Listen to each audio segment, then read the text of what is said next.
Our story begins in Seoul in 2021, where life at first glance seems calm and everything goes on as usual.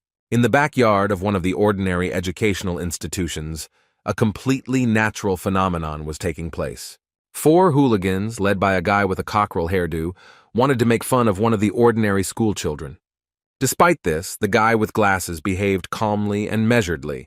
He thoughtfully looked at his notebook and asked the hooligans to hurry up with their dialogue so that he would not be late for the academy. The enraged leader of the hooligans was not particularly pleased with his words and, like a typical antagonist, began to scratch the back of his head, discontentedly repeating the name of this guy. Without taking his eyes off his notebook, the bespectacled boy named Do Jae-min walked past the cheeky student, saying that if they didn't have any questions for him, then he would move on. As soon as the young man began to move away, the rest of the hooligans, looking at the trembling boss, began to laugh that he was ignored. Of course, this seemed like a blow to his pride and authority, so Soo-hyuk shouted at the impudent youth that he should stop if he wanted to live.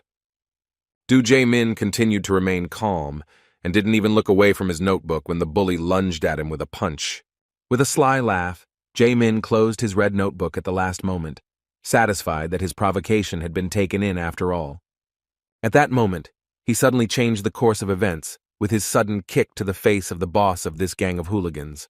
The blow caused Soo-hyuk to lose his balance and fall to the ground, while his opponent, still standing, silently watched the result. The bully winced in pain. He was angry, and his whole body began to tremble from the simultaneous rage and helplessness in this situation. It seemed that after this, his authority would be significantly shaken. Jae-min looked at the boy lying on the ground, hoping that he realized that he was not the one to behave like that with. Getting up from the ground, Soo-hyuk grabbed his cheek and glared at his bastard, calling him an insulting nickname. Sighing heavily, he replied that the bully could act tough as much as he wanted, but only as long as he didn't touch him. Demonstrating calm and determination, he said that he was not interested in them because he had enough problems without them. Hearing such a bold speech, the guy who felt like a real gangster smiled slyly and said that he shouldn't act so self-confident in a fight where four people were standing against him. Jae-min stood with his hands on his hips and didn't even notice how a purple-haired bastard with a bat in his hands approached him from behind. With a sly smile, he struck the guy with glasses on the back of the head, and he barely remained conscious, almost falling to the ground. Coming from behind, the smug bully who had struck with the bat reminded Jae-min that he shouldn't be so overconfident, knowing that it wasn't just Soo-hyuk who was up against him. They really weren't joking with him. After this blow, blood started to flow from the back of his head, and it began to slowly drip onto the ground, staining his snow-white shirt. Everything suddenly changed in favor of the bullies, and Soo-hyuk began to laugh slyly. Sitting down opposite the poor guy, the disgusting leader of the gang of hooligans with a sly smile suggested that Jae-min was in damn pain after he missed such a vile blow to the back of his head. When the bully explained that it was precisely because of moments like these that he had to be a good boy, not even daring to argue with them at school, Jae-min responded with brazen anger, swearing at the bullies. This disrespectful gesture made Soo-hyuk even more angry. Feeling like the leader of the gang and being in a more advantageous position, he said with anticipation that he wondered how long this poor guy could last in an unfair beating. Looking haughtily at the boy who was barely able to kneel, he ordered his guys to take charge of his education. The disgusting bastards began to beat the poor guy without a drop of pity, and the smug Soo-hyuk began to slowly walk away, looking around with an evil grin. Suddenly he noticed a small purple glow appear in the air. He waved his hand, not losing his composure, but was surprised by what was happening. Looking around, he noticed that more and more of these small purple balls with a strange glow began to appear, and now they could be seen even next to his guys who were beating up Jae-min. Suddenly, this glow intensified significantly. These strange purple balls filled the area, and the light became simply blinding. Covering his eyes, Soo-hyuk couldn't see what was happening, and his friends suddenly stopped beating the poor guy. When the purple light stopped, the surprised boys began to discuss what had happened, but no one had any idea what the origin of this light was. Soo-hyuk didn't lose his composure, but he found it very strange. Taking advantage of the moment, Jae-min began to try to get to his feet with great difficulty. Seeing him trying to escape, Soo-hyuk pinned his head to the ground with his foot and shouted that he had no right to even move until they gave him permission. With a smug smile, the hooligan continued to enjoy this atmosphere of impunity, where he was at the top of the local hierarchy. Suddenly, a guy with black hair appeared next to him and said with surprise that the local hooligans had not changed even after 20 years. His sudden appearance caught the leader of the gang of hooligans by surprise, and he was even a little scared, although he tried not to pretend that it was so.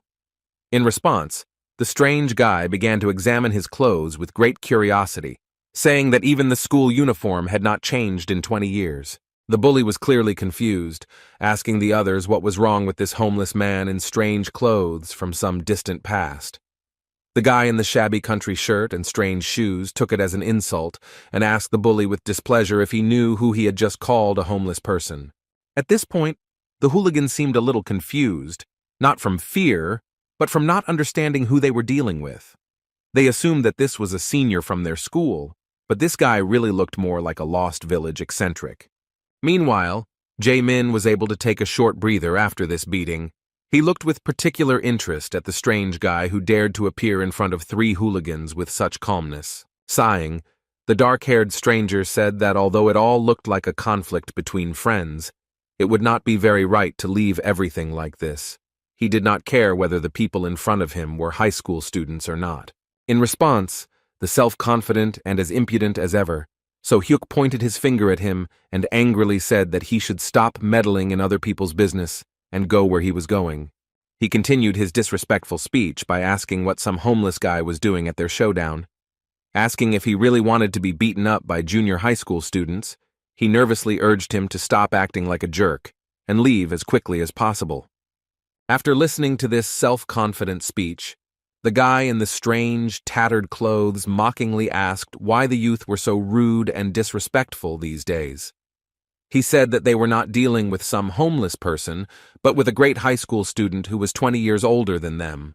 His words sounded like the ramblings of a madman, so So-hyuk placed his fist on the guy's chest as a warning and told him to run as far as he could before he got into trouble.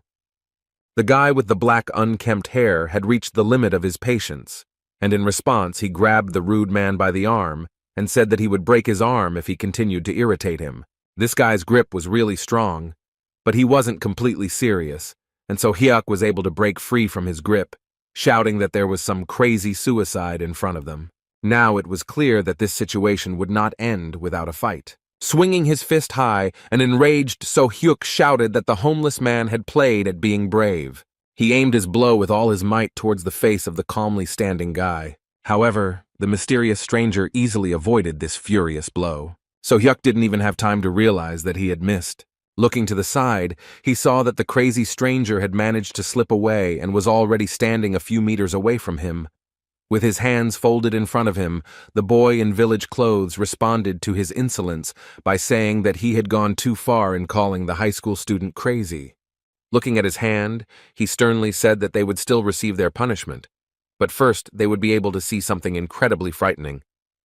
After this mysterious speech, the stranger raised his hand high and began to pronounce some mysterious words with a frighteningly confident expression on his face. Every word he said reminded the kids of the moment in some movie where a villainous magician suddenly appears.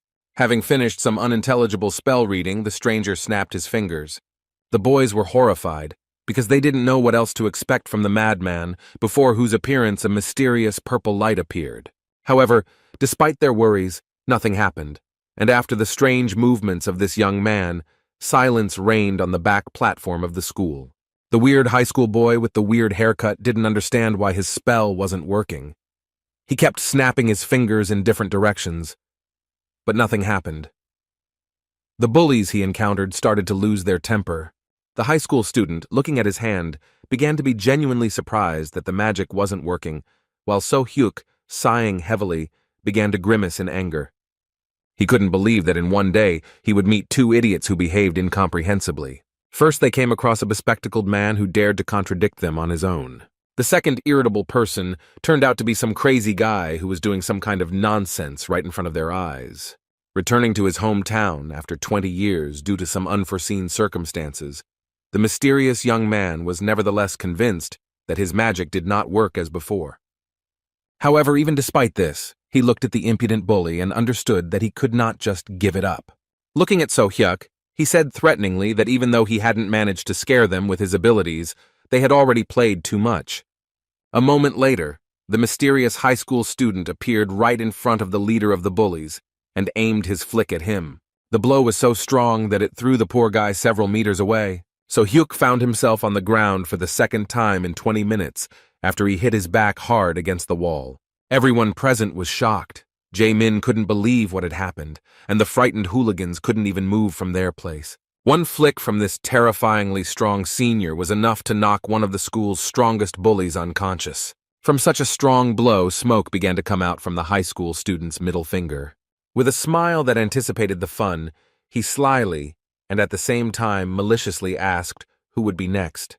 A moment later, Jae-min still couldn't move. He was shocked because all his offenders, including the guy with the bat, ended up on the ground. They were helpless against the strange guy in village clothes. Even the leader of the hooligans, who is an excellent fighter, lost consciousness from just one flick. With a shocked look, Jae-min tried to comprehend how it was possible that someone could beat 4 hooligans with just one finger. Although those guys were insignificant, they were at the same time strong enough to stand up to even high school students who practice martial arts. The discipline lesson was over, but it remained a mystery to everyone who this strange guy in ridiculous clothes was and what he was doing in this school. Rising to his feet, Jae-min bowed and respectfully thanked the stranger for his help. When the strange guy started looking intently at him, the guy with glasses thought that he was worried about his condition, so he said that he was fine because his hard head was capable of withstanding even greater loads. However, what the strange young man was interested in caught him off guard. This high school student in homeless clothes wanted to know what day it was. In response, the guy in glasses said that it was now the 10th of September. The stranger was truly surprised when he learned that we were talking about. Putting his hand to his face, the stranger began to talk in surprise about how he was called in 2016, so he thought that after 20 years of his absence in Seoul, exactly 20 years should have passed. He did not understand what had happened wrong, that during his absence in this world, only 5 years had passed. While Jae-min couldn't figure out what was wrong with this strange guy, he decided that it was for the best. Saying goodbye to the poor guy with glasses, the dark-haired weirdo asked him not to get into any more fights.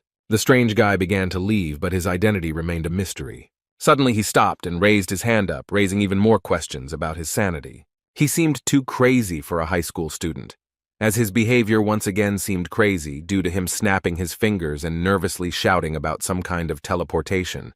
After trying in vain to use some crazy magic, he suddenly turned around and looked at the guy with glasses again, causing his whole body to tremble. Then he began to slowly walk towards him, causing genuine fear due to the mystery and strangeness of his actions. When he approached the bespectacled guy, he awkwardly asked him what his name was. Jae-min introduced himself but was clearly confused, not knowing what to expect from this madman. Looking at the poor fellow with particular curiosity, the high school student asked if he had any money. The abnormal person literally cornered the decent student and started whispering nonsense in his ear about how he had returned too early and still couldn't use his magic. The high school student confessed that he had just returned from another world to Earth via molecular teleportation. When he started talking about how something had happened to the mana management system during the process, Jae-min couldn't stand it and anxiously asked how much money he needed. Even though this guy asked for 2,001, Jae-min was kind enough to give him a whole 5,001 just to get him to leave him alone.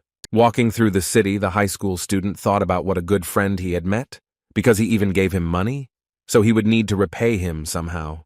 Looking at the building with its shiny windows, he suddenly began to stare at his reflection and stopped. 20 years had passed since his teleportation to the magical world, but in earthly time it was only 5 years, and now he had no doubt that he was very lucky in this regard. Now 24 years old, he knew that his family would likely still recognize him. On the way, he saw something strange, something that was different from the ordinary situation 5 years ago. At the entrance to the metro, there were signs prohibiting passage, and next to them stood fully armed soldiers, who looked with some excitement in the direction of the descent down. Scratching his head, the high school student wondered what was going on there. Kang Woo-jin couldn't think of a better method for reconnaissance than to approach 2 pretty girls in government uniforms. He asked what had happened, that the military was blocking his path right at the entrance to the metro. The girls, surprised by his sudden question, looked around. After a moment of silence, they began to laugh at the suddenness of such an obvious question, saying that it was nothing strange, since all the entrances to the subway were now under strict guard. They assumed that he had escaped from North Korea, since he did not know what was happening underground now. As they left laughing, they still hadn't given him a clear answer, and Woo Jin wondered if he should teach them a lesson in politeness. Still, he didn't raise his hand to the girls and walk towards the bus stop to take the bus home instead of the metro. As he had guessed, there were no military personnel at the stop, but he found another entrance to the metro nearby that was not guarded by the military. His curiosity led him downstairs, where he found himself confronted with a grate blocking further progress into the subway. There was a lock on the door, which made him realize that something was indeed happening in the subway. It was locked here, and there was no light at all. Moreover, it was clear that even the booth where tickets were bought was covered in dust, because no one had been down there for a long time. To his surprise, the key to the door lock was lying in plain sight. The curious boy who had returned from another world went further. It was his first time in the subway, which for some reason was not working. His conclusions were quite amusing. He continued to confirm his guess that the security service had completely closed at least this station. Returning to the entrance, he was disappointed, thinking that he had come to this place in vain. However, the moment he tried to open the door, he felt that it was impossible, and a system window appeared in front of him, telling him that he had entered the dungeon. The guy was puzzled. He saw the system window for the first time since returning to his home world, and exiting the dungeon was prohibited. Now he realized that the girl's words about guarding the dungeon were not a coincidence. This place was no longer an ordinary subway. It was no longer used for transportation. The status window clarified that this dungeon was already in the process of being cleared, but since he had joined the process, he had no way to leave the area. The monsters in the subway station were an unexpected discovery. Woo Jin had no idea what had happened to the land in the past 5 years. Touching the door, he was once again convinced that there was no way out. The status window appeared in front of him again, telling him that he needed a return stone to exit. Suddenly he felt like he sensed monsters approaching. A rustling and strange sound coming from the darkness made him wary. Suddenly a monster with red fur, resembling some kind of wolf, appeared behind him. Kang Woo Jin's reflexes were enough to dodge this sneaky attack. Despite this, the monster had no intention of retreating. His predatory gaze indicated that he was about to attack again. Pointing his palm at him, Woo Jin uttered the name of his ability, attempting to use restraint. However, this ability never worked, and the monster had already rushed to attack him. Kang Woo Jin was once again convinced that his magical power still didn't work on Earth. This time he again had to avoid the attack by dodging it. He managed to cope with this monster using his own reflexes and the brute force of his body. Taking a closer look at this monster, he suddenly realized that he was already looking at a familiar creature. The predatory red wolf he had started the battle with turned out to be a dwarf. Drebit charged again, but Woo Jin continued to wonder why the monster from Alphen was in his home world. Always dodging his attacks seemed like madness. Luckily, Woo Jin noticed a fire crowbar lying on the ground nearby. Dodging another attack from the Drebit, he rushed towards the metal tool to use it as a weapon. Rising to his feet, he looked at the monster with a sly smile, realizing his advantage. Armed with a crowbar, he decided that he had no choice but to get rid of this monster in order to figure out his further path. The predatory creature began to growl furiously, rushing to attack again. However, this time Woo Jin didn't dodge. He easily dealt a fatal blow to this monster. Although Kang Woo Jin was left without magic even for his basic skills, fighting against Drebit was child's play. As expected, it didn't end there. Looking around, Kang Woo Jin saw another small flock of Drebit approaching. With an anticipatory smile, the boy who had been investigating the changes in his homeworld assumed that these guys had lined up specifically to entertain him. As expected, he had no trouble dealing with even such a flock of Drebitoi. There wasn't a single scratch on his body, which wasn't surprising, but he knew that if someone much stronger appeared, there might be problems. Suddenly, a notification from the system appeared in front of him, informing him that he had gained a level up. Now he realized that he had not just been transported back to Earth, he had become a newbie again, although he also belonged to the necromancer class. Despite the lost progress, he was still an experienced fighter and was not against going through this path a second time. He thought that there was nothing wrong with getting stronger while these creatures were running around Seoul. Looking at his progress window again, He thought about how the necromancer class was probably retained due to his status as a mage transported from another world. For returning to level 1 instead of level 99, he was given stat and skill points, and he also received some transferred abilities, a combination box, and access to some kind of achievement store. After looking at the new features, he learned that he could now combine materials to create items, and the achievement shop, which was not available in Alphen, was like online shopping. At this moment, he needed skills and a return stone the most. To fight monsters, he first thought about acquiring the ability to detect and summon a skeleton soldier. Each skill required 10 points from him. He still did not have enough resources for this, so he decided to first raise his stats. After using the stat boosting points, he immediately felt the relief of leveling up. In this way, he used up all his points and his strength increased significantly. As he swung the crowbar, he realized that he could now fight with greater speed, striking with a much greater range. This was quite good, as it turned out. Ordinary weapons were not enough to cope with his new power.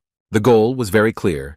He had to continue fighting to collect another 5 achievement points in order to acquire the search skill, which would make it possible to locate the return stone.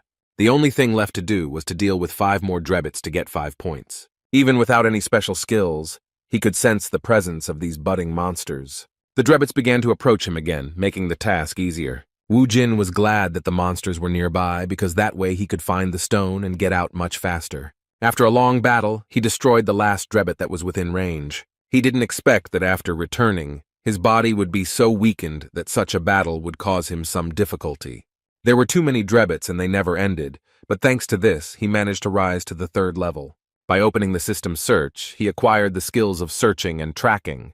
Having acquired the new skill, Wu Jin used it without hesitation, but in this room he found nothing but the bodies of the destroyed drebbits. It became obvious that the return stone was somewhere near the train landing, but looking down the stairs and seeing the many drebbits, Wu Jin wondered whether he should go down and make his life more difficult with another grueling battle. Even with his vast experience in another world, he knew that fighting everyone at once would be too risky. Moreover, being an experienced necromancer, he thought that doing this alone was not his style.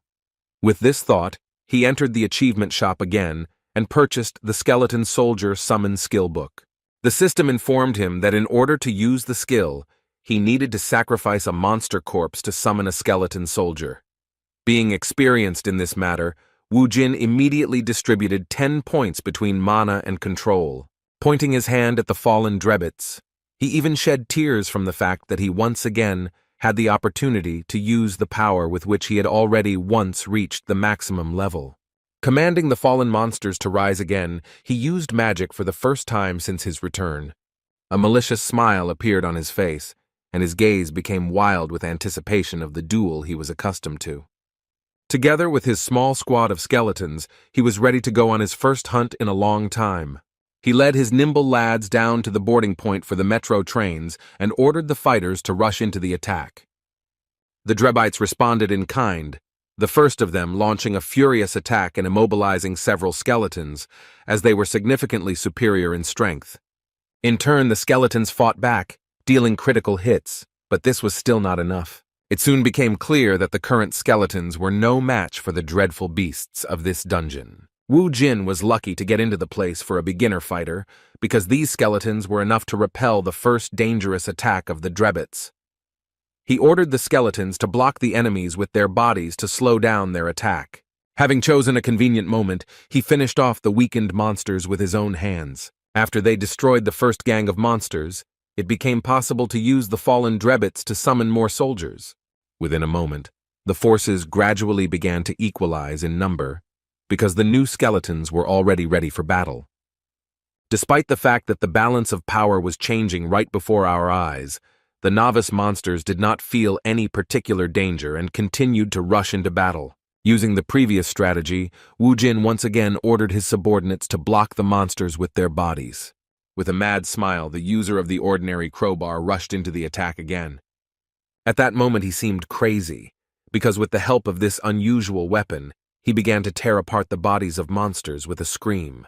The drebbits were indeed no match for him, and by using fallen enemies he had significantly increased his army.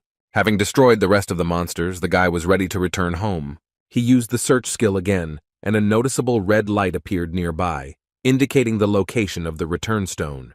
Meanwhile, one of the government workers began walking towards this descent into the metro, near which there was no security. The guy, with his hands in his pockets, went downstairs, not suspecting what had happened during his absence. Looking at the grate that blocked the descent into the metro, he was stunned. During his absence, someone broke in, which he clearly did not expect. The emotion of panic was clearly visible on his face. This was due to the realization that some crazy civilian had gotten inside. The boy clutched his head, realizing that it would be the end for him if anyone found out about what had happened. He started calling somewhere, thinking that he should call for help as quickly as possible in order to find the madman who most likely already said goodbye to his life in a battle with monsters. Suddenly, he caught his breath as he saw a blue glow on the other side of the bars. Some kind of portal appeared in front of him through which Wu Jin came out. The boy suddenly started screaming and stopped the phone call when he saw that some strange high school student in village clothes was able to get inside and return to the entrance of the dungeon without any problems.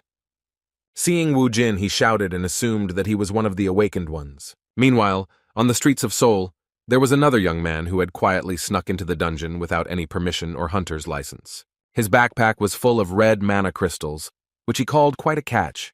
Apparently, this wasn't the first time he had done something like this. Looking at his trophies, he talked about the injustice of the current world. According to him, the scum from the guilds get all the profits for themselves, although in reality, it is people like him who risk their lives participating in raids.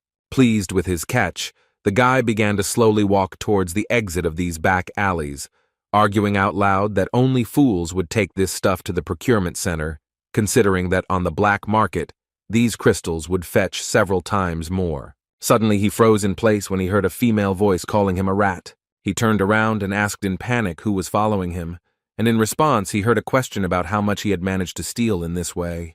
With a dominant tone of voice, the woman with red hair and bright red lipstick said that he was hardly unprepared for the consequences. The confident girl, who is an awakened warrior class, introduced herself to him as the scythe-wielding Death, who came to take back what was stolen from her. The boy was in a bad situation, being cornered by the captain of the Cinnabar team from the Hwarang Guild.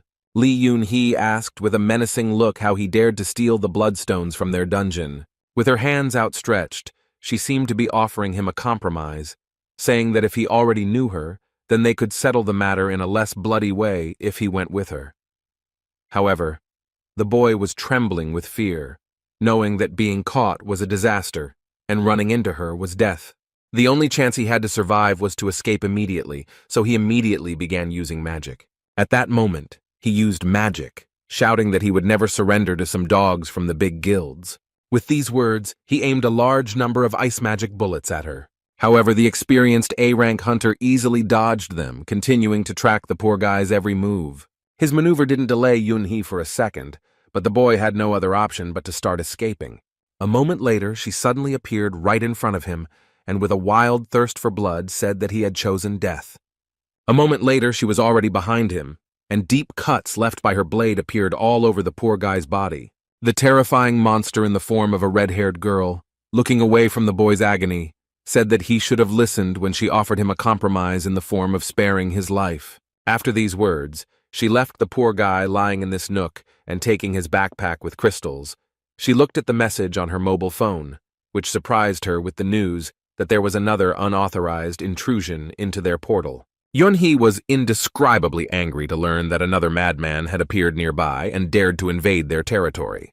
Meanwhile, Wu Jin, who was the second intruder, was already far away from the crime scene. He took the bus to another part of the city. He couldn't get the thought out of his head that his home world had become filled with dungeons and monsters. Now Earth was more like Alphen than the place where he grew up. Remembering how stubbornly the entrances to the metro were defended, he wondered what had happened during the 5 years of his absence. Hoping that nothing had happened to his family, he arrived at the place where his house had previously been located. It was a real shock for him that his area had been transformed beyond recognition.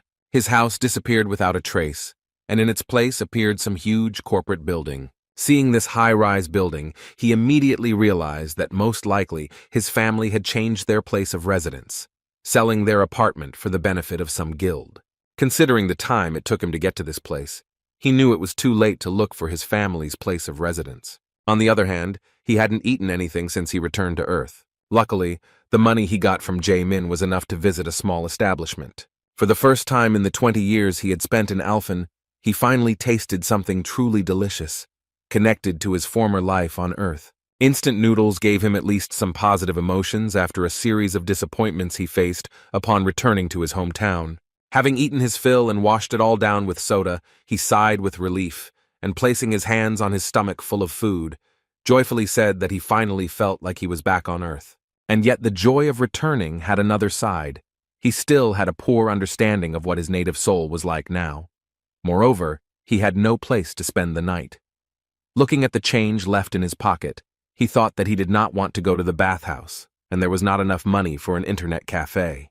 He also couldn't spend the night in the metro, as people with housing problems usually do, because it's teeming with monsters, and in most cases is a heavily guarded facility. He didn't yet know that on the first day after returning home, incredible luck would follow him. Besides the fact that he managed to avoid meeting Yoon-hee, the person he had left without money for a proper cafe was approaching the shop where he stopped to get ramen. The sudden meeting upon my return turned out not to be sudden.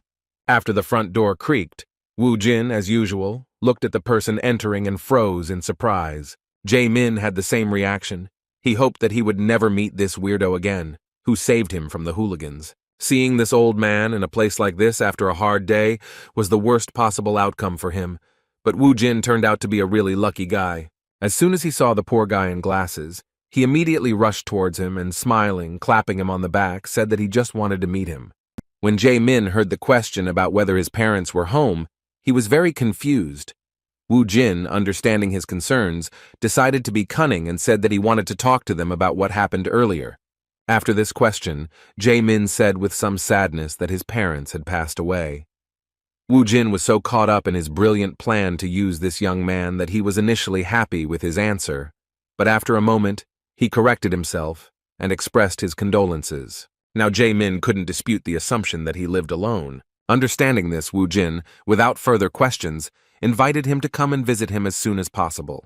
Jae-min was at a loss, as he couldn't comprehend how he had been so cleverly deceived. With an obsessive smile, Woo Jin took his hand and said that he would stay the night with him, but not for free. As it turned out, with these words he gave him 300 won, which was left over from the 5,000 he had received from this poor guy earlier. The confused schoolboy, seeing these coins, said that this was probably the money that he had shared with him that same morning.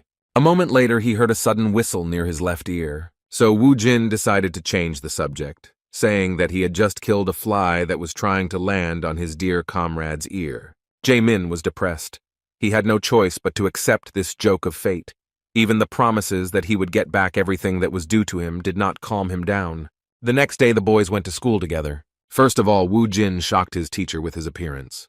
The elderly man responded to his appearance with a trembling voice, saying that he could not believe that he was alive. With a smile on his face, Woo Jin, who now looked more like some kind of maniac, said that he was glad for their long-awaited meeting. Over a cup of coffee, they had a short conversation in which the teacher tried to find out where Woo Jin had been all this time. Everyone was afraid that he had died due to the sudden appearance of dungeons from which monsters began to break through. In response, Woo Jin said that he technically died and came back. As expected, the teacher didn't pay much attention to such nonsense, still thinking that this guy had become very strange and needed psychological help. The conversation that followed concerned what was happening at this time, but due to the stupidity of the questions asked, Woo Jin never learned anything interesting. The only useful information he got from his teacher was the list of students in the school. As expected, his classmates had long since entered universities or found jobs, so the only person he knew was Ko Jae-min. The polite guy with glasses attracted the attention of the girls, which really got on the nerves of the guys in his class, including So Hyuk, a bully with whom he constantly had conflicts. This cheeky guy once again showed his disgusting character by pushing a student aside on his way to Jae-min. Placing his hand on his shoulder, he reminded him in a rude tone that his luck was not due to his personal strength, but to the fact that some madman had appeared out of nowhere and interrupted their lesson in politeness. With an angry and threatening look, he asked if he thought they should finish the conversation they had started earlier. Jae-min calmly replied that he would listen to his words, but only if he stopped making noise in the classroom. His words and calmness in such a situation made the bully furious. In response, he grabbed the poor guy by the hair and shouted that he needed to think again about the situation he was in and how he should behave in front of them. Just before So Hyuk was about to slam his head into the table, he heard a boy suddenly enter the classroom asking him to stop. As it turned out, it was Woo Jin, who was happy that he not only visited his new friend, but also met the hooligans who did not understand his words the first time. Seeing him at the door, the main bully among the younger classes, with a tremor running through his whole body, angrily pointed his finger at him, calling him the crazy one they had met yesterday. With an angry expression on his face, Woo Jin didn't even say anything but ordered those guys to follow him. The hooligans did not resist. They went out with him onto the roof of the school. In just a few minutes, a lot of onlookers had appeared at this place. This was necessary to confirm the position of the side that would win this conflict. Seeing that some senior had just called Soo Hyuk and his gang to a fight, the students thought that he was some kind of crazy person. Only Jae-min, who had already seen how this guy fought, understood perfectly well that it was not he who was in danger, but those who rushed towards him with a scream, succumbing to excessive emotions. Watching the futile attempts of some fool from a gang of local hooligans, Woo Jin only confirmed his suspicions that there are such people everywhere, no matter whether it is Earth or Alphen. So Hyuk, who rushed forward so desperately even though he couldn't even touch the enemy, was one of those who was full of arrogance due to strength or power. Seeing this impudent man, Woo Jin understood that he did not know his place, his behavior reminiscent of Cassis from the Alphen Union. As a bloodthirsty necromancer who only summoned the souls of sinners, he tried in every way to frame Woo Jin and set the alliance against him. Just like that disgusting scumbag from Alphen, So Hyuk also tried his best to hurt Woo Jin, but his own strength was not enough. Woo Jin had seen this pattern of behavior before and knew exactly what to expect next. As expected, So Hyuk's arrogance prevented him from falling into despair, so he immediately turned to his subordinates, forcing them to attack Woo Jin in a similar manner to how Cassis from the Alphen Alliance did. However, this was not a problem, because having superior strength, the high school student already remembered from his own experience that such people can only be dealt with by responding to them in the same way tenfold. Only by having overwhelming force can one not worry about the intentions of this or that arrogant, stuck-up bastard. None of these guys were a match for the senior, even though they kept the whole school in fear. Woo Jin had no problem treating everyone who wanted some of his father's bream. The educational moment with the followers of the school's main bully happened in a matter of seconds. Next came a tired, trembling boy who was destroyed by his own arrogance. Looking at So Hyuk, Woo Jin egged him on by appealing to his pride. Seo Hyuk couldn't stand this kind of treatment and desperately rushed into the attack. However, this time, Woo Jin wasn't going to play around with him and sent him to the others, lying on the ground with his body shaking from the blow he had taken. Addressing these bullies in front of the entire school, the senior put them in their place by telling them that they were too loud for simpletons. While looking at how the area had changed over the past 5 years, the high school student noticed a taxi rushing towards them. He froze in place when he saw who came out of it. A middle-aged woman ran quickly towards the school entrance in the middle of the school day. Woo Jin couldn't confuse her with anyone else, because even though 20 years had passed since his reincarnation in another world, his mother still looked the same. He ran to meet her without delay, and when they saw each other, they threw themselves into an embrace for several minutes. His mother was shaking with excitement, and tears were flowing like a stream. Even the cold-blooded Woo Jin, who had been through hell for the past 20 years, could hardly contain his emotions. After that, they started a long conversation, during which Woo Jin learned that right after he disappeared 5 Earth years ago, there was a dungeon strike all over the world, and the subway stations instantly became dungeons full of deadly monsters. By an unfortunate coincidence, his father died on his way to work, leaving his mother to take care of Soo-ae alone. Because their family was not well off, the family's financial situation quickly deteriorated when Soo-ah became seriously ill. From then on, every day of their life was like torture. When they returned home, the mother left her son alone, saying that she needed to go to kindergarten to pick up her daughter. Excited by this long-awaited meeting, Woo Jin could not collect his thoughts. To his regret, he returned to a different house than the one they had lived in before. Mom never told him what had happened to their home and how a high-rise building of some corporation had appeared in their place. However, As soon as he got to their new place of residence, a small, cramped apartment, he immediately felt how difficult it was for his mother to take care of the family alone. Just looking around the house, he immediately realized that such a family would not fit here. In one of the boxes by the wall were things from the previous house, things that belonged to him and his dad. Most likely, his mother simply could not throw away such valuable things associated with them. The realization of the reason why his mother couldn't throw them out made even his cold heart freeze immediately. An hour later, Mom and Sue returned home, and the little sister finally met her older brother. The shy little girl hid behind her mother, but her brother's smile inspired confidence in her. Sitting down opposite her, Woo Jin asked if she remembered him and how he changed her diapers when she was little. In response, Sue became embarrassed and said that she no longer peed. As it turned out, the mother had been working in a restaurant all this time, but for the first time in a long time, she took a day off to spend the day with her family after the return of her beloved son. The family atmosphere melted the cold ice in Woo Jin's heart, and he even played with his little sister before they had dinner. Night fell and they went to bed. However, Woo Jin couldn't fall asleep for a long time, thinking about what his family's life was like now. He understood that the world was no longer the same as before, and he also needed to change and adapt. 20 years ago, he was summoned by Alphen for no reason. That world looked more like a game than anything like Earth. Thrown into such a wild environment where everything around him was deadly, he fought harder than anyone to survive at any cost against the brutal monsters and creatures of Alphen. Finally, after many years of countless battles, he became a maximum-level necromancer, gaining unprecedented power. With no end in sight for his long journey, he returned to Earth after meeting with the spatial administrator, and he came all this way just to finally be reunited with his family, which he had never stopped thinking about all this time. He just wanted normal happiness, but the Earth he returned to had changed almost beyond recognition. Not only is there a new order with the dungeons and corporations, his father is dead, and his family is barely making ends meet. Woo Jin couldn't accept this. He had no other option but to earn a decent amount of money to support his family. As a survivor of Alphen, he had no doubt that he could overcome even worse if it was for his family, who had been waiting for him all this time. The next day, Woo Jin continued to get used to life in Seoul, which had changed significantly in the past 5 years. He now even had a phone, something he could only dream of in the past. While exploring the vastness of the internet, he constantly came across references to awakened people.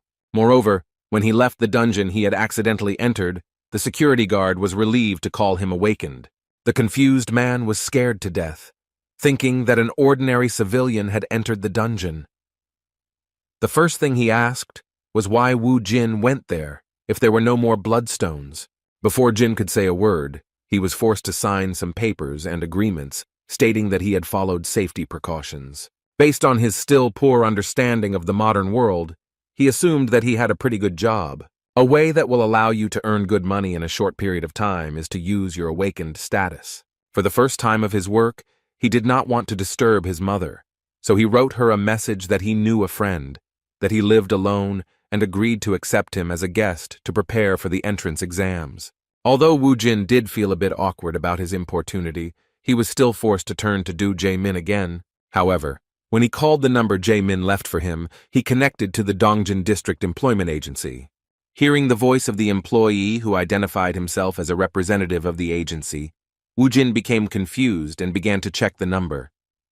He didn't make any mistakes and entered all the numbers correctly, so there was no doubt that this was the same number.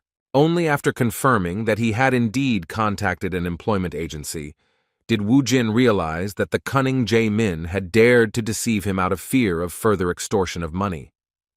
In fact, Woo Jin understood his behavior because their acquaintance happened extremely strangely and he himself could not inspire any trust. On the other hand, Jae-min might even have regretted doing this because he never said thank you for the fact that Soo Hyuk and his gang wouldn't bother him anymore thanks to the high school student's actions. Returning to his apartment after much thought about this situation, he came to the conclusion that although Woo Jin looked like a psycho, he was definitely not a bad guy. In addition, there was no need to worry about him anymore, since he was able to meet and talk to his mother. However, when Jae-min returned and entered his apartment, something unexpected happened. Suddenly he heard a familiar voice welcoming him home. Jae-min was startled to see Woo Jin sitting at the table, eating tangerines and watching TV. His first panicked question was how he managed to get inside. As it turned out, he had seen Jae-min type in the password to enter the house earlier. Although he could be praised for his phenomenal memory, his new friend from elementary school was not so happy and said that it could be considered breaking and entering. However, when Woo Jin mentioned that he had called him but someone else had picked up, all the complaints disappeared due to the guilt he felt about the deception. Seeing Jae-min's awkwardness, Woo Jin decided to put himself in his shoes and change the topic, asking if he would mind answering a few questions for him. Within a moment, the conversation took on a completely different emotion, because Jae-min had discovered the truth about Woo Jin being an awakened person. Now everything fell into place for him, because he had already observed how amazing the strength of this high school student was. The first question that interested Woo Jin was how much money the people who awakened after the dungeons appeared made. Without thinking twice, Jae-min confirmed his suspicions, clarifying that it usually depended on how difficult the dungeon was. According to him, Woo Jin is not yet qualified to participate in clearing, so he first needs to register as an awakened in the association to obtain a license to enter dungeons, and then he will have to join a guild for team raiding. Alternatively, he could also get a job in an association or an administrative bureau, but Woo Jin, understanding how team cleansing works, was right when he decided that it was more profitable to work alone, for himself. However, in Jae-min's opinion, it was not that simple. He suggested avoiding the risk and joining a guild, since fighting alone was too dangerous, especially for a high school student. However, Woo Jin did not listen to his words. He understood that guilds require entrance tests, which he did not have time for. He did not pay attention to this risk, justifying his decision by saying that he urgently needed money. Realizing that arguing with him was simply useless, Jae-min suggested that he at least form a group, since the dungeons were indeed very dangerous, and many of the awakened were never able to rise outside. Remembering that he had a phone, his friend suggested that he download an app. It was clear from Woo Jin's expression that he had no idea what this was all about, so the more modern Jae-min took his phone to help with the matter. When Jae-min picked up the phone, he showed surprise that he was holding such an old model. When he suggested that it was used by someone in his family, Woo Jin awkwardly replied that it was a new model. He was truly furious when he found out that this mobile had been on the market for 4 years, which meant that the seller had cheated him by selling it as new. The cheeky owner of a small shop convinced him that it was the best-selling phone at the time, being a long-lasting model used by a huge number of famous awakened people. While Woo Jin was dreaming about how he would beat all the bad manners out of that salesman, Jae-min managed to enter the dungeon forum with the help of a slow technological device, and said that one could find information about dungeons there and reserve them in advance. Woo Jin thought that he was now ready to earn all the money in the world, but his ardor was dampened by the reminder that he needed to attain the awakened rank first. Moreover, Jae-min was sure that he would simply die if he rushed into the first dungeon without discrimination. When the old phone was returned to its owner, the truth about the entrance fee was also revealed. Jae-min clarified that when it comes to the entrance fee, it is important to know that even for low-level dungeons, you will need to pay 10,000 won.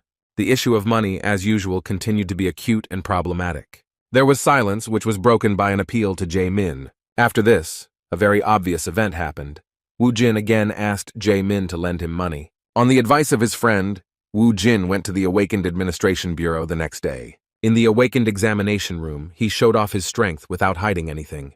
The judges present could not contain their surprise when they saw the black aura emanating from the high school student. They didn't yet understand what was happening, but everything became clear when the guy pointed his hand to the side, controlling this aura. Nearby lay the body of a rabbit, which was necessary for using his necromancy skill. Even though the rabbit was not a monster, even such a weak creature was suitable for turning into part of his army. In front of everyone present, Woo Jin used necromancy magic, and after his dark aura and the rabbit's body came into contact, a skeleton soldier appeared and kicked the floor, breaking the tiles. The fact that he shocked all the judges could be judged by the fact that they could not utter a word. Even though the skeleton was summoned using the corpse of a weak animal, its powers were comparable to at least an ordinary person. Seeing their reactions, Woo Jin was in anticipation of receiving a decent rank. With only one skeleton, he felt extremely confident, realizing that necromancy was a very rare and truly powerful magic. His only warrior gave off quite an impressive aura, even though he was only a beginner level. The judges said with surprise that his powers were truly amazing. They had indeed seen a lot here over the past 5 years, but this was the first time they had met a user of necromancy. Summoners' abilities are judged by the combat abilities of the familiars they summon, so it was common practice to use copies of goblins to test Wu Jin's strength. Seeing the use of a hologram that had a physical form, Wu Jin couldn't help but be amazed at how far technological advancement had come since the blood crystals appeared in his home world. This looked pretty cool, as it greatly simplified the process of testing the skills of new recruits. Wu Jin immediately ordered his familiar to charge in and show his power. The skeleton obeyed the order without question and destroyed the goblin in an instant. Despite his abilities being truly unique, he was left disappointed with his license upon completion of the test. Wu Jin was given an F rank, and when asked if that was a high rank, he was gently informed that it was actually reserved for the weakest awakened. As expected, the summoned familiar's power was weaker than they expected, however. In turn, the judges tried to calm the awakened one by saying that since it was a unique ability, there was no doubt that he would easily find a party for himself. Still, Wu Jin wasn't too upset, thinking that he didn't care about the rank as long as he could enter the dungeon. Having obtained the license, he immediately went to the nearest point, which turned out to be Silim Station. The dungeon rank was estimated at 2 stars, and quite a lot of novice awakened warriors with fairly good equipment had already gathered here. One of the awakened, who was not going into the dungeon for the first time with his group, when he saw a newcomer standing alone, asked if he wanted to join their squad. There were 7 of them, and the guy with green hair said that they still had some free space for him. However, Wu Jin refused his offer, saying that he could handle it himself. The green-haired stranger was surprised and replied that he didn't see the point in spending so much money to enter, since he would hardly be able to carry many bloodstones due to the time limit. When he saw the surprise on Wu Jin's face, he immediately realized that he had only recently become a minor and did not yet know all the nuances.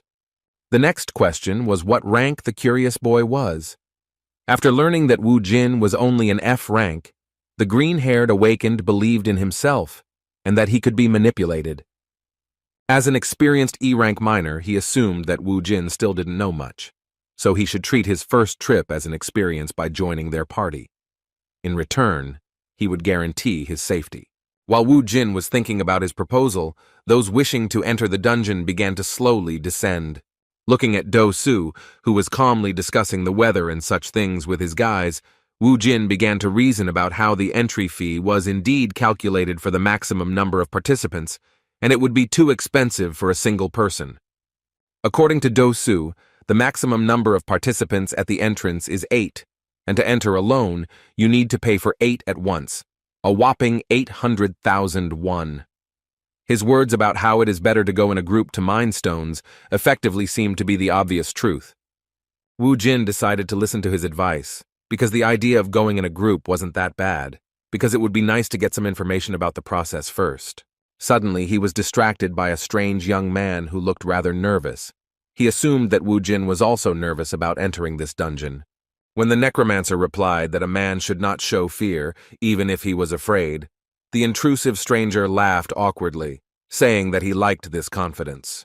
Hong Sung-gu turned out to be the same F-rank fighter. This fire mage was recruited in the same way as Wu Jin. It seems he awakened 2 months ago, after which he left school and began to earn money as an awakened. Suddenly their conversation was interrupted when they heard a noise at the entrance of the dungeon. 4 people came out, all of them quite seriously injured, which only increased Song-gu's anxiety.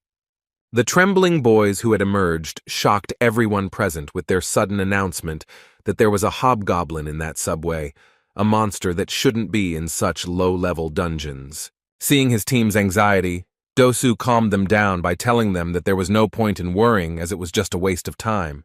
Addressing the new recruits who had joined his small party, he said that sometimes there were monsters in the dungeons that weren't supposed to be there. He believed that the hobgoblin was only a 2-star monster that they could easily deal with if they were careful enough.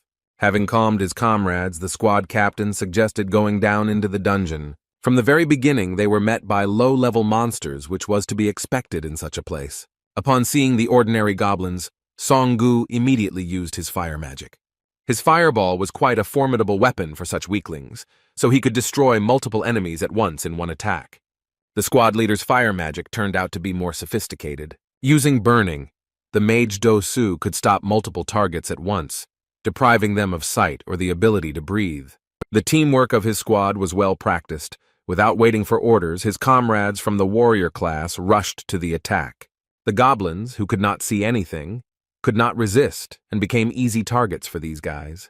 Wu Jin acted alone in his usual manner, using his beginner-level familiar, which easily overcame obstacles in the form of goblins. After the first wave was easily destroyed, Wu Jin took the opportunity to praise Sun Gu's skills, saying that his fire spells were quite powerful. In turn, the rest of the squad admitted that the skeleton summoned by the necromancer was faster than it seemed at first glance. In addition, in their opinion, it seemed quite strong. No one doubted that it was definitely higher than rank F. There was nothing strange about it, because Wu Jin actually spent the remaining points to raise the skill level. Looking at his creation, he was convinced that it was worth it. Meanwhile, Do-su began to check the loot. While collecting bloodstones, he found that the 2-star dungeons had some pretty good loot. Wu Jin became even more interested when he heard that one bloodstone would cost around 200,000 won. Hearing that even such a small mana crystal had such a hefty price tag, Wu Jin understood why awakened ones were risking their lives instead of doing their usual things. Now it became clear that the 100,000 won entrance fee was just a pittance compared to the profit. They were only at the very beginning of the dungeon, but they had already made a pretty good profit. The group leader's greed began to rapidly increase due to the realization that the 1-star dungeons were nowhere near as good as the quality of the loot. Looking at another good bloodstone, he had no doubt that he had found a real gold mine. The squad continued clearing the dungeon and easily reached the last floor, where they had to give it their all for a worthy reward. When they got down to the top floor, they were surprised that the monsters did not attack them. Their worst fears turned out to be true because the guys who entered the dungeon before them did not break the news about the hobgoblin being here. Seeing panic begin to spread among the team members, Do-su asked the guys to calm down, saying that everything was fine and they would be able to overcome this obstacle using the normal formation. Wu Jin, who had been constantly improving his leadership skills for the past 20 years, did not understand Do-su's intentions. In response to his words, he asked whether it would not be better to act a little more cautiously than he suggested. Despite Wu Jin's attempt, he still did not give up on the idea of acting according to his strategy, saying that he had studied the manual for fighting the hobgoblin in advance, learning that its main attack was magic. The overconfident E-rank mage thought of defensive measures for the team, using the ability of one of them who had the ability to create barriers. The leader believed that if they blocked the first attack and got closer, then victory would be assured. Despite his experience, which literally screamed at him that everything was not so simple, Wu Jin decided not to argue with the team leader, because his guys were under his personal responsibility. As expected, the fearsome hobgoblin greeted them using magic. Seeing him raise his magic cane, Do-su immediately shouted at his comrade to immediately use magic to block the attack. This guy's barrier was unique, so it didn't matter what kind of magic he encountered. The hobgoblin turned out to be a user of lightning magic, but its power was not enough to destroy the magician's defense. Having repelled the enemy's first attack, Do-su ordered the boys to go on the offensive. First of all, the team leader blinded the enemy by using the hobgoblin's eye burn.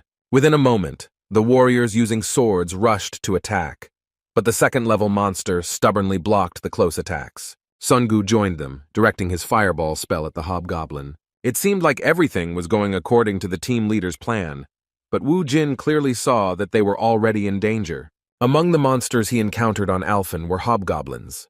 Compared to ordinary goblins, these guys had high intelligence, which became clear when the enemy cast a spell. Based on his experience, Wu Jin knew better than anyone that the real danger of this beginner-level monster was not its magic. While fighting the hobgoblin, the boys completely forgot about where the small goblins had disappeared to. As it turned out, they hid on the floor and even armed themselves with improvised means, and their look and behavior suddenly changed. With a tremor in his voice, one of the team members said that those guys were different from what they had seen before. Taking advantage of the situation, one of the goblins secretly fired a dart from around the corner at one of the squad members. His victim was a warrior in armor, the dart hitting him right in the neck. His whole body became paralyzed and he began to tremble from unbearable pain. A moment later, he received a sudden blow to the back of the head and fell to the ground. The goblins acted quietly and covertly. It was clear that they could deal with the entire team if they did not take action. Watching the pathetic actions of the guys from the squad he agreed to go with, Wu Jin said that this was exactly what he was afraid of. The cocky Do Su didn't seem like someone who wanted to listen to some new recruit among the awakened. Wu Jin knew from the very meeting that the real danger of the hobgoblins was not their magic or brute strength, but their ability to lead due to their comparatively high intelligence. The goblin squad leader is not just another one-star monster, but a true leader of the army, who is capable of using various tactics and even giving personal orders to each subordinate. Realizing that the guys couldn't cope with the panic, and the situation was getting worse with every second, Do Su made an adequate decision for the first time. He shouted that they should retreat and get out of this place as soon as possible. All the fighters immediately ran towards the exit, without looking back at the monsters. Only Wu Jin and Sun Gu stood in their place, diligently covering the backs of their comrades. Using fire magic, he continued to strike, losing most of his mana reserves. However, now using the means at hand, the goblins were able to withstand his attacks and continue their advance. Addressing the others, Do Su stated that they were no match for this enemy, so they should retreat immediately.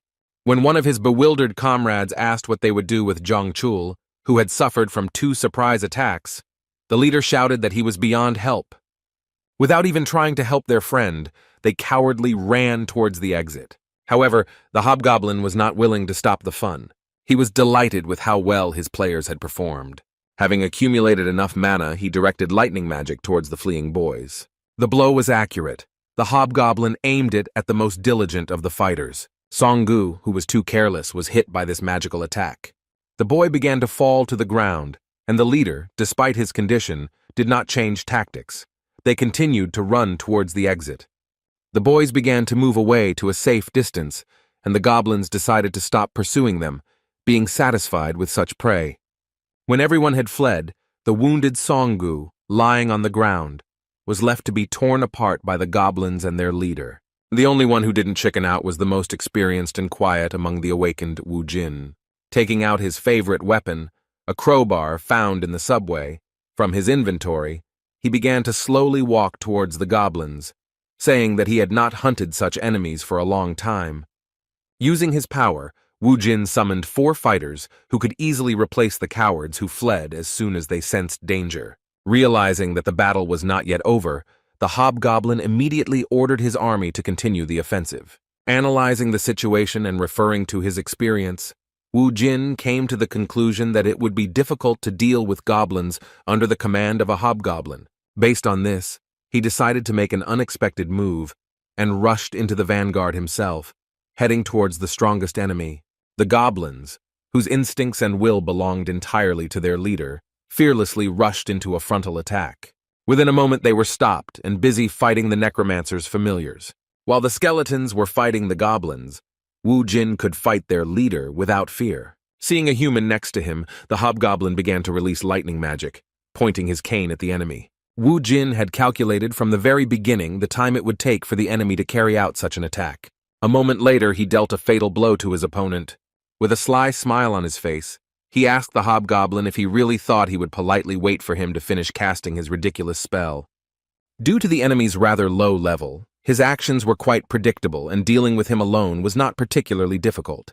After defeating the strongest monster in this dungeon, Wu Jin received a level-up message. As soon as he raised his level to the 6th, he immediately felt the increase in characteristics.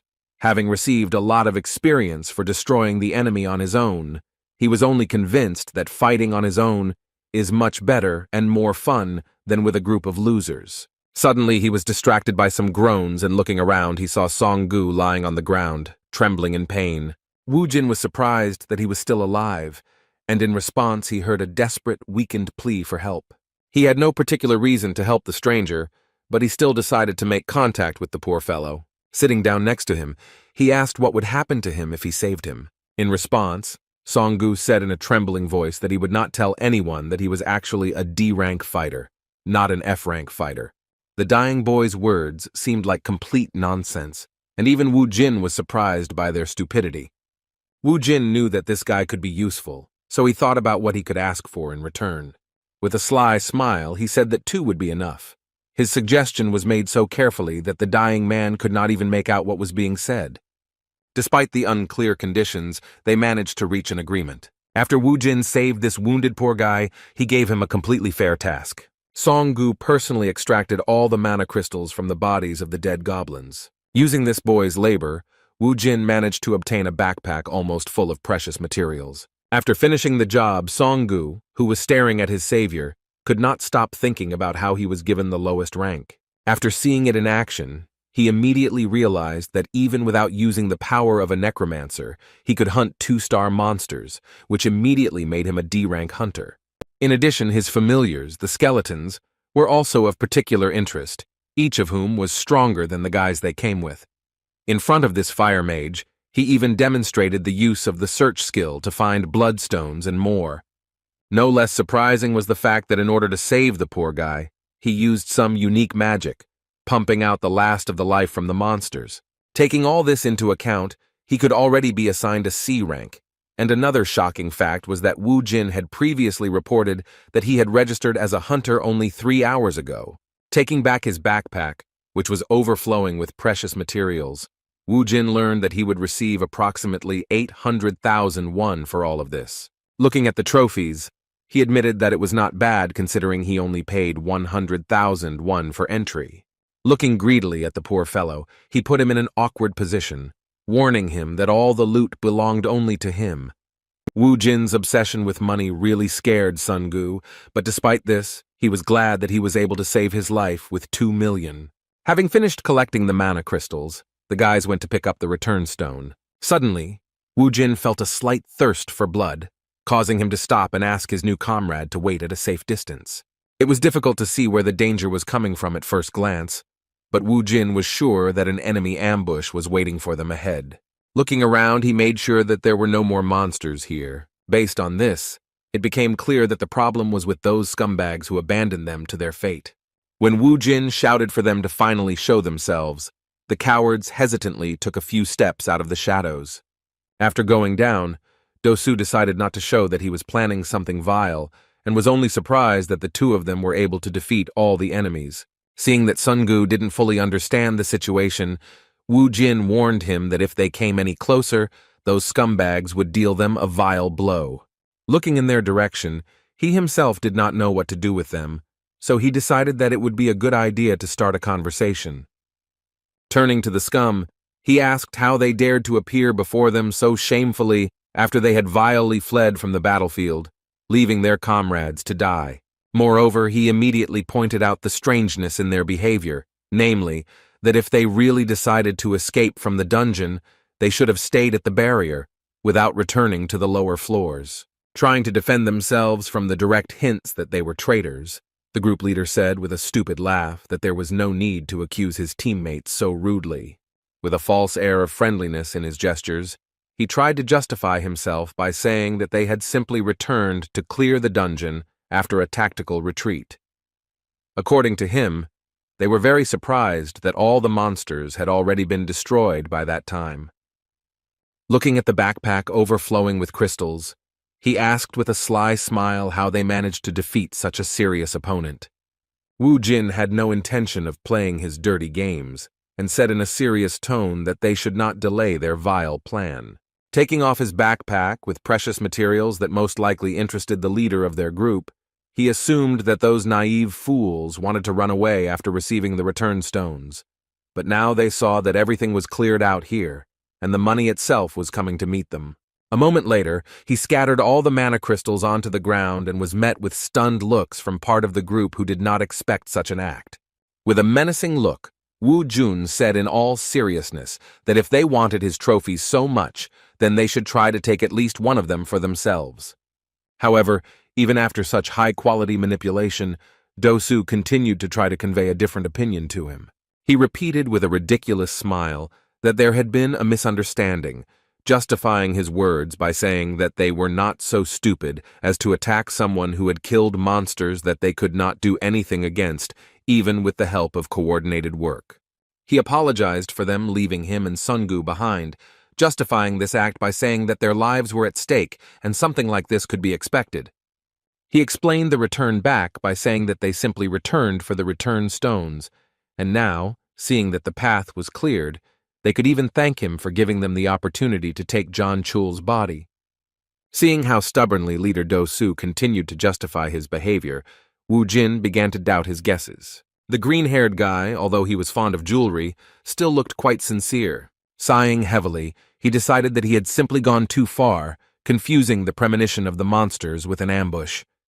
Based on this, he assumed that during those 20 years spent in Alphen, he had become too nervous and distrustful, which even affected his attitude towards people like him after his return. In just a moment, he was confronted with the reality that he had begun to deny a few seconds ago. He felt a sudden, intense burning sensation in his eye area, which was used on him by a fire magic user, the leader of their group, Do-Su. Song-gu was shocked by what was happening, and, staring at his savior, did not even have time to react to the fact that those scoundrels received the order to begin the attack. A moment later, a magic arrow flew at the poor guy and hit him in the left shoulder. Song-gu screamed in pain as Wu Jin began to get his bearings, resigning himself to the fact that he had to fight.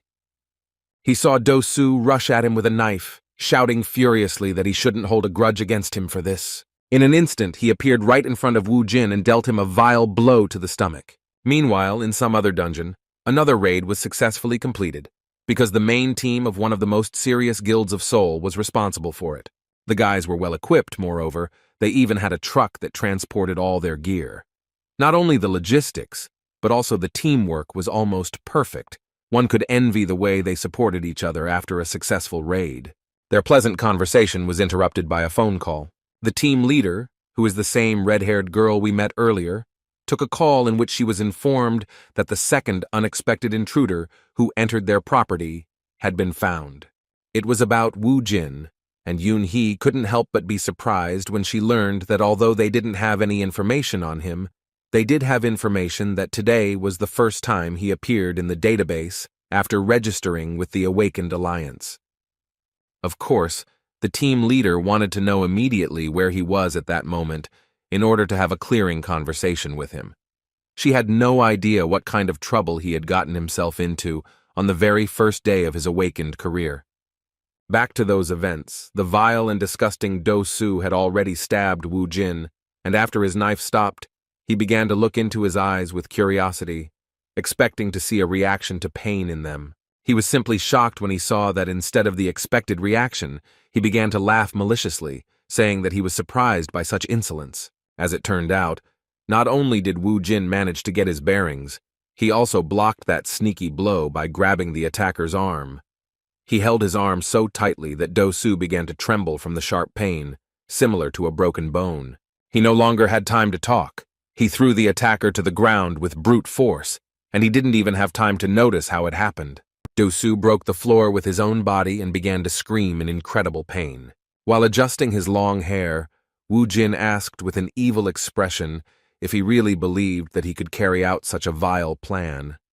There were only a few scratches on his face, and his eyes were intact, since he had managed to use the mana aura. Pointing his finger at the other bastards who dared to challenge him, he asked if it was true what they said about all the awakened beings being the same as them. Looking at the shameless traitors blinded by the bloodstones, he shocked those guys by using necromancy on the goblin corpses lying next to them, calling for reinforcements in the form of 5 skeletons that outnumbered the attackers in strength. He declared that it was time for punishment, and then ordered them to get rid of the scoundrels.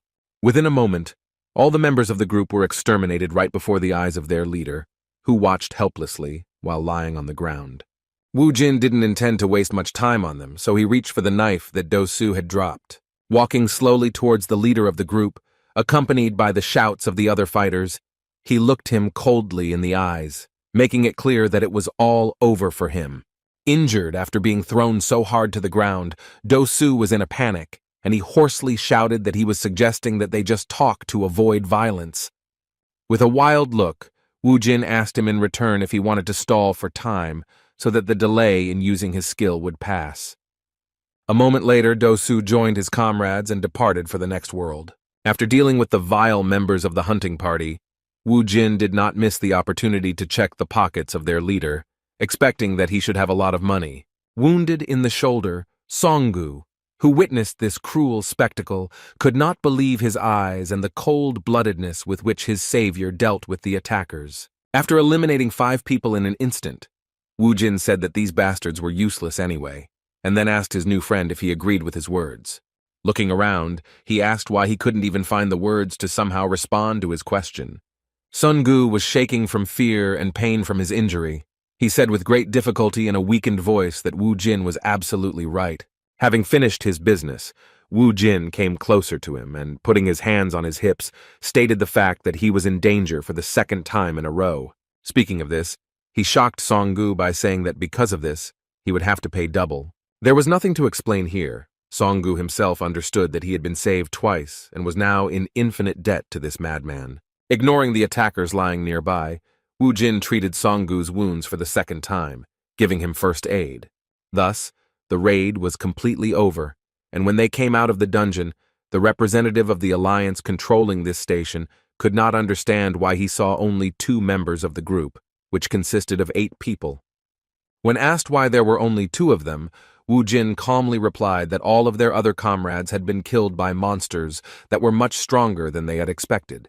This information was not only shocking, but also suspicious. The Soul Hunter Alliance representative, noticing the overflowing backpack on the awakened man's back, asked how they were able to collect all those bloodstones. Looking at his backpack, which was indeed suspicious, Wu Jin answered without hesitation that even though they were facing a serious threat, it still didn't stop them from collecting all the trophies so as not to leave the money lying on the ground. Having no other choice, the representative of the Hunters Alliance handed him a statement and a pen, asking him to sign before leaving, since there was a chance that the Bureau would contact him to clarify the details of this incident. Having finished with these nuances, Wu Jin, together with his friend, who was afraid to even move in his presence, immediately went to the mana crystal collection point. When he sold all the trophies, he walked out of that building with a sly, satisfied smile.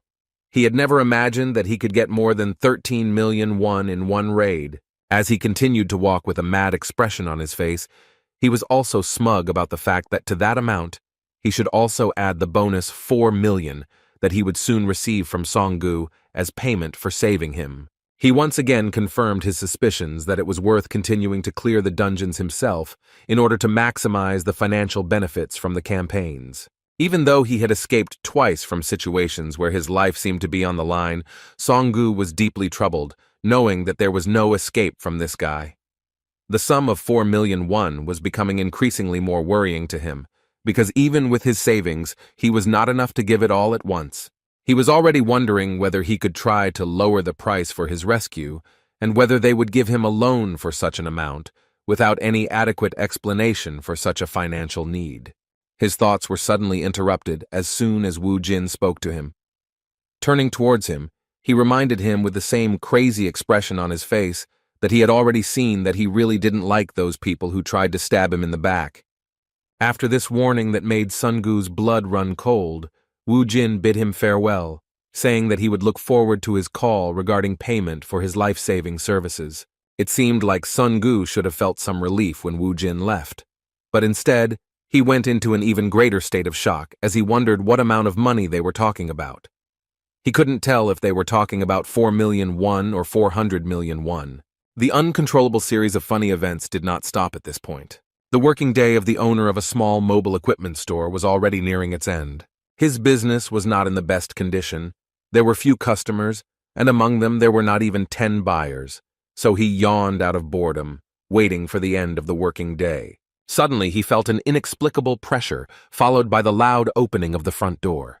He was simply shocked that some madman was entering his shop, opening its glass doors with a brutal kick.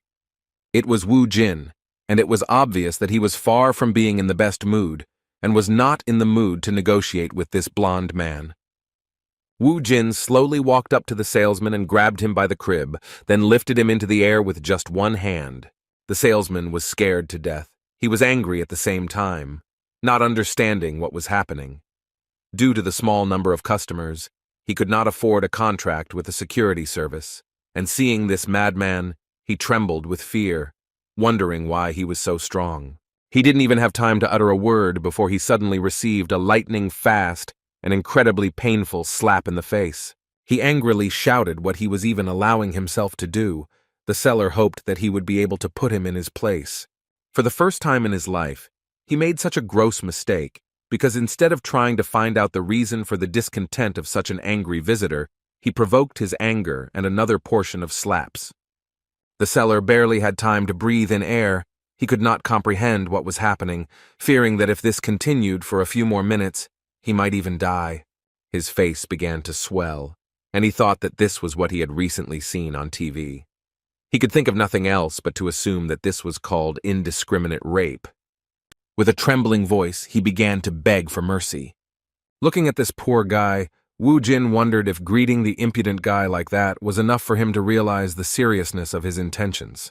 His mood was not so bad, so he did not refuse the seller's request, and instead of continuing to beat him with slaps, he simply threw him on the floor. When Wu Jin approached this phone store owner, he immediately knelt down in front of him and cried out pitifully that he would do whatever he asked of him.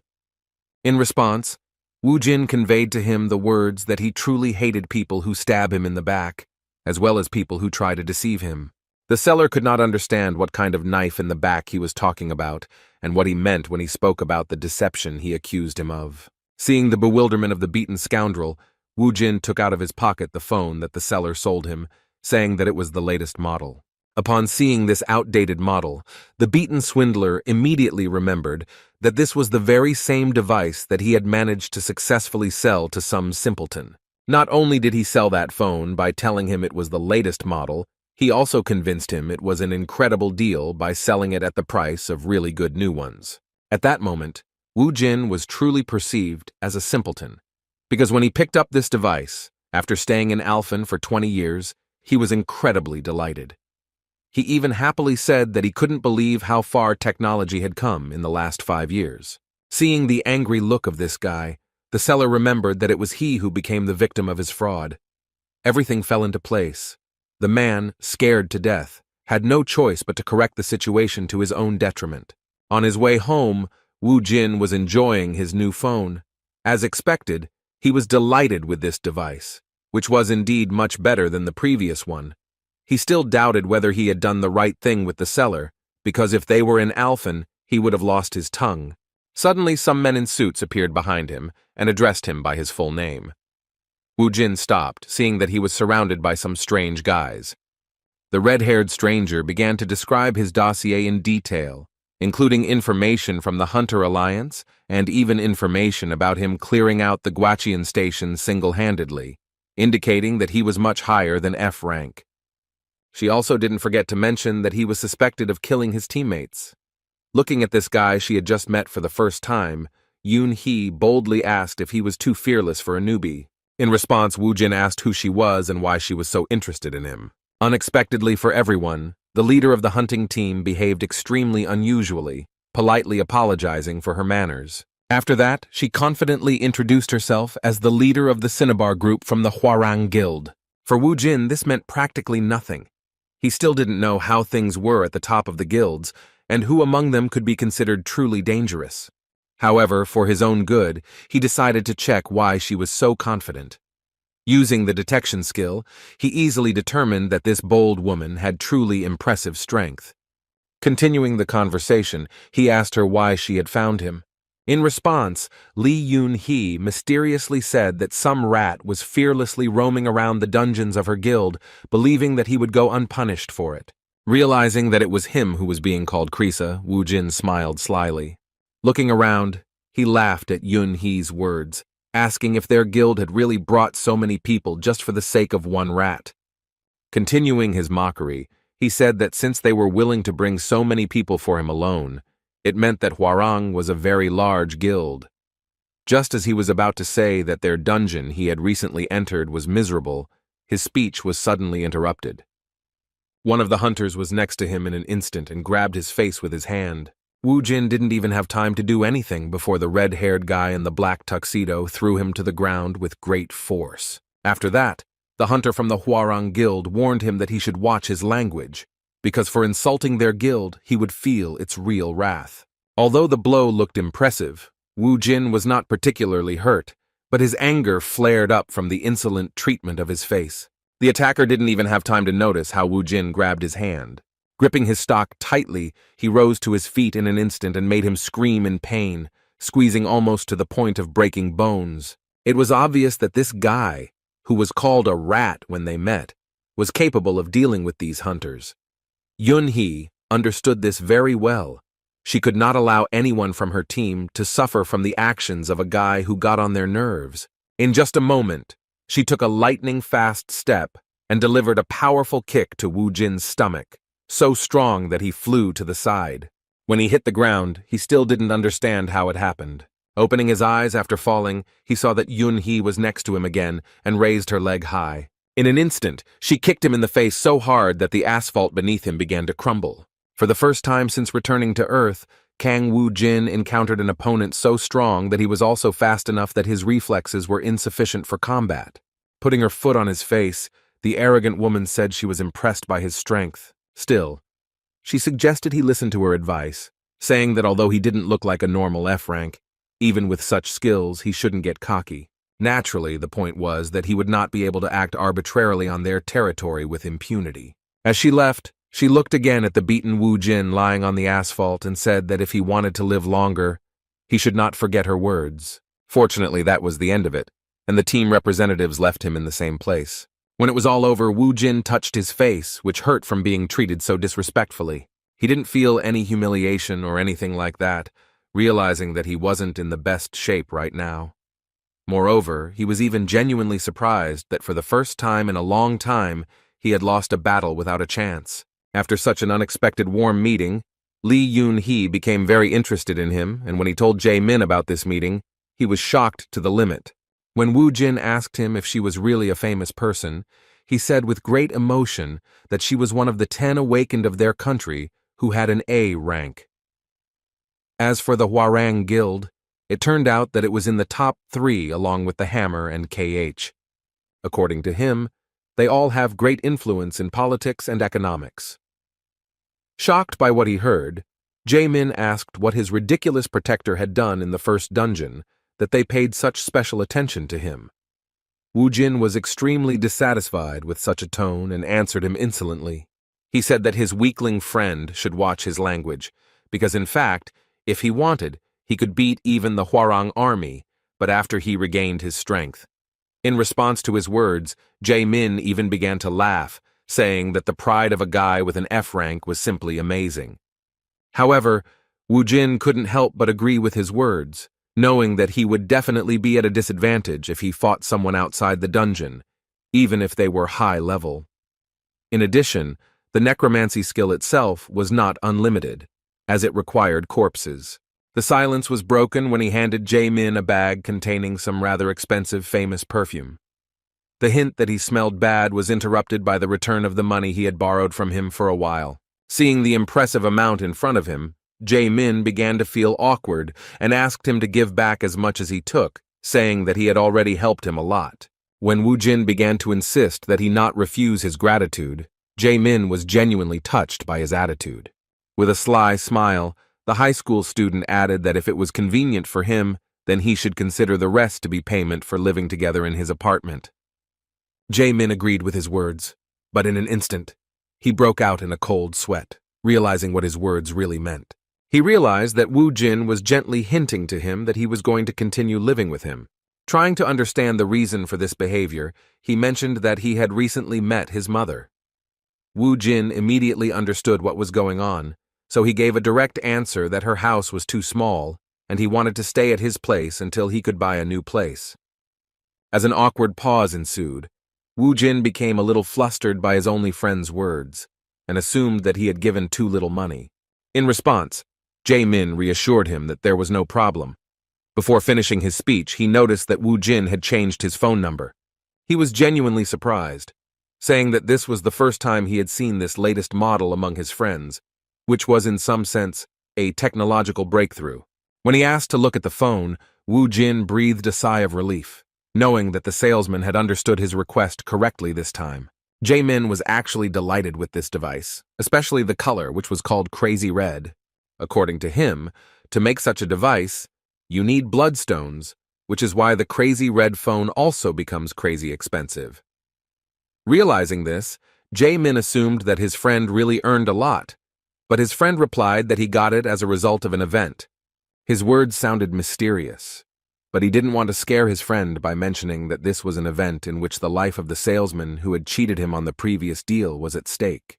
Jae-min did not hide his admiration and even called his new friend a really cool guy. Suddenly, a message regarding a money transfer came on his phone, and Jae-min began to count the number of zeros with difficulty. Wu Jin immediately took his phone back and looked at the account where another 40 million won had appeared from Hong Sung-gu, and he realized that the idiot had mixed something up, because originally it was about 4 million. He had no choice but to contact him and arrange a meeting.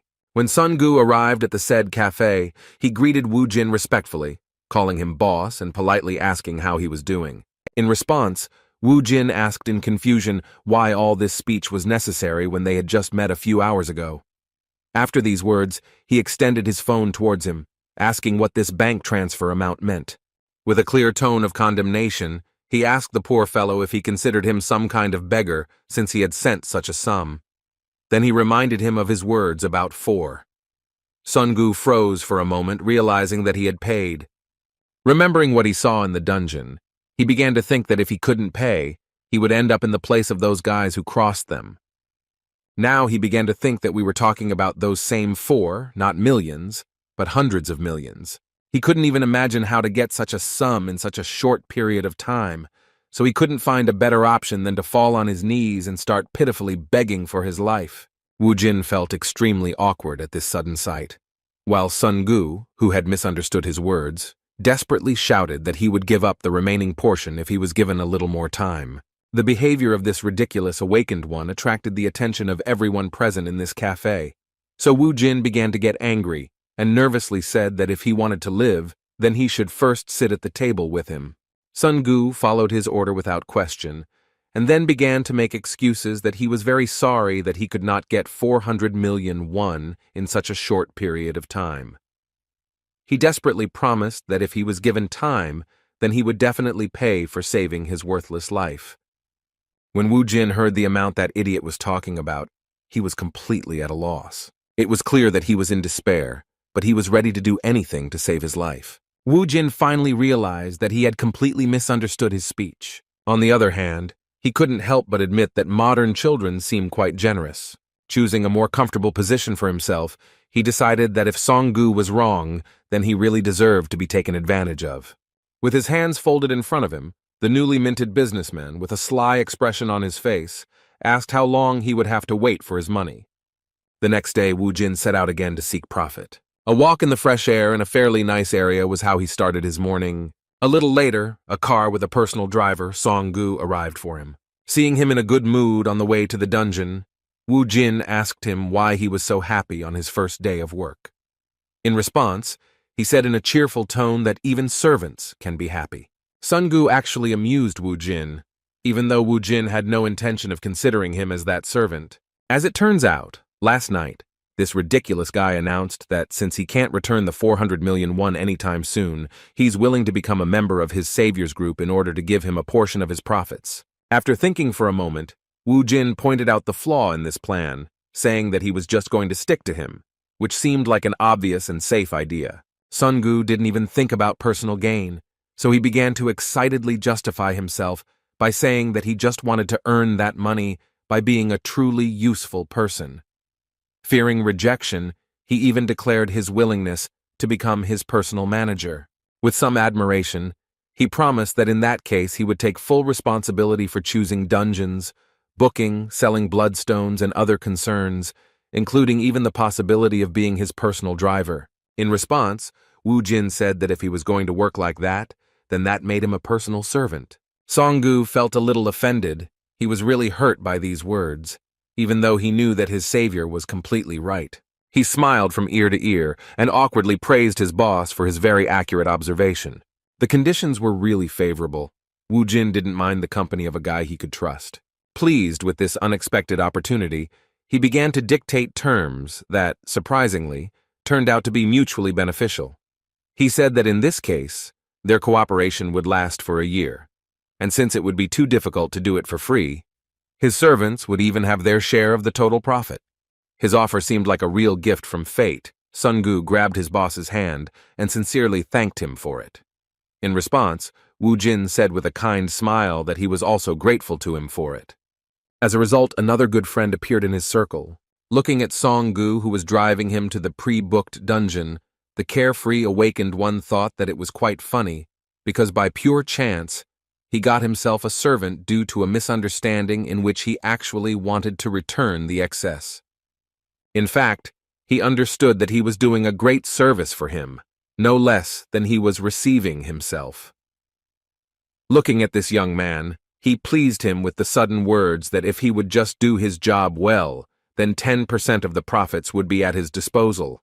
Hearing this, Song Gu turned away from the road and, with tears in his eyes, thanked his boss for what he was doing for him.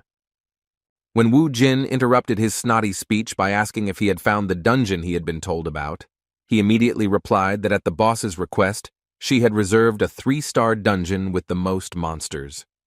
They soon arrived at the third exit of Maebong Station, where a swarm of Reikis was located. Monsters like cockroaches weren't much of a problem in terms of battle difficulty, but their numbers were definitely very impressive. Sun Gu was at a loss, doubting whether they could handle such a task. He had 2 backpacks on his shoulders, and his only task was to collect trophies, but Wu Jin still asked him to keep an eye out, so as not to be accidentally hit by a surprise attack.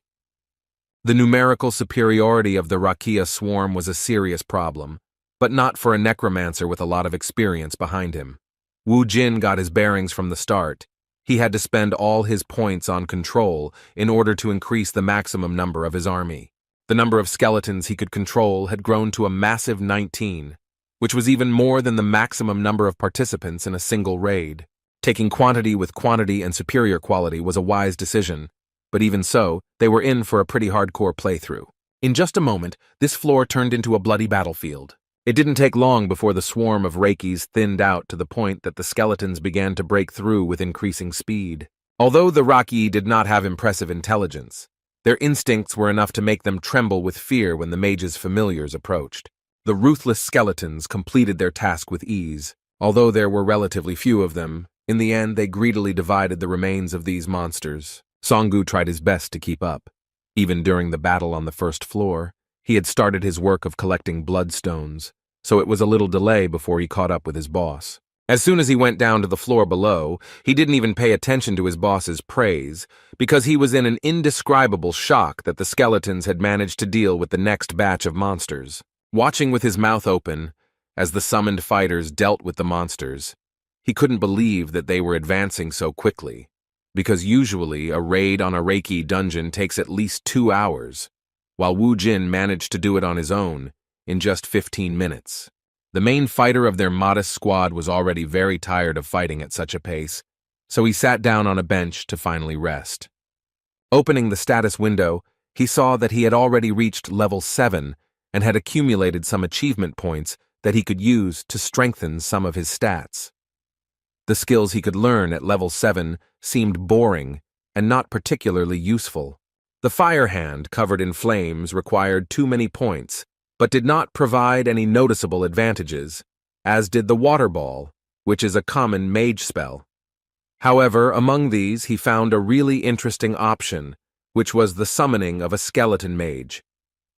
He could learn this skill already at level 10, so Wu Jin thought it would be a good idea to open it soon. Meanwhile, Sun Gu finished collecting trophies and even managed to find a return stone on his own. While in this dungeon, they were able to completely clear it in just 27 minutes, but Wu Jin was wondering what to do next. In fact, he hadn't thought about having much free time before, since they had booked the dungeon for 4 hours. As he climbed up, he informed his already tired servant that they would be able to go through this dungeon 7 more times during this time. As soon as they finished their first expedition, they immediately went to the Bloodstone Reception Center and received a whopping 53 million won for their trophies. Hearing the mention of such an incredible amount, Song-gu was at a loss, not understanding what the representative of this change point was talking about. A moment later, he felt an incredible shock from the realization that this was indeed the amount they had received. Their check was in his hands. They had earned more than 50 million. Realizing that at this rate the amount would soon be over 400 million, he began to tremble at the realization that his share would be a whopping 40 million won. Previously, he had been going to peer-to-peer dungeons for 2 months and had earned around 30 million, but here it was a whopping 40 million in one day. The amazing result was mind-blowing, and Sung-gu said he couldn't believe what was happening. With an incredibly happy expression on his face, he thanked his boss for what he was doing for him, calling him a truly great man. With a kind smile, Wu Jin asked him not to fuss, because it was still too early to rejoice. It was not the time to relax, knowing that they still had 7 more trips to the dungeon left. Following his boss, his subordinate called it an opportunity given by the gods, because as it turned out, becoming Wu Jin's manager was truly a great decision. The events surrounding the new awakened, who began to show incredible success, began to gradually spread. In the Hammer Guild, one of the 3 most powerful hunter organizations in Seoul, everything was as usual. The leader of one of the teams was enjoying his free time in the office. He was humming a song and making coffee when he was suddenly interrupted by a message. Without being distracted from his work, Captain Gay-min took the call and asked what had happened and why he was being disturbed. In response, he was told that 2 guys had bought a ticket for 4 o'clock in the morning and entered the dungeon. The interlocutor paid special attention to the fact that those guys were a little strange. People die in dungeons all the time, so Gay-ming didn't think there was anything strange about it. However, he was told in return that the strange thing was that those 2 were still alive. But what was equally strange was how long it took them to clear the 3-star dungeon. He reported that their first raid took 30 minutes, and on the second, they only spent 11 minutes. A moment later, he saw Wu Jin and Sung-gu exit the dungeon again, and on the 3rd raid they spent only 9 minutes and 40 seconds. The shocking result stunned the guys from the Hammer Guild. They couldn't believe how this was possible, because even professional teams of 8 people spend 2 hours on such raids. Having won a bet that the mysterious guys would do it in less than 10 minutes, the captain's subordinate who was watching them asked his boss if he could find information about those guys using their data from open sources. Gay-ming had never heard of A-rank guys clearing dungeons in a duo. However, he was wrong, and his shock increased to an unprecedented level when he learned that the 2 subjects being monitored were only F-rank. Hanging up, the captain replied that they should stay in touch for the time being while he could find out at least some information regarding those guys. When checking the data, he immediately found out that one of them, namely Wu Jin, had only registered in the hunter database 1 day ago, while the other member of the squad had only registered 2 months ago. This result indicated that such measurements were wrong. An excited smile appeared on the captain's face, realizing that this was too big of a measurement error, and those 2 should be assigned at least a C rank. Awakened ones with such serious abilities are likely to become high-ranking. He knew this for a long time, and had been waiting for guys with such potential for a long time, so he could not miss the opportunity to get them at his disposal. As expected, the Hwarang Guild was also watching the events. One of the managers of this organization noticed their strange activity and reported to Yun-hee that the guy who recently appeared in their sight was able to do something incredible. They had dealt with him before due to a report from a bureau employee that he had trespassed on their property. They already knew that Hong Sung-gu was an unremarkable fire mage, while the main power was possessed by Kang Woo-jin, an F-rank necromancer. The leader of their organization, turning to Captain Lee Yun-hee, asked what she thought of his abilities. Recalling their meeting, she replied that she actually thought he was unusual, but not that unusual. Like Captain Jae-min of the Hammer Guild, she also came to the conclusion that Wu Jin must be at least a C-rank fighter. The leader agreed with her words and concluded that there were 2 options, the first being that he was hiding his abilities during the test, and the second option was that Wu Jin was growing at a crazy pace. It was the first time Lee Yun-hee had seen something like this, so she asked the more experienced leader if there had ever been an awakened who had such a speed of development that they could rise 2 or 3 ranks of power in one night. In response, the red-haired man said that there was a similar case in history where an awakened person rose from F to A rank in an insanely short time. His potential was a secret until he reached the #1 spot in South Korea. Naturally, they were talking about Kim Kang-chal, and understanding this, Yun-hee objected, saying that such a great hunter cannot be compared to some punks. Despite her opinion, the leader suggested not to be too sure of his guesses.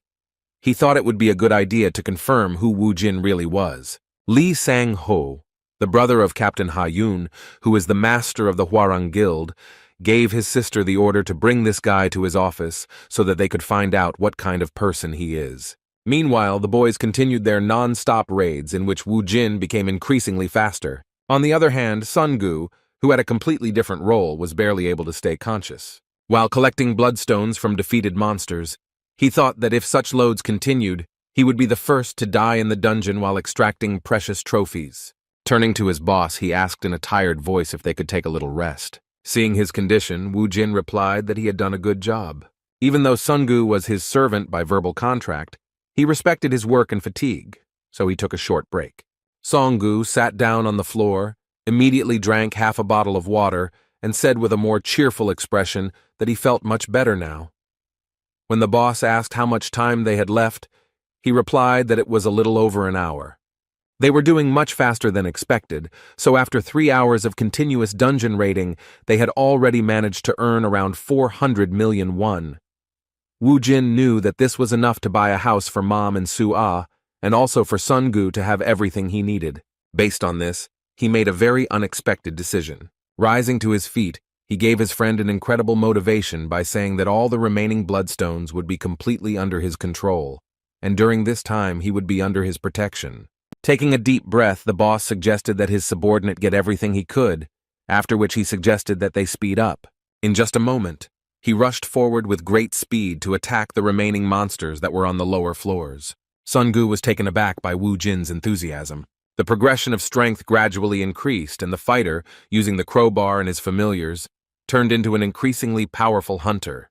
Taking advantage of the opportunity, he not only improved the skills of his skeletons, but also fought on the battlefield himself, improving his own characteristics. The rush sometimes made him need to act according to the situation. Previously, he was just a general who wisely led his army, but now, finding himself at the forefront of the battle, he himself often found himself in dangerous situations. However, in such a weak dungeon, he didn't really feel the pressure from the monsters, because their numbers weren't a problem thanks to his 19 skeletons, and he himself could easily deal with surprise attacks. After 3 hours of constant raiding, he finally reached the long-awaited 10th level. Having cleared another floor and received a message about his level increasing, he decided that this should be enough to strengthen his army. When he opened the system window, a new notification suddenly appeared in front of him, saying that he had fulfilled the level requirements for class assignment. Wu Jin was surprised because when he was in Alphen, this did not happen. With a thoughtful look, he said that in Alphen, classes were also determined by reaching level 10, but he was already a necromancer, so he did not understand what was happening with the system. A moment later, the system began to work with special persistence, analyzing the player's development in order to assign him one of the possible classes. As it turned out, he actually became a dual class, gaining a second class that was a warrior. Wu Jin felt a little uneasy thinking that this might be a problem, but he couldn't refuse such an offer. In addition, he was given a bonus in the form of a warrior weapon. Based on his experience, Wu Jin believed that being a mage was definitely more advantageous, as the characteristics overlapped with necromancy. Unfortunately, he did not receive the mage class, but became a warrior. If he had known that this would happen, he would have used magic instead of waving a crowbar. He had no other option but to accept such a decision of fate. Ignoring the details, he looked with particular interest at the bonus in the form of a warrior's weapon, which became his reward for acquiring new abilities. The mysterious gift item appeared in front of him, but in reality, it looked more like an ordinary steel pipe. As soon as he touched the warrior's weapon, he received a notification about its properties. As it turned out, it was a steel staff that grows with the user and will come to him at the first call. After looking at this item, Wu Jin still smiled, realizing that a weapon with increasing characteristics was not so bad. He thought with anticipation about what it would become in the future. After finishing receiving the unexpected rewards, he returned to his original plan, obtaining the Necromancer bonus in the form of the Demon Seal Catalyst. The item known as the Demon Seal Crystal is a magical crystal that is obtained by necromancers upon reaching certain levels. The 7 crystals inside are great familiars, incomparable to the skeletal soldiers. With their help, on Alphen, he destroyed all the enemies who dared to come to Alendal, the land that belonged to him. With a smile of anticipation, he wondered who he would get this time. As he opened the seal, the crystal began to shatter with a blinding purple light. Wu Jin folded his hands in front of him, waiting to see the familiar he would receive from this crystal. A moment later, a succubus with black wings appeared in front of him, a short blonde with large eyes and bright red lips. It seems the necromancer had already seen her before and was stunned that it was she who appeared in front of him. It was Bibi, and when she saw her master, she asked with tears in her eyes where he had disappeared to. While Wu Jin was trying to figure out why she was the one who appeared from the crystal, Bibi rushed at him with hugs and screamed that she really missed her master. There were a lot of questions, the first of which were why she didn't stay on Alphen and what was going on in general, since she somehow miraculously ended up on Earth. With tears in her eyes, Bibi explained that after their master disappeared, all the familiars were placed in the seal space. After these words, Wu Jin realized that they had all moved along with him, but were now sealed until their master gained enough power to return them to his control. Bibi continued tearfully talking about how much she missed her master, but after a moment she remembered something important and stopped. As it turned out, it was because she smelled a strange smell. Looking around, she asked why she could smell that in such a place. Wu Jin couldn't even guess that all this time he had been smelling Tranit's subjects from them. Hearing this, he was shocked, because he himself could not even imagine who was behind such an expansion of monsters on Earth. The one he feared to see on his home planet was a demon that invaded Alphen from a mysterious dimension and destroyed 90% of the local population. Wu Jin had never fought him, but his subjects invaded his domain, Alendal, so often that the sight of them made him sick. It has now become clear that the fact that Tranet is gradually invading Earth is the reason for the sudden appearance of the dungeons. Finding himself on his home planet, Wu Jin thought that he had escaped from Hell, but as it turned out, Hell was following him. Meanwhile, near the station where they were fighting, some representatives of large hunter organizations had already appeared. There were enough guys interested in Wu Jin, among whom were leaders of large teams. Looking at his watch, Ha Min replied to the representative of the large organization that the recruits they were interested in entered the dungeon 8 minutes ago, so they should be coming out soon. According to him, those who interested their leader so much were not simpletons, because they earned more than 400 million won, working only 2 people, and only in 1 dungeon in less than 4 hours. This guy, observing the situation, believed that with such strength, he too would be able to clear dungeons at such a speed. Meanwhile, all attention turned to the guys because they finally came out of the dungeon. Sungu could barely move his legs, while Wu Jin was fine, but still thought about the disturbing news he had learned after his first familiar had appeared. Jin Min Chang broke the silence by complimenting them on their good work in the dungeon. With a smile on his face, he asked if they would mind giving him a few minutes of their time to listen to one of the most fateful proposals of their lives. In response, Wu Jin coldly walked past and replied without much interest that he refused their offer. Hearing such an unexpected answer, Jin felt despair and threw aside his pride and ran after them, begging them to stop. With a sullen look, Wu Jin asked why he was asking if they were willing to listen, if he was going to waste their valuable time anyway. Mr. Min Chang was very worried about the situation. His face was covered in cold sweat due to the difficult dialogue. He couldn't understand what was wrong with the guy who, by recruiting him, his career would skyrocket. In response, he apologized for wasting their time all this time with his beating around the bush. Having regained his former respectable appearance, he handed over his business card and said that they should get down to business because the Hammer Guild wanted to recruit them. But even after the direct text, Wu Jin turned around and started walking away, shocking even his protege with the answer that he was not interested. Jun, having lost his pride again, started running after them, assuming that they simply did not know who they were. Wu Jin knew that this wasn't going to stop just like that, so he turned back to the pushy leader of the hunting team and said that he heard that they were one of the top 3 guilds in Korea. Jin Min Chang felt a little relieved after hearing that he was being treated properly. After that, he extended his business card towards the promising hunter and said that their guild had the strongest of the awakened within its ranks. He promised that if they joined them, then they would receive the best support without delay. Skipping formalities, Wu Jin, calling the representative of one of the strongest organizations simply a man, asked him to stop this meaningless dialogue. With an angry look, he said that he was in a noticeably bad mood, so it was worth stopping to irritate him, so as not to run into rudeness. His behavior seemed unusual to other people, because no one even guessed what was threatening their planet. Having earned a large sum, Wu Jin stopped at an interesting place, after which, together with his mother and sister, he went to one of the most prosperous areas of the city. His mother was shocked to learn that her son, a few days after his return, led them to a huge house that the realtor said now belonged to their family. She was excited about what was happening, realizing that such a home would cost an unimaginable amount of money. Looking at her son, who had a calm smile on his face, she still wondered how he was going to buy such a house.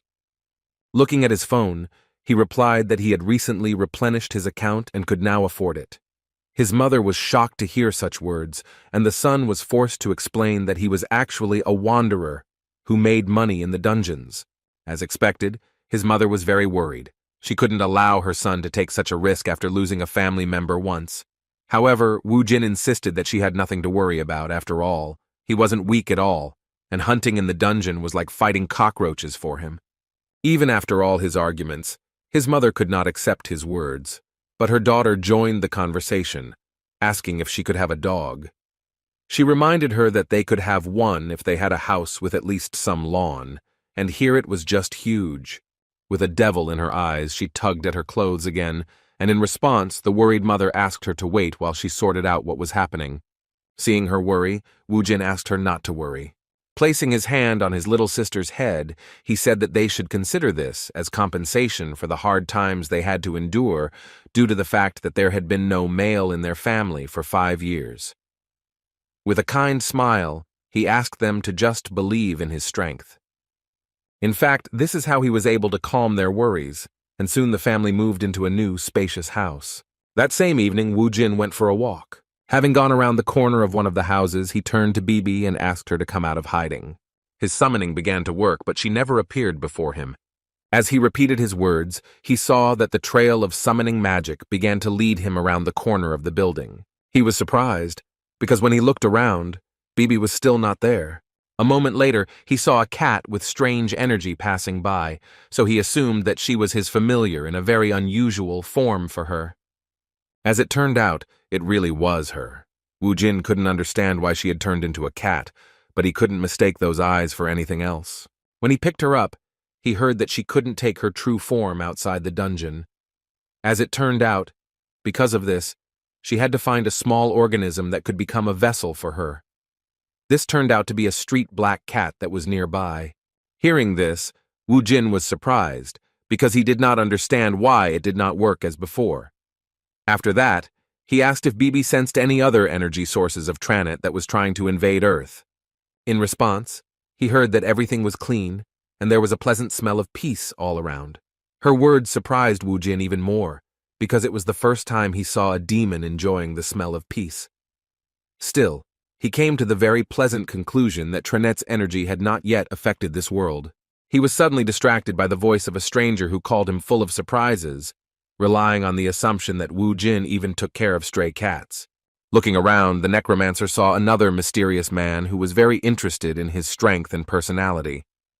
With a pleasant smile, the red-haired man who introduced himself as the Eyes of the Hwarang Guild asked if it would be difficult for him to spare a little time for a conversation. While Wu Jin was with Li Sang-ho, his subordinate Sungu visited a place he had only dreamed of visiting before. While in a luxury car showroom, he waited to meet the dealer, still wondering what could explain his boss's strange behavior. When they were returning from work to the dungeon, he asked the question that was troubling him directly. He wondered why he had turned down the offer from the Hammer Guild, which other hunters could only dream of. With a heavy sigh, Wu Jin replied that he just wanted to. Sun Gu was surprised by this answer, as it sounded as if his boss was some kind of cheeky schoolboy. Wu Jin explained that he simply hated following anyone's orders. Alarmed by this answer, Song Gu, with cold sweat on his face, replied that even the almighty Hammer Guild could not compare to the strength of his boss. Still, he wasn't sure if Wu Jin's arrogance and pride were the only reason he turned down a lucrative partnership with the guild that could have opened the door for them to earn more and grow. While inside the incredible car showroom, he answered with a sly laugh that the reason was no longer so important, because soon he would have the opportunity to drive the car he had dreamed of for so long. With his hands folded in front of him and his eyes looking up, he made the decision that all he would do from now on was trust and follow his boss. A moment later, his thoughts were interrupted by the dealer, who came out to meet him, apologizing for keeping him waiting. They immediately brought him a contract and asked if he wanted to sign it right away. Being so close to his dream, Song Gu agreed to the proposal without hesitation. Meanwhile, his boss was in one of the cafes, where he was already being apologized to for how his first meeting with the Hwarang Guild had been. What Li Sang meant was that he had a run-in with Yun He over a misunderstanding about visiting their dungeon without permission. Hearing this name, Wu Jin immediately knew that it was about that crazy woman with red hair. The guild leader explained that in fact, although she is his younger sister, she is very different from him due to her explosive nature.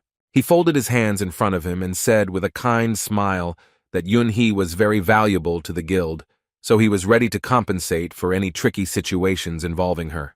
Wu Jin shook his head and said there was no need for that, then suggested that they move on to the real reason for his visit. Continuing to smile, Sanho replied that he was quite smart in negotiations despite only having recently graduated from high school and not even having much experience in talking to hunters. He admitted that he had actually observed his progress, which he could confidently call a stunning progression, which was impossible for a rank F. He believed that Wu Jin belonged to a rank C at the very least, especially considering what had happened in the raid he had participated in today.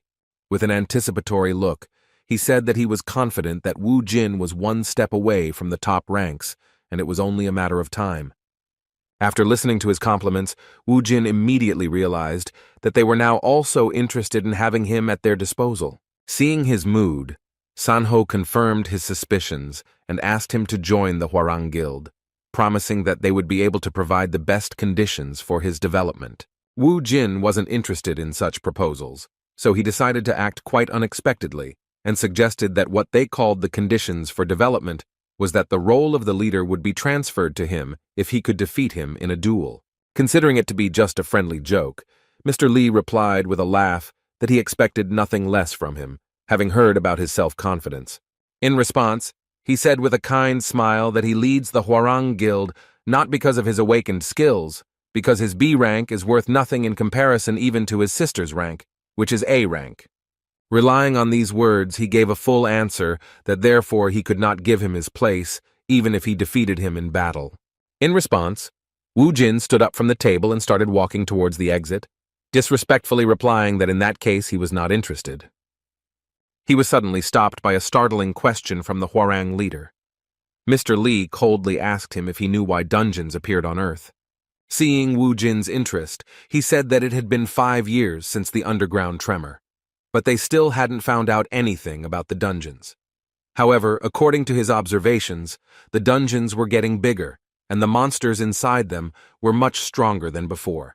But humanity is not at all frightened by this, because people are completely immersed in earning money from bloodstones.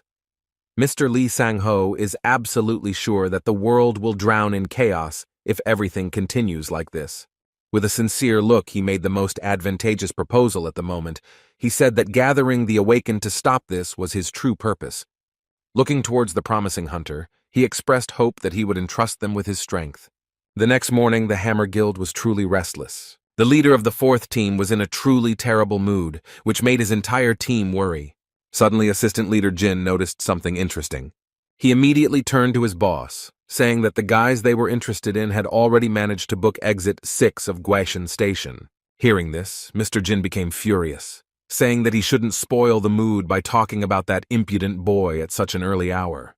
Walking towards the window, Jun Min Chang began to rant about how good Wu Jin was, suggesting that he would be a C-rank hunter at best. However, his out-loud thoughts were interrupted by a message that the newbie they were interested in had booked a dungeon with a 4-star difficulty. Hearing this, Mr. Jun almost choked on his coffee, thinking that the madman had signed his own death warrant. He ran to the computer without delay and made sure that they had again reserved such a difficult area in order to clear it together. With a cold sweat on his face, he confirmed his suspicions that those guys had gone crazy. In fact, F rank can't enter dungeons higher than 4 stars, and in that case, they would only be able to go if they were part of a mining or support team. From the very beginning, Leader Jun saw that they were newbies who were booking dungeons without even basic knowledge, and yet he was still tormented by the question of what kind of abilities they possessed to be able to clear such a difficult dungeon. In response, Jun asked if there was a 4-star dungeon nearby. As it turned out, it was Cheongsa Station Exit. Hearing his guess confirmed, the leader thought that it was quite close to what the guys he was interested in had booked. He asked his subordinate to try to cancel the booking in order to interest Wu Jin. The subordinate thought that his boss had already given up, but he confidently replied that this time they would be able to sign a contract with those guys. He believed that if you want to catch fish, then you need to prepare the right bait, which was their dungeon. Meanwhile, Sungu and Wu Jin were racing towards the reserved dungeon in a new car. Sungu drove around in his dream car all night, saying he bought it because he didn't want to drive his boss around in an old sledgehammer. In response, Wu Jin, grateful for such attention, praised him for his efforts. Looking around, he nodded his head and concluded that this car was clearly on a completely different level, even considering that its interior was simply something. Despite all the questions raised by the fact that the boss didn't know much about cars, Sungu didn't show his resentment, and replied that he would do his best to make sure that his Hyungnim would travel between his stops with maximum comfort. They were expecting a big catch, but when they arrived at their destination, they heard the local inspector complaining. He said that he couldn't imagine 2 F-rank guys clearing a 4-star dungeon. Sungu assured them that everything was fine, and that they were confident in their abilities, but the representative of the Hunters Association still refused to let them in. He said that it was suicide, and it was not about him not wanting to take responsibility for such an act. It was clear that he was afraid of damaging the reputation of the Hunting Association, and besides, those were the rules. After listening to the inspector's dissatisfaction, Songgu returned with sad news to his boss, who was waiting for him nearby. With an uncertain look, he said that he could not convince the inspector because he said that they were not allowed to visit this dungeon. He apologized to the boss for not investigating the matter from the beginning. Wu Jin didn't blame him for the money he had paid. There was nothing he could do about it, so he said that they should spend the next day reassessing their abilities. In order not to waste time, he asked Ha Min to check if there were any 3-star dungeons nearby. At that moment, their conversation was interrupted by a man in formal clothes, who said that he could not believe that they had met again near the dungeon. As expected, it was Mr. Jun, who had planned to meet like this from the beginning. Calling this situation fate, he asked what had happened and if he could help them in any way. With a kind smile, he tried not to show that he had hoped from the very beginning that he would meet them in this way. Without hiding his obvious suspicions, Wu Jin mockingly repeated his words that this was indeed fate. With his hands on his hips, he asked the curious leader of the 4th team of the Hammer organization how exactly he was going to help them. Without further ado, they headed to the Guachin Government Complex Station, where they had prepared a dungeon for these guys in advance. Recalling their failure, Leader Jun guessed that they didn't know that only C rank and above were allowed into 4-star dungeons. Pointing his hand at this station, he said that this 4-star dungeon was at their guild's disposal, and all reservations had been cancelled, making them free to enter. Wu Jin had this place at his disposal thanks to the help of the Hammer Guild, and he expressed suspicion that it was too good to be true. He said that all such concessions had to be paid for, so he asked what they wanted from him in return. With a kind smile on his face, Leader Jun assured that this was just a gesture of goodwill, and they would resolve their friends' rank issues on their own, so they could clear this dungeon to their heart's content without worrying about the Hunter Association's reaction. Taking his words into consideration, Wu Jin replied that if that was really the case, then they would be most happy to agree to this proposal. After these words, the leader of the fourth team wished them good luck in passing, but asked them to stay for another minute to receive a gift from him.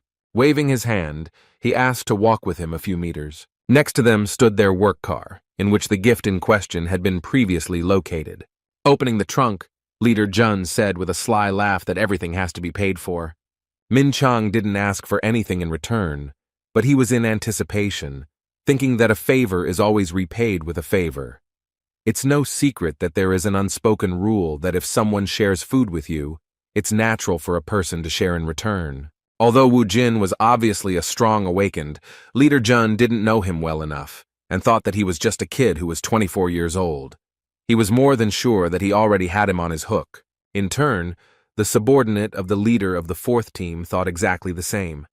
It was not the first time he had carried out this scheme together with his boss, so he began to play his own game, making a compliment that the mood of their dear friend had changed for the better. When Wu Jin asked what he was talking about, he replied that yesterday he was in such a mood that it was scary to even talk to him. Remembering that day, the necromancer agreed, because he really was in a bad mood due to the fact that all his thoughts were occupied with Tranit's presence on his dear earth. Seeing how Wu Jin was gradually becoming more open to communication, the trickster from the Hammer Guild asked with a smile on his face if they would mind having a drink together after their raid was over. Wu Jin agreed without hesitation, and that impudent office plankton immediately came to the conclusion that the kid had fallen for his manipulations. Having been in the Hammer Guild for 2 years now, he was confident that their tactics were impeccable, and that their target would soon sign a contract with them, especially after they had a few shots of strong soju. He continued to talk about celebrating their success, mentioning that he knew of a nice place nearby.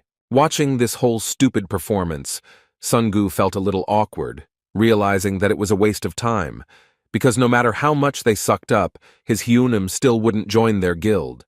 When Jin Min Chang returned, he stopped for a moment, looking around the area for the guys he had brought to this place. When Ha Min asked where those guys had gone, he replied that they had already gone to the dungeon. Hearing this, Mr. Jin began to shake with anxiety, saying that he had asked them to wait so that he could give them a gift for the journey. He was furious, and his protege did not understand what his anger was about. He believed that he was going to wait for them to return anyway, so this gift could be given after their raid. As it turns out, this gift was a much-needed survival kit, without which you can't go on raids on 4-star dungeons. Throwing the 2 bags on the ground, the leader asked Ha Min how much the F-ranked guys who entered such dungeons knew, and whether they had heard about the dangers of such a raid. With a worried look, Mr. Jun thought about the fact that for such dungeons, a D-rank team with a C-rank leader was recommended. He knew that Kang Wu Jin was only an F-rank on paper, and with his speed at clearing 3-star dungeons, he should be able to defeat the monsters in this dungeon. But despite this, his success was in great question due to the fact that he did not take the necessary equipment, because from 4-star to 6-star dungeons are different from low-level ones. If you go there without information and a survival kit, even a high-ranking hunter will not return alive. With his hand to his face, Leader Jin said that this was the end, because with their actions they had not helped, but had literally sent those guys on a deadly raid. Meanwhile, the boys had already cleared a significant portion of the dungeon, clearing all the floors with ease. Looking around, Wu Jin wondered if this was really a 4-star dungeon, considering the monsters they encountered along the way were all too common. Songgu assumed that it was just an easy 4-star dungeon, and his boss decided to agree with it to avoid straining his brain. All the bloodstones had been collected, so Wu Jin activated the search for the return stone.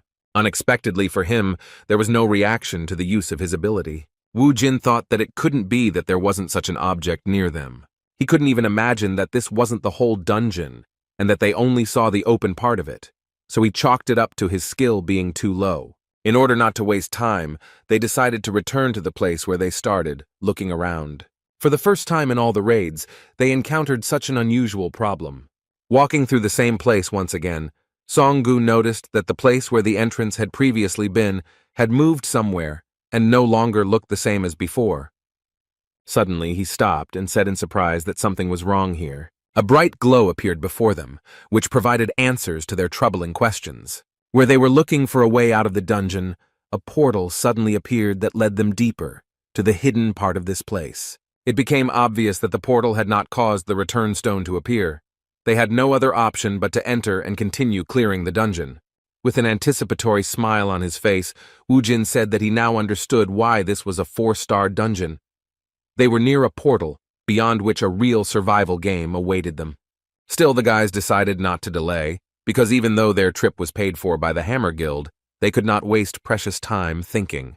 Having passed through this portal, Woojin was surprised by what he saw in front of him. They found themselves in another change, and Songu began to behave strangely. For some unknown reason, he stripped naked, and Woojin couldn't understand what he was planning. He immediately looked away and asked with some awkwardness why he did it. In response, he heard a disgruntled cry about Hunim also standing naked in front of him. Looking around, Woojin realized that only their bodies could move through this portal, while their clothes remained in the place where they entered this teleport. The strange forest they found themselves in greeted them with some strange animal cry. Standing there without clothes was a pretty bad idea. While Songu was panicking, his boss was becoming increasingly surprised at what was happening, becoming increasingly convinced that this was indeed a dungeon of a completely different level from the ones they had been in before. Thanks to his skills, Woojin quickly obtained the necessary items to survive in this dimension without wasting any time, even covering basic needs such as clothing. Seeing how he could control space, Songu couldn't contain his delight. Woojin continued to amaze him with his skills and how he acted coolly in any situation. Even though they had been working together lately, he still seemed like a complete mystery. While Songu was trying to guess what his boss was doing, he was distributing his experience points. At that moment he was at level 10, and thanks to the bonuses transferred from Alphen, his stats were much higher than those of guys with the same level. Even so, he knew that a 4-star dungeon was still dangerous. For example, in the Rocky dungeon, the necromancer's skills were enough. But here everything was different, because he could meet strong enemies with whom he would have to fight face to face. Considering all the risks, he decided to use the rest of his experience points to learn warrior skills. Now he had several movement abilities, a strong blow, anger, and warrior intuition in his arsenal. Having prepared everything necessary, the guys rushed into battle in order to direct time in the right direction without delay. The first monsters were already close, and Songu, who was still panicking at being in such a place, asked his boss to be on guard. The huge lizard rushed through the dense forest towards the unexpected guests at high speed, while Woojin appeared right in front of it in an instant. Before the monster could even comprehend it, the dual-class fighter suddenly appeared above his head. Thanks to the warrior's intuition, Woojin was able to assess the enemy's strength in a split second. As it turned out, it was a crocodile with a strength level of...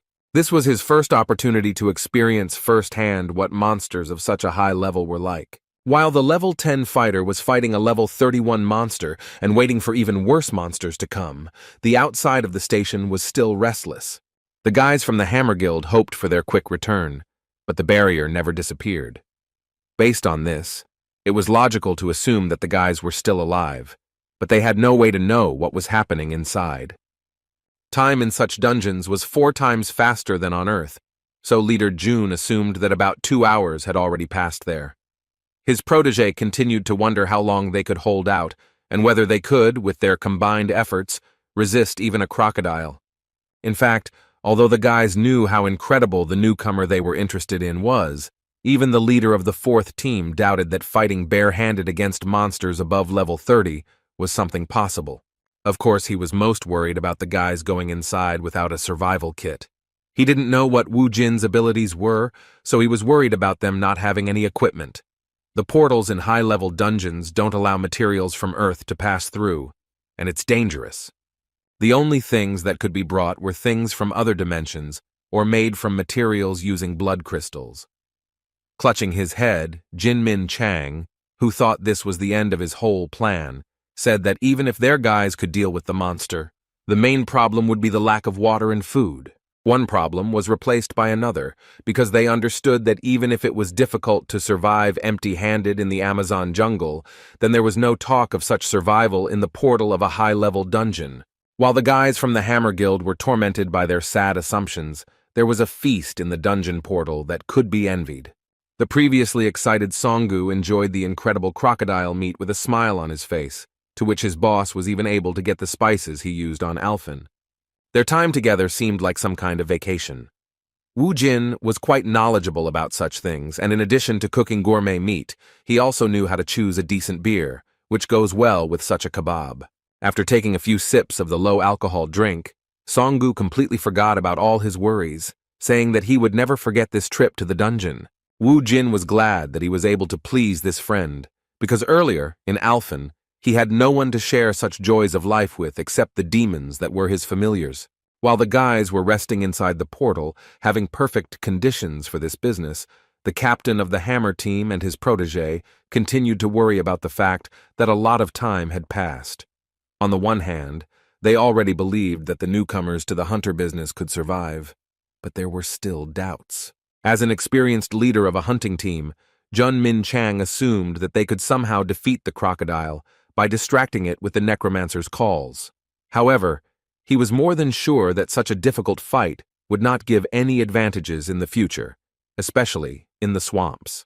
For those who have at least some understanding of such dungeons, it is no secret that the swamps that appear from time to time in the jungles of such portals are simply a death sentence for melee fighters. Even for our guys, it was quite difficult to move.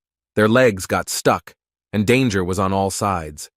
At this point, they had to be on guard, because you could never be sure that in a moment the Hokos and swamp anacondas would not pounce at the same time. Only Hong Sung-gu had long-range combat, but his fireballs weren't enough to stop Hoko's crazy monkeys. The guys from the Hammer Guild team knew about this too, so their worries continued to grow, not taking them away from the thought that their brilliant idea had come to an end because of one missed detail. As it turned out, they were wrong once again. While Sung-gu watched motionlessly as everything happened, Wu Jin continued to incinerate the monsters, despite being a primarily close-range fighter. Watching this, Sung-gu was once again shocked to realize how limitless his Hyungnim's skills were. This time, Wu Jin demonstrated the summoning of skeletons with magic. Using fire, they instantly incinerated all the monkeys, because each of them had a power that exceeded Song-gu's. While the boys overcame one obstacle after another, using the skills and experience of the leader of their small squad, the representatives of the Hammer Guild waiting for them had a small snack with instant noodles. 4 whole hours had already passed, and the ward continued to ask his leader whether they would be able to clear the dungeon. Jun Min Chang was still tense. He still didn't know the exact answer, and this time he added an important detail that it wasn't only the monsters that were dangerous in high-level dungeons, because there were plenty of unfamiliar plants, animals, and insects there.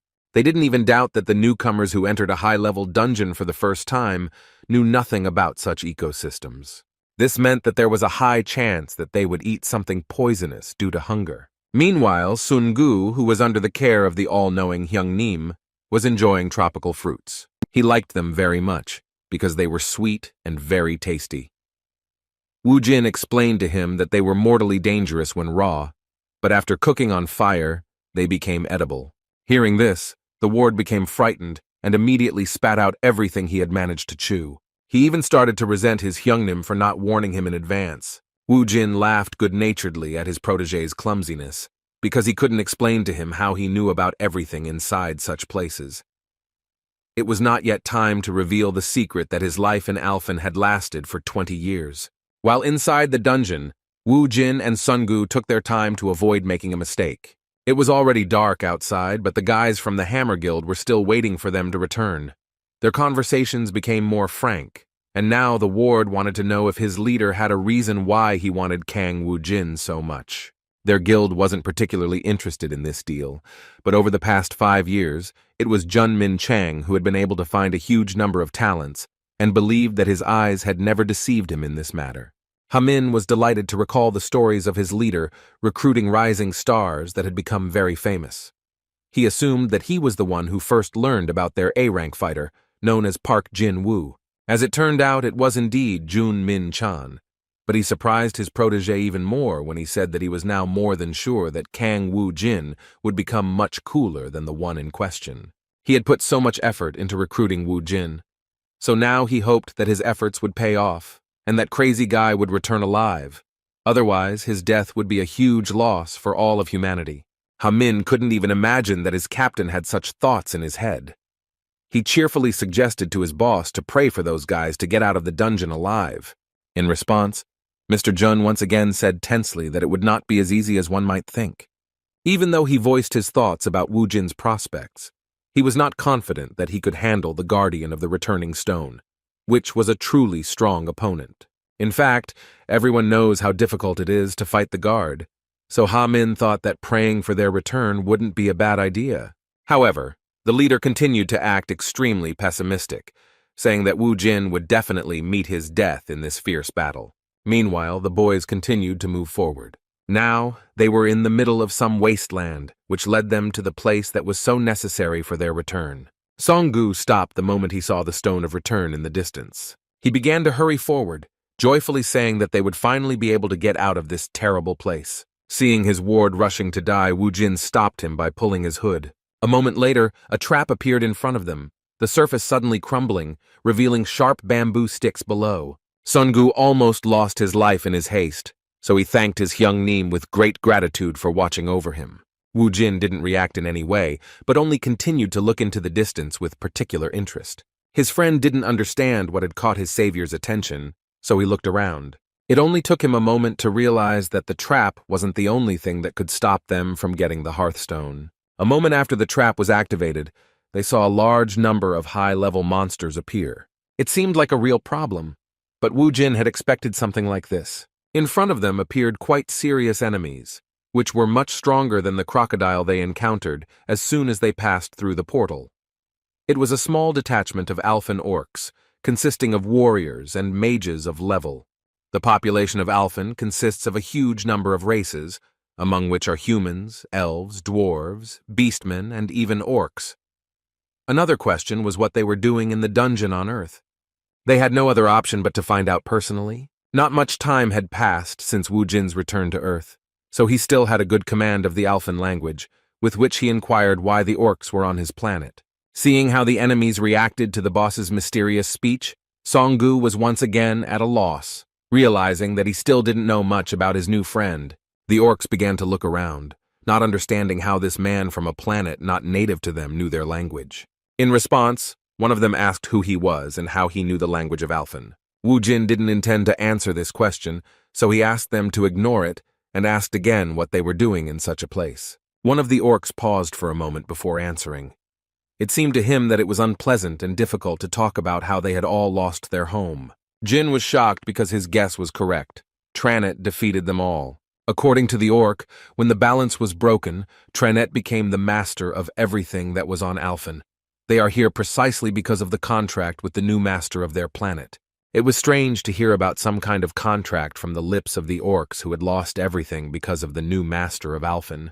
As it turned out, this contract was incredibly tricky. Following it, the orcs would receive Earth under their control and it would become their new home. Hearing this, Wu Jin wondered how they could fall for such a stupid trick, since Tranet doesn't even own Earth, making this contract even more pointless than serving such a scumbag. Taking out his weapon, Wu Jin showed that he had no intention of playing around with those who were intruders into his home.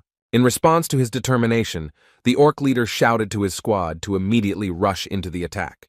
This battle was a real challenge because never before had the guys faced so many opponents with such a huge level of strength. Wu Jin was extremely calm, knowing that he had to keep a cool head in order to deal with such a problem. This battle decided his fate as well as the fate of his ward because, without passing these guys, they would not be able to get to the Stone of Return. A little more time passed, and the guys from the Hammer Guild were still waiting for their return near the barrier. Outside, 6 hours and 20 minutes passed, but Ha-min was still encouraging his leader and said with a joyful tone once again that he had a good feeling. At this moment, Junmin Chang, who had been pondering the situation all this time, began to realize that they were probably crossing the swamp, or, which was unlikely, were already near the orc squad that guarded the return stone, since more than 1 day had passed. He was amazed at the thought that those two actually had a chance to clear this dungeon that belonged to a high-ranking dimension. Suddenly, the barrier began to disappear before their eyes, which shocked them even more in their moment of deep thought. Min Chang literally felt a lump in his throat, realizing that this was a fateful moment, because there were two options. Looking down, he froze, hoping that the boys would return. However, the hope that they would return alive began to fade gradually. The barrier disappeared, but they still didn't come out. Ha-min understood his boss's feelings, because this meant only one thing, that the worst-case scenario had become reality, and they were finished. Disappointed with what happened, Jun Min-chang was devastated and was about to fill his emptiness with alcohol, so he suggested to Ha-min that they go back. However, a moment later, he heard footsteps and tired, dissatisfied words about taking a cart with him on the next raid. Looking down, he saw the guys dragging a huge number of artifacts obtained from inside the dungeon. The sadness of loss suddenly changed to sincere joy and gratitude to fate, and Leader Jun congratulated Wu Jin with great delight on his return to the surface. With the same calm smile, Wu Jin, who didn't even look tired, asked why the guys from the Hammer Guild were so happy to see him. Returning back after a long raid, the guys got acquainted with the details that they missed before entering the dungeon. Wu Jin came to the conclusion that the survival kit was not very necessary, but the information was very much so. They were a little disappointed to learn that the crocodile skin, which was a very expensive resource, did not interest them, and was left in the dungeon. In fact, Songgu was not thrilled to hear that he would take it next time. The bloodstones, which weighed quite enough, were enough for him. The dream of becoming a fire mage was becoming increasingly vague, because his job as a loader did not give him a minute to rest. At one point, the driver noticed that his Hyun Nim was looking at someone on the street with particular interest. As it turned out, he saw his friend Jae Min walking along the sidewalk with some girl in a blue dress with a yellow Panama hat on her forehead. Stopping, Wu Jin distracted his friend by shouting his name. Jae Min looked around in surprise, not understanding who the voice belonged to. Seeing a premium car nearby and a guy with black hair sitting in the front seat, he immediately realized that his boss was talking to him, but the girl standing next to him, seeing strangers, became quiet and began to behave modestly and reservedly, not attracting attention. Ignoring her discomfort, Wu Jin assumed that his dear friend was on a date. In response, Jae Min awkwardly clarified that it was just his Nuna. When Jae Min addressed her, he introduced Wu Jin as the guy who helped him deal with some problems with bullies. He had told her about him before, and she knew exactly who he was, but she still felt uncomfortable. Gathering her resolve, she looked up and asked if his name was Wu Jin. Having looked at the girl standing in front of their car, Wu Jin was literally speechless. Meanwhile, the document accepting Kang Wu Jin as the vice president was already on the desk of the Hammer Guild director, but he was skeptical about this unexpected offer. Their awkward conversation was interrupted by the news that Vice President Park Jin-woo had arrived for a meeting. As soon as Mr. Park entered, he was surprised that Leader Jun was visiting their president at such a late hour. At that moment, Min Chang passed by, saying that his working hours were coming to an end. This hurried behavior indicated that he was nervous. The vice president could not help but ask his boss what was wrong with this guy. Sighing heavily, the president replied that he himself had no idea, because the leader Jun had noticed some necromancer and came to him with a request to make him the vice president of the Hammer Guild. Park Jin-woo responded to these words with a good laugh and said that if Leader Jun says so, then he should be listened to, but the president was not pleased with such a proposal and replied that their precious employee had already lost his former grip. According to him, Jun had only been bringing in mediocre hunters lately, and spotting a man like Mr. Park Jin-woo was pure luck. Moving away from this topic, the president asked his deputy how things were going in America. As it turned out, they had some nasty rumors that turned out to be true. There was talk about some incident, and that Titan protected people from the disaster. The guild in question found a woman in one of the dungeons who mysteriously appeared from the dungeon. They continued to watch her, but could not find any changes since she had been razed to the ground. The strange woman and the dungeons, who did not show aggression towards people, did not know human languages, and constantly uttered a word that people from the Titan Guild could not understand. Representatives of this American guild assumed that it was some kind of post-traumatic syndrome due to which she could not get rid of a certain word, which broke her psyche. The guild leader saw her as the key to uncovering the secret of the dungeons, so he asked his wards to talk to this woman to learn more about her origins and the situation around the dungeons. Ding Kun, who is the leader of this guild, is an A-rank awakened, who is really worried about the origin of the rifts on the ground. It has been 5 years since the dungeons appeared, and he was convinced that they finally found some clue. The woman in question spoke the language of Alphen, and the word she spoke was the name of the necromancer she had met on her planet. While fateful events were happening in the world, Wu Jin was enjoying a quiet life. Jae-min returned home and began studying, but he still felt uneasy about returning home alone after going out with his sister. As it turned out, upon seeing Ji-woon, his boss invited her to go to a cafe together. Ji-woon did not refuse such a sudden offer. After a short conversation, Wu Jin drank a few glasses of strong drink, and with a kind smile began to wonder how fate gave them the opportunity to meet again. He did not hold back in complimenting her, and even said that although 5 years had passed, she was still as cute as before. In response, a blush appeared on the shy girl's face, and she tried to somehow avoid such unexpected words. Seeing his classmate from the past acting so modestly, Wu Jin explained to his friend what was going on, saying that Ji Woong was the most popular girl in school, and half of the boys had a crush on her. Sungu believed every word his boss said and began to support this humble girl, while she continued to awkwardly make excuses that she was not that popular. Wu Jin continued to enjoy her reaction, but he didn't embarrass her to hurt her feelings. He liked her emotions, because he was not an exception among those who liked her. Ji Woong had always been a smart and sweet girl to him, who got along easily with all the students. He saw that she had changed a lot, while Ji Woon herself was surprised by his behavior and wondered if he had always been so friendly. His sudden question hit the nail on the head and caught her off guard. He asked why she was wearing a Panama hat and whether it could be that she simply hadn't washed her hair before going for a walk. The girl was confused. She began to stutter and hesitantly justified herself by saying that she simply liked to wear Panama hats. Sungu, without stopping drinking alcohol, began to analyze the situation and was well aware that his boss's straightforwardness was putting this cute girl in an awkward position. He couldn't understand how he could ask a girl such a question, but suddenly he realized that it most likely meant that his boss had never met a girl before, and that was why he was putting her in an awkward position with his straightforwardness. It was obvious because Wu Jin casually continued to throw out awkward phrases.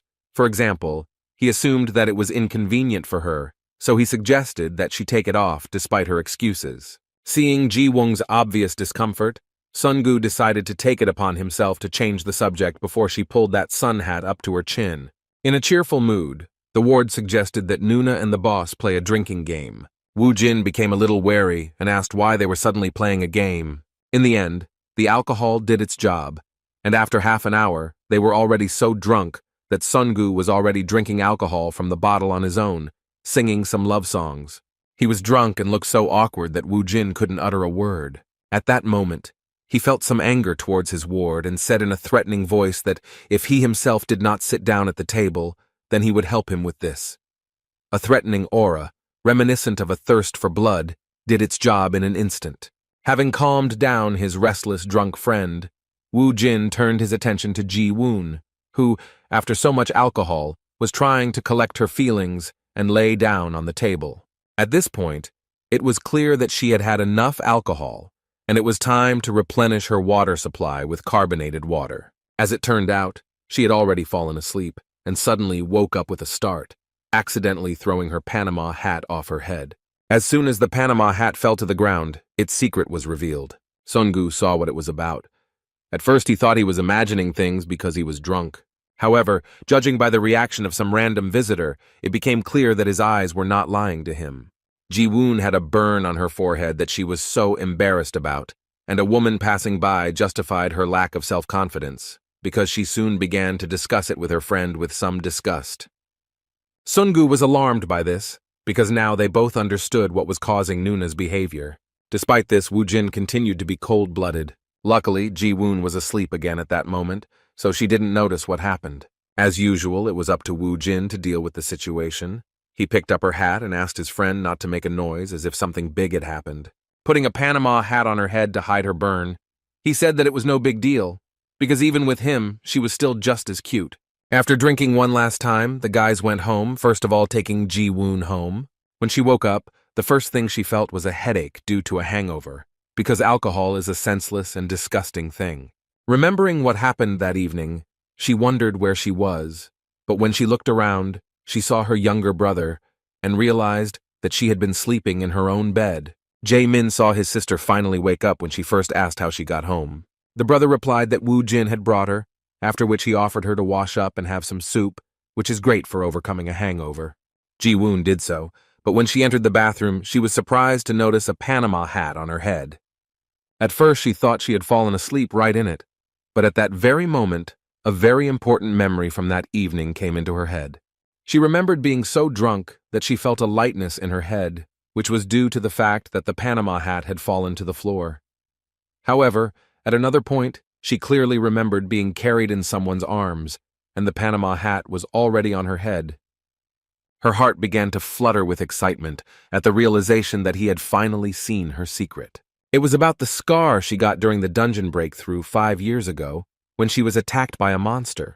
Standing in front of the mirror, she told herself that she didn't want Woo-jin to see her with that horrible scar on half her face.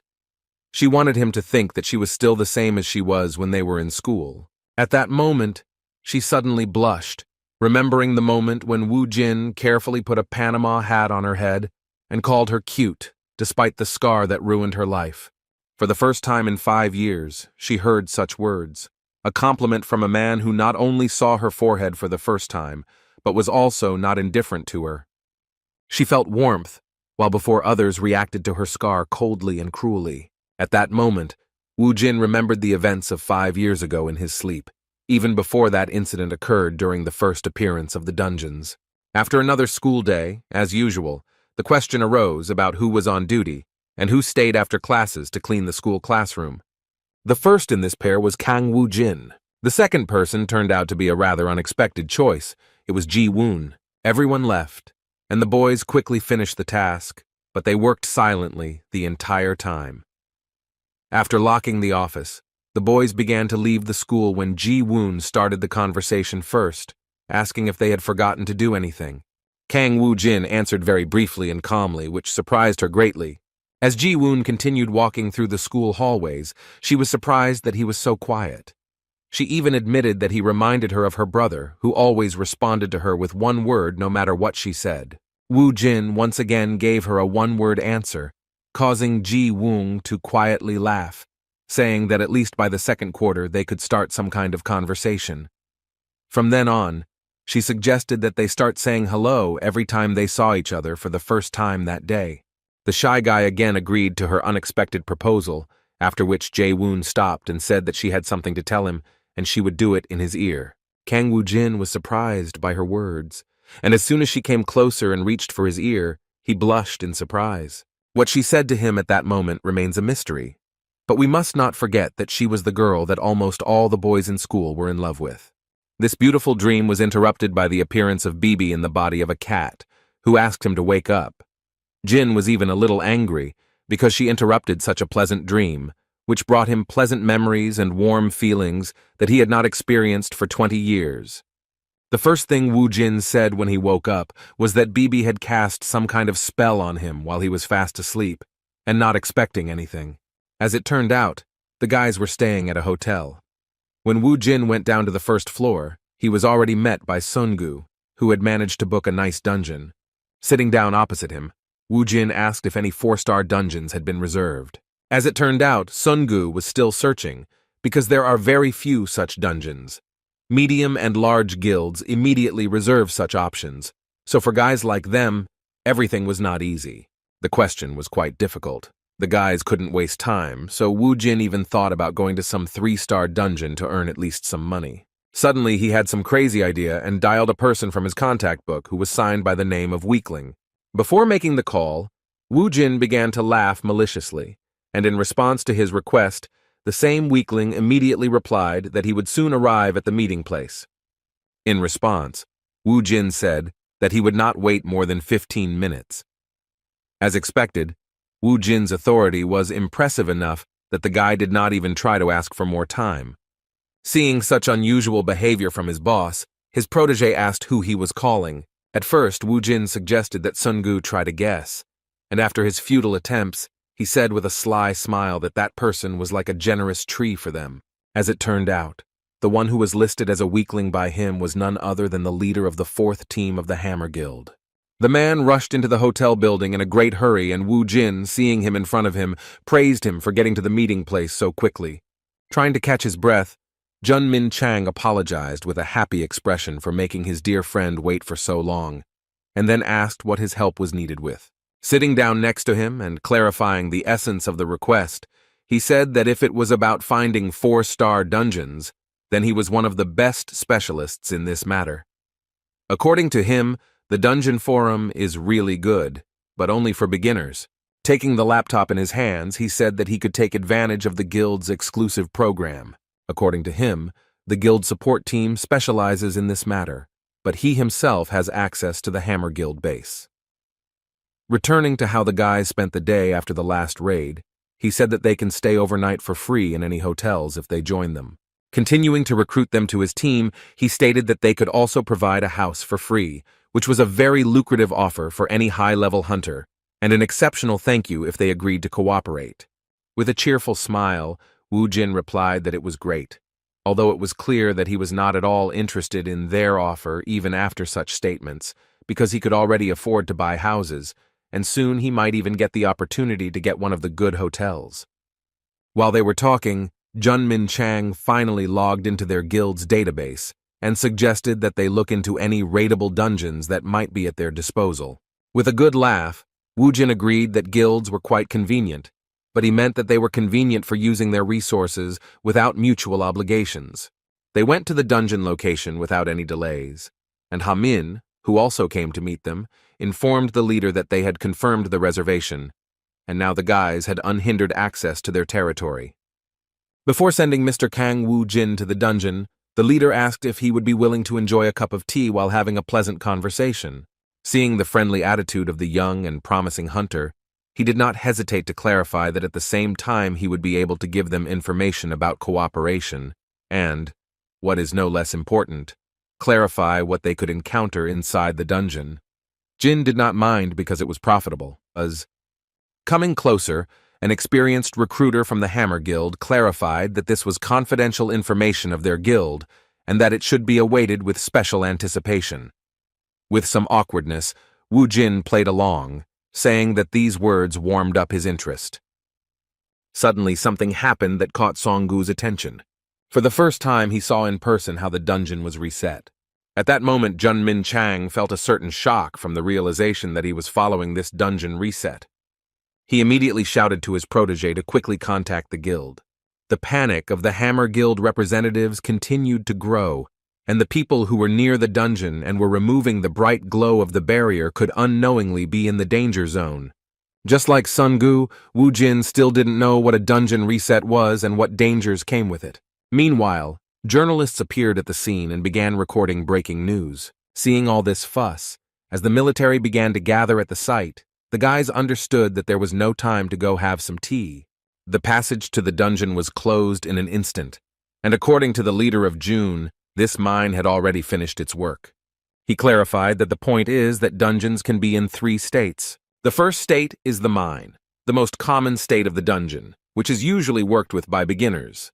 The second state is 0, as is the case with this dungeon. The last one is a breakout, a worst-case scenario in which monsters break out of the dungeon and enter the outside world, destroying everything in their path. The dungeons the boys had entered earlier were definitely mines. In essence, mines are dungeons that have already been cleared, and where ordinary monsters that do not pose a particular danger to hunters were then summoned. These places attract the awakened because they can safely mine valuable resources such as bloodstones. According to Jun Min Chang, the mines exist for about 3 months.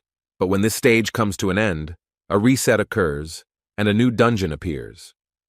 They saw the entrance of the 6th station of Seoul University reset, which is the second stage of the dungeon's progress. The information that made Wu Jin think was the leader's words that now many guilds would want to get there first.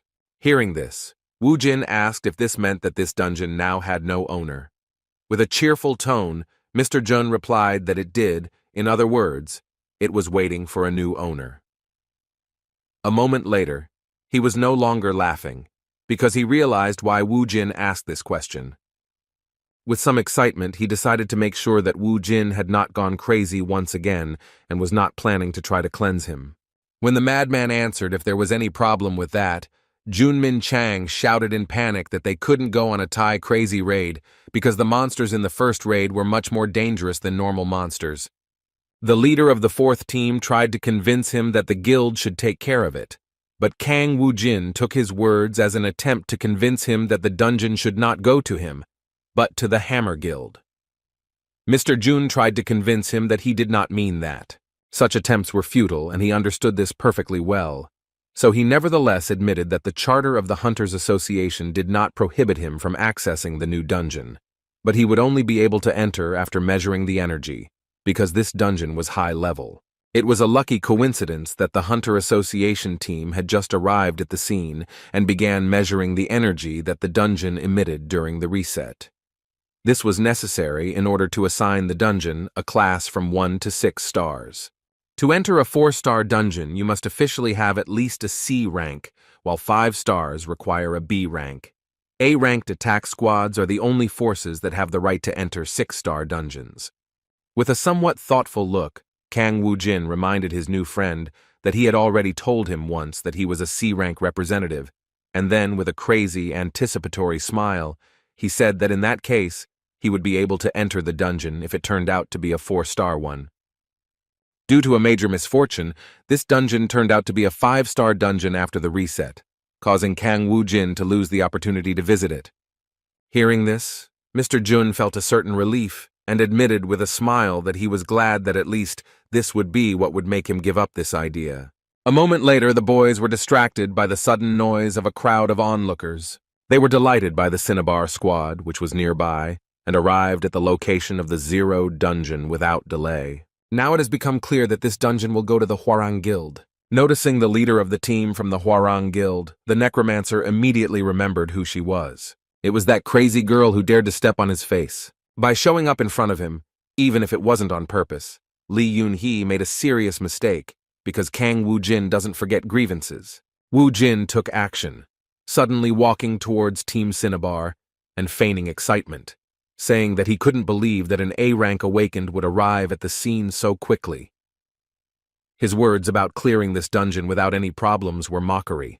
Despite her high status, Yoon-hee, who had repeatedly dealt with punishing the impudent people who had broken into their territory, still remembered his name and immediately recognized the one who was a rare representative of necromancers.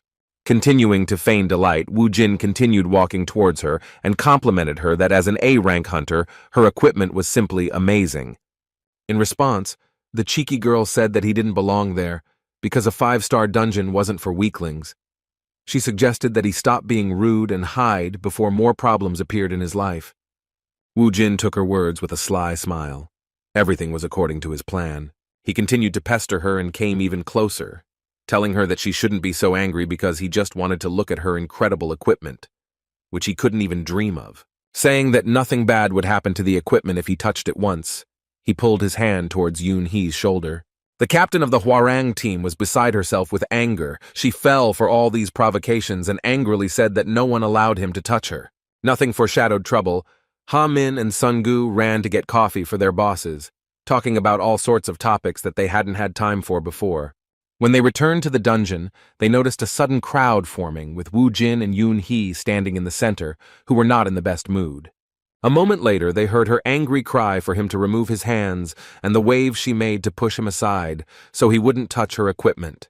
However, it didn't work out the way she wanted. Yoon-hee was carried away by her emotions and fell into the cunning trap of the impudent man. Woo-jin pulled off an insanely clever plan. He didn't let himself be offended and dodged her hand swing, but staged a moment of losing his balance on his feet and deliberately fell towards the dungeon, overcoming the barrier. In just a moment, Yoon-hee realized what had happened, but it was too late as the participant had entered the dungeon. In the eyes of the crowd, this was very bad. They believed that due to an unfortunate accident, a fatal incident occurred because a man without any equipment fell into the dungeon. The confusion spread not only to the crowd, but also to Sun-gu and Ha-min. The guys from the Hammer Guild were shocked at the mere thought that their beloved candidate's luck had probably come to an end. As for the one who was considered the victim, he easily overcame the first floor of monsters and soon reached the portal, behind which not the jungle, but the desert was waiting for him. Having put on his equipment, he looked around, but having taken only one step forward, he almost fell into the trap of a huge monster. Jumping into the air, he managed to dodge the attack of a level 48 mad sandworm, a monster that was stronger than even the orcs that guarded the return stone of the previous dungeon that he cleared. In mid-air, Wu Jin responded to the inhospitable attitude towards him with an anticipatory smile, but he was prepared for any turn of events. The words that the 5-star dungeon was on a different level compared to the 4-star only fueled his interest. Using the warrior's weapon summoning, he, with his own strength, with just one blow, inflicted damage that at first glance this monster could not cope with. Looking at the seemingly defeated enemy, Wu Jin smugly said that even so, it was still an ordinary monster. However, as it turned out, the huge sandworm was not destroyed, and its weapon was immobilized due to it being stuck between the folds of this monster. Looking up, he saw that the sandworm was about to strike back. This moment threw the necromancer into a bit of confusion, as it had been a long time since he had encountered a situation in which he had underestimated his opponent. Having freed his weapon from the grip of the worm, he realized in an instant that all this time he had been surrounded by these worms.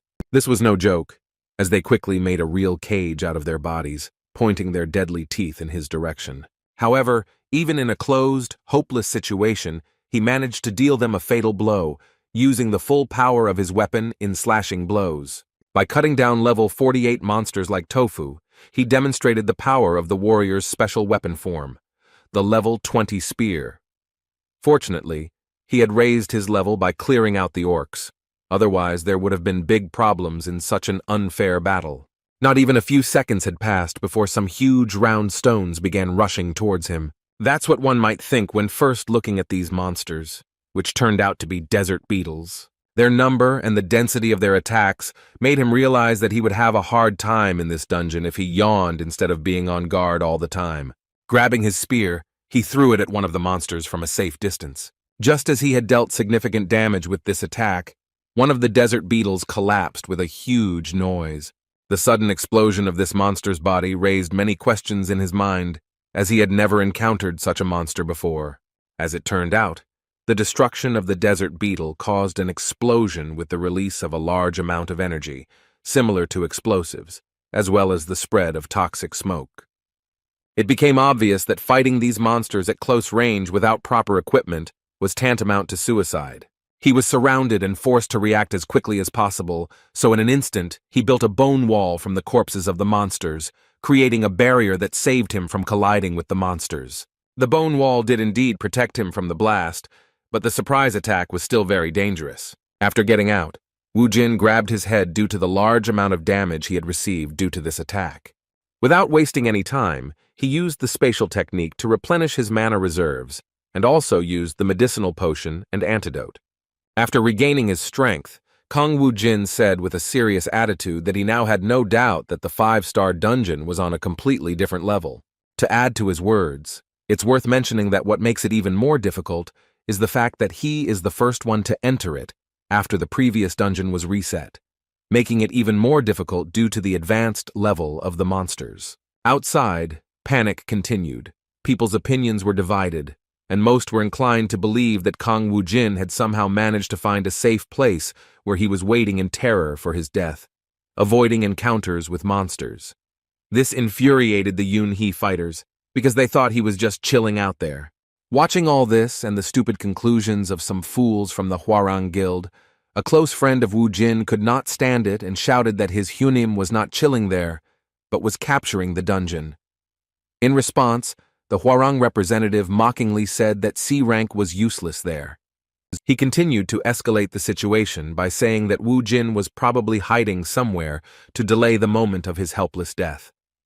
Seeing that Sun Gu was on the verge of starting a fight, Mr. Jun intervened in the conversation and suggested that he believe and wait, not looking at the fools. Sun Gu listened to this wise advice and stepped aside, folding his hands in front of him and resigning himself to the situation where they were considered crazy, just like his Hyungnim.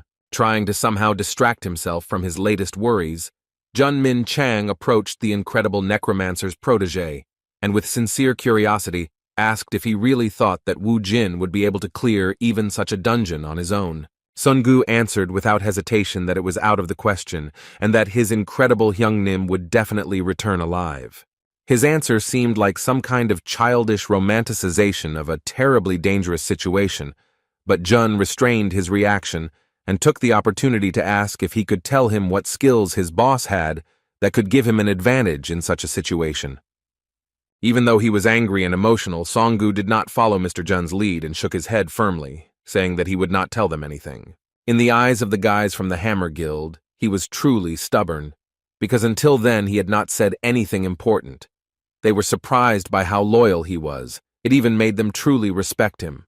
On the other hand, although such information was valuable, it did not change the fact that if everything ended sadly, it would all lose any meaning.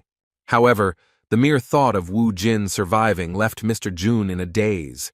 Knowing that this would mean that there was an 11th A rank in South Korea made him tremble with curiosity about the identity of this young man. Meanwhile, Woo Jin continued to fight. The constant, non-stop battles that would have exhausted any fighter began to bear fruit. The fighting was still hard, but in this short period of time, he managed to significantly improve his characteristics and even reached level. The levels continued to rise even as he fought not only with his own strength, but also using the skeleton army as support on the flanks. Having defeated another wave of monsters of a fairly high level, he already felt a huge difference in his strength, and there was only one level left to reach the next summoning of a demonic familiar. While examining the area, he was surprised that this desert was so large that it was impossible to see its end or any clear change in the landscape. Suddenly he froze in surprise, realizing that he had found something interesting. In the distance, he noticed a familiar place, which most likely looked like some place connected to his past in Alphen. It was the abandoned village of Raglesia, and Woo Jin immediately went to this place to conduct reconnaissance, for which he used his skeletons. After examining the entire perimeter, he came to the conclusion that there was no one here. He had already begun to doubt his assumptions and decided that perhaps this village was truly abandoned. However, the next moment made it clear that he was right from the start. Suddenly, some powerful attack was aimed at him, which was rapidly approaching him. Thanks to his incredible reflexes, he managed to dodge the attack at the last moment, which easily pierced through the strongest part of the summoned skeleton that stood behind him. This sneaky attack made Woo Jin angry, and he began to look in the direction from which this sudden attack was directed at him. As it turned out, it was a creature familiar to him from the race of beastmen, or rather, a mixture of man and snake named Nagi. Appearing before Woo Jin, he asked who he was dealing with and why the stranger was trying to invade the temple. In response, Woo Jin surprised him with words, saying that he had already seen this place, which was the temple of Arya. When Nagi asked how the man knew about the goddess Arya, he replied that he did not believe that there were those who did not know the Alphen goddess of divination. After this, Woo Jin asked Nagi why Arya's followers invaded Earth, and whether this could be considered a situation in which Tranet and Arya began to act together despite their differences in worldview. Hearing these straightforward words, Nagi literally flared up and shouted that he should not dare insult the goddess, because the situation that he so disrespectfully describes is in fact a necessary measure to punish the cult. When the topic of the cult came up, Woo Jin asked what kind of cult they were talking about. Despite the hostile reaction and a certain hatred towards the human, Nagi still explained that they had united with Tranet in order to punish the traitor who had escaped Earth. The one he was talking about, he called the Blue-Eyed Priestess. Hearing this, Woo Jin learned very valuable information because he had no idea that the priestess was on Earth. Now he had all the information he needed, and there was no longer any need for these guys. In response to these words, he took out his warrior weapon, a spear, which had become even stronger after recent battles, and then said that he did not care about the priestess. After these words, he took an attack stance and said that despite this, he would not allow them to enter the Earth, which was under his protection just as the Arya temple was under the protection of these creatures. In response, Nagi, recognizing the man's determination, answered him with the same words, saying that he would throw all his strength into passing through him to Earth, after which he showed his fighters, who had long surrounded him, were simply hidden by invisibility. Looking around, Woo Jin awkwardly said that this was too much because getting people mad was his personal thing. Despite his speech, there was more than enough reason to worry. He couldn't sense their presence, which only meant that their stealth skill was higher than his detection skill. Now it became clear that the skeleton soldiers would hardly cope with such a task. To make the task a little easier, he assigned skill points to increase the skeleton summoning level to, even without turning around, he felt a noticeable change in their strength. Now they were much better armed, became stronger, and even received small but quite strong armor. Taking a step forward and preparing to fight, he acknowledged the truth he was faced with. With anticipation of the battle, he said out loud that even after this, the outcome of the battle still remains a mystery. Even so, both he and Nagi had no doubt that putting their lives on the line was the only option to move forward. The elite goblin spearmen rushed forward with a cry. The skeletons were less talkative, but the sound of bones striking each other coming from their bodies made it clear that they were no less determined in battle. Wu Jin had also already entered the battle and first assessed the strength of one of the opponents by blocking his attack. At that very moment, he became the target of another enemy attack. Having parried this blow, he removed his spear from the previous opponent, dealing him a fatal blow.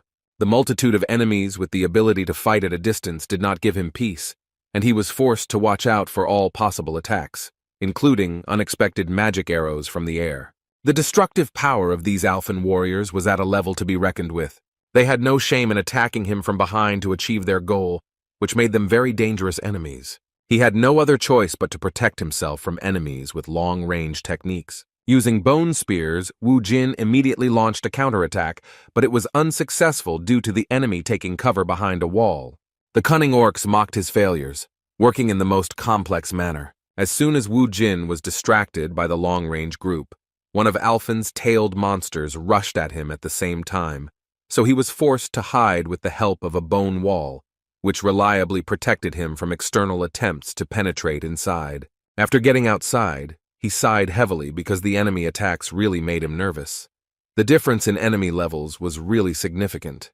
They took it by numbers and superiority in close combat, and they also covered each other, using the terrain features. It was very difficult to fight such enemies alone, and Bibi and the skeletons could do nothing. It seemed that at this level the skeletons could at least help somehow, but they would be destroyed faster than they could get rid of these scumbags with their combined efforts. He didn't have a chance now, so he had to resort to using one of the trump cards reserved for such moments. Meanwhile, the news channels were already covering the recent events. They were saying that more than 10 hours had passed since the incident victim, Mr. Kang, a C-rank awakened, fell into the dungeon. The news anchor also announced that the barrier had not yet disappeared and that Wu Jin was probably alive. The fact that he was still alive was called a miracle by both the anchor and most of the experts. The Hammer Guild leader, who was still monitoring the situation, said with a dissatisfied expression that Kang Wu Jin had entered there specifically to gain fame. Speaking about his ward, he decided that as soon as he returned, he would receive a serious reprimand for bragging earlier, and then almost completely giving away such a dungeon for the benefit of the Hwarang Guild for free. Meanwhile, Min Chang and his protege tried to somehow support Sun Gu, who was sitting in a bad mood, waiting for his boss. Thinking that this was so, the guys tried to support him and even brought him food so that he would not sit idle. According to them, the best time to capture a 5-star dungeon is 12 hours, so they can't guess how long they'll have to wait. In turn, Sung Gu, with a devastated look, replied that his young Neem must be having a hard time, because collecting all the trophies alone is no fairy tale. Looking at the cooling food, he tried to find some peace in this situation.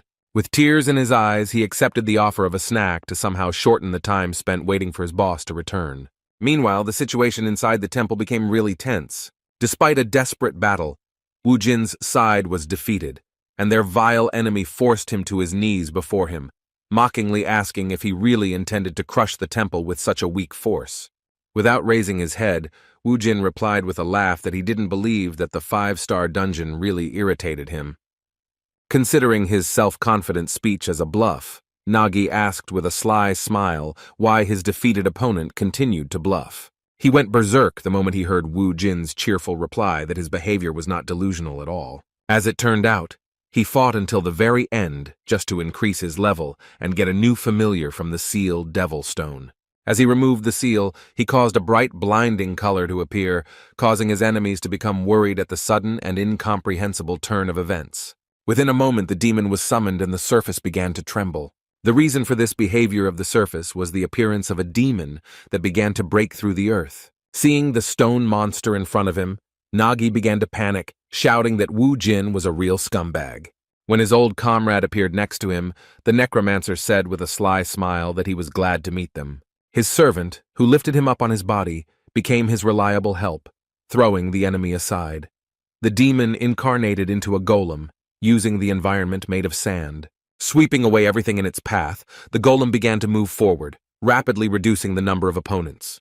The order was still the same: go forward, destroying the enemies. The enormous pressure and sudden change in situation put Nagi in a difficult position. He had to change his plan, give orders right on the battlefield, changing the formation to one that was safer for his troops. On the other hand, Wu Jin was quite free in terms of strategy, and just continued to work on the enemy clusters.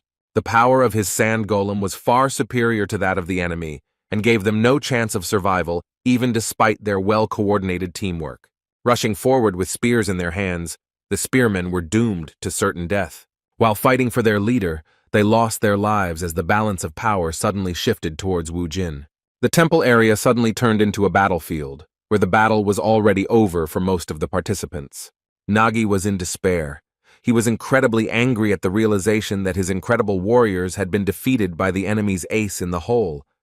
He couldn't stand the fact that some man was mocking his unit, asking how hard it was to fight in the minority. Burning with rage, he clenched his teeth and said that he would destroy him along with his arrogance. After these words, Nagi began to angrily release his fire magic, accumulating it in his right hand for a powerful attack. In response, Wu Jin gave a command with a sly smile to change the shape of the warrior's weapon. Now in his hands was not a spear but a huge hammer, carrying great power. Using the skill, he prepared to block the opponent's strike, who furiously aimed his magic-enhanced spear at him. However, Wu Jin's cunning smile did not disappear even when he saw such a formidable force in front of him.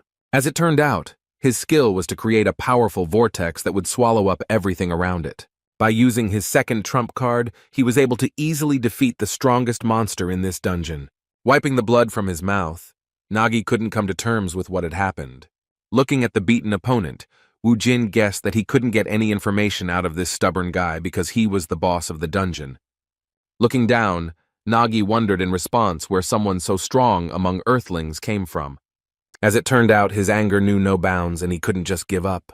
His warrior will raged until the very end, and using the form of a snake, he rushed into the attack shouting that he would not die until he fulfilled the will of the goddess.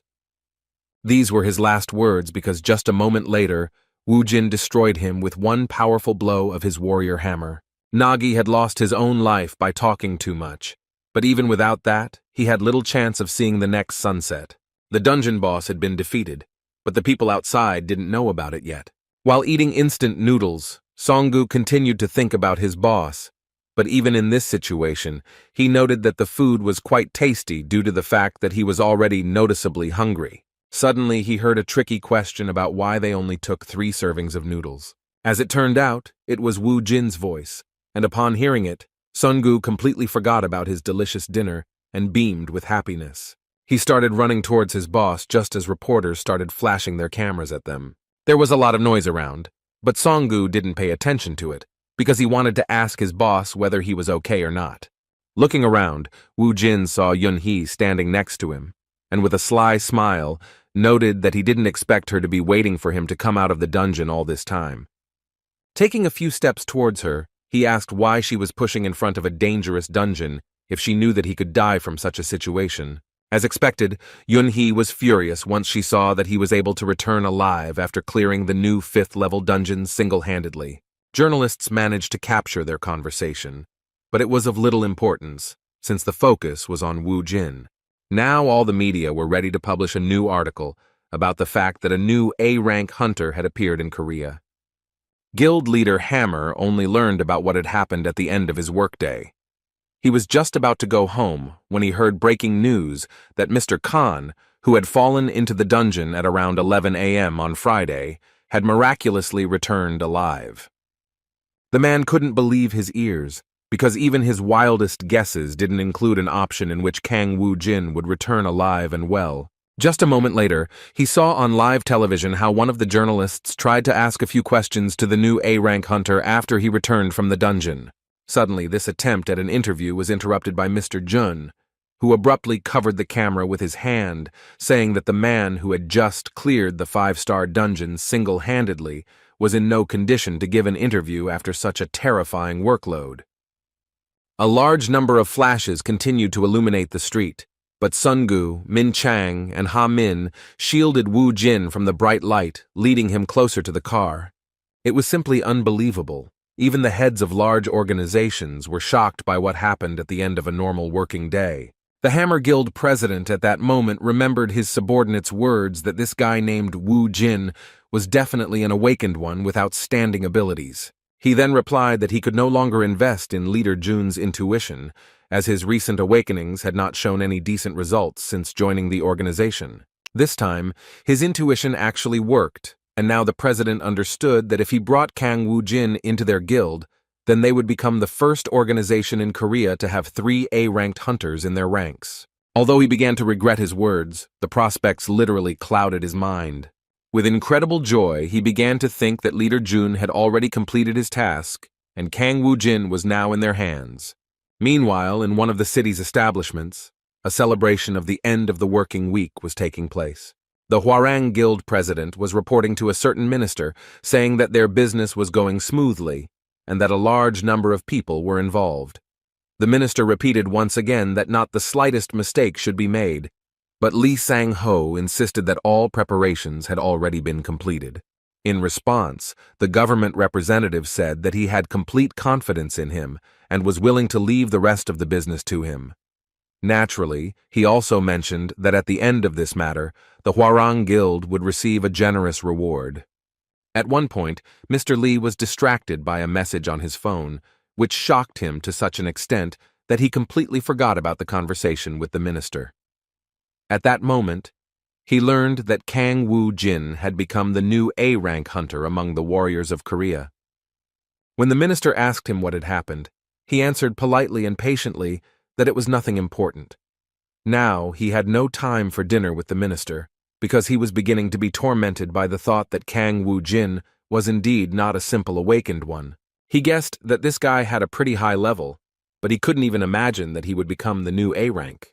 In their last conversation with this guy, he mentioned that gathering all the worthy awakened to protect the earth from the danger coming from the dungeons was his true purpose.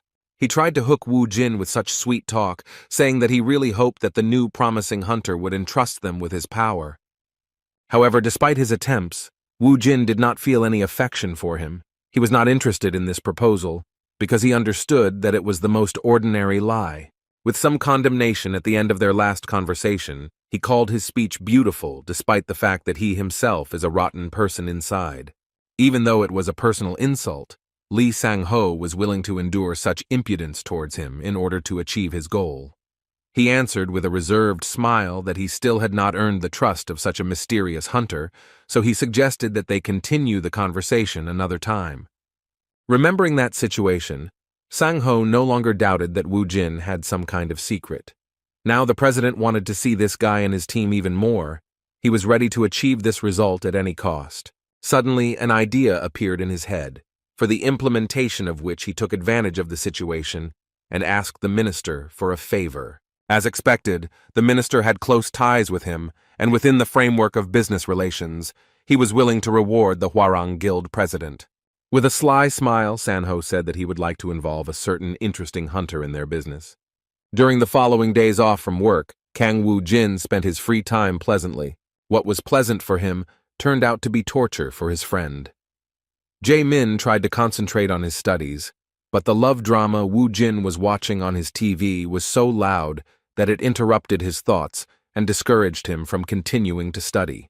At one point, he couldn't stand it any longer, and turning around, he nevertheless expressed his dissatisfaction with the fact that he couldn't concentrate on his studies. His request concerned not only Wu Jin, but also Bibi and Sungu, who were watching the series on TV with him. Despite his impudence, Wu Jin still turned down the volume so as not to inconvenience his friend, who allowed him to continue living in his apartment. However, Jae-min's headaches had not diminished lately, because now there was also a black cat in his apartment that meowed too much. Turning to Woo Jin, he asked if they were worried about the situation that had developed around the recent events. The matter was that reporters from various newspapers had gathered near their houses and had been crowding for 3 days in anticipation of meeting the much-talked-about hunter. Woo Jin assured that it was not a big problem, because sooner or later they would break up, since he planned not to leave the apartment for a few more days. His words did not please Jae-min very much, moreover.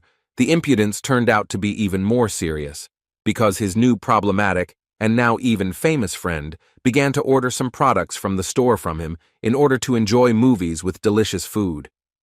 Jae-min tried to convey that he was busy because he had exams coming up, but that didn't stop Woo Jin. As soon as he waved an impressive sum of money in front of him, he immediately changed his attitude towards this request, having learned that he could keep the change for himself. Suddenly, their daily life was interrupted by a call on Woo Jin's mobile phone. Picking up the phone, he assumed it was his mother calling, so he asked if everything was calm and if reporters had stopped coming to their house. As it turned out, they still hadn't given up, because Woo Jin's photos were a sensation, for which they were ready to stay under the places of his supposed location for days on end. When he learned that reporters were still at his mother's house, he responded with some guilt that he would come later to pick them up from the house. As it turned out, this was not the only problem he learned about. Before reporting what had happened, he asked Sun-gu whether Korea was divided or had finally been united. When he heard that nothing had changed in these 5 years, Woo Jin was simply shocked, because even though dungeons had appeared everywhere, this thing remained the same as before. His discontent and excessive emotionality seemed like a mystery, and Song-gu could not understand what was causing his boss's unusual behavior. As it turned out, something too unexpected happened. Kang Woo-jin learned from his mother that he had received a draft notice for the army.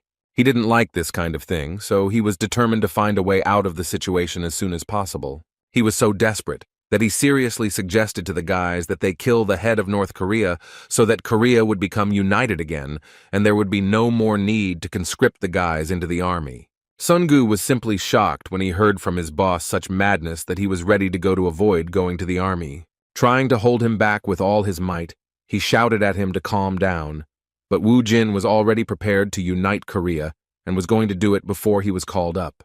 His protege could not cope with this task and appealed to his common sense, asking if he was sure that the countries would unite after the death of the North Korean leader. With some displeasure, Kang Woo-jin, understanding what Sun-gu was getting at, asked if there was another way to achieve his goal. He thought that this was the best option if he did not want to join the army.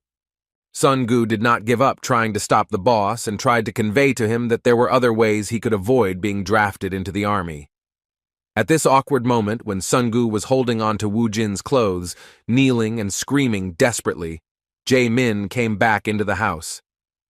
He was a little confused and awkwardly asked what they were doing there. When Woo Jin explained the matter, Jae-min said with confusion that it was not something he should worry about.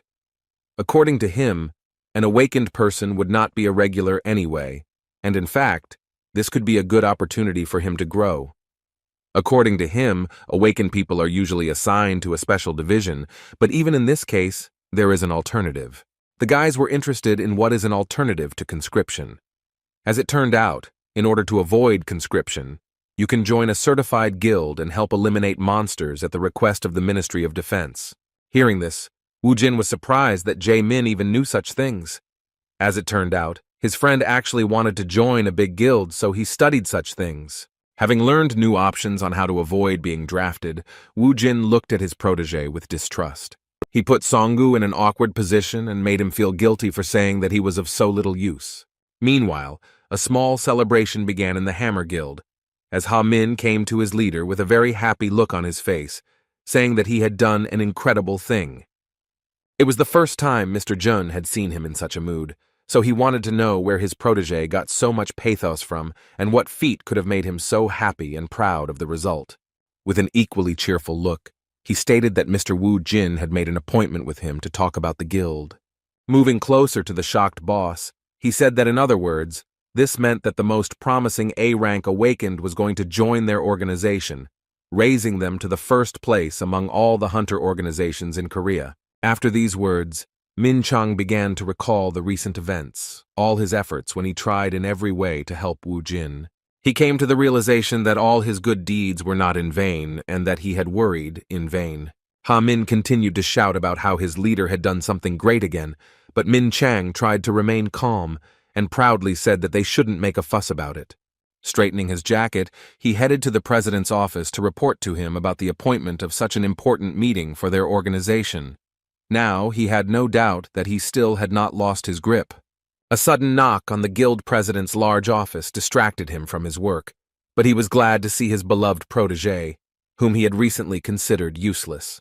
Upon seeing Leader Jun, he immediately asked how Kong Woo Jin's case was progressing. In response, Leader Jun delighted him with the news and made him laugh with joy, saying that they had contacted him to discuss the details.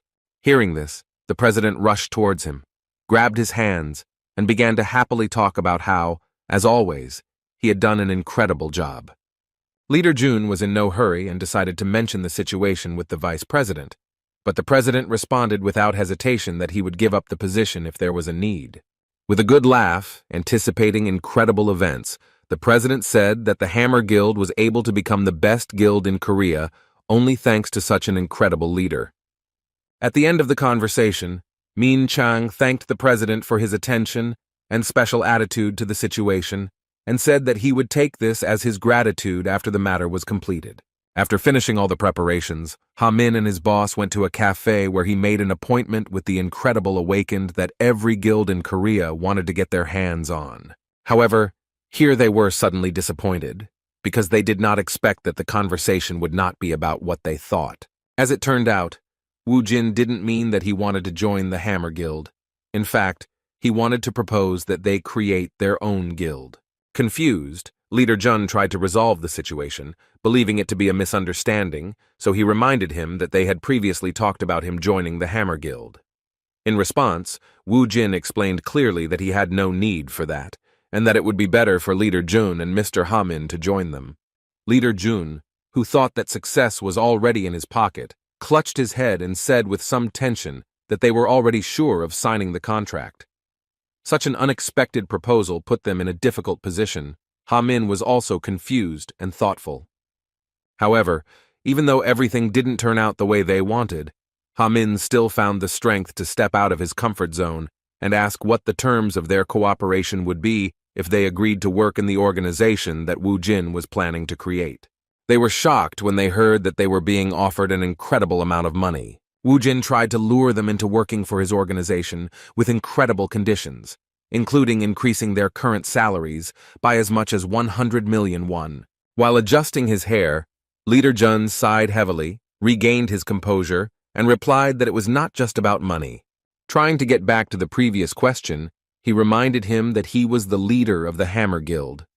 As an ordinary person, he joined one of the best guilds and went through many difficulties to achieve such success, which makes such decisions difficult. He didn't like such radicalism, so he said once again that it wasn't just about money. In response to these arguments, Woo Jin smiled slyly, because he was prepared that it wouldn't be that easy to get them to cooperate. He folded his hands in front of him and said that he guaranteed them that their guild would be bigger than the others, including the Hammer Guild. He said with confidence that everything would be exactly as he said, and then suddenly offered them the positions of the founders of the organization.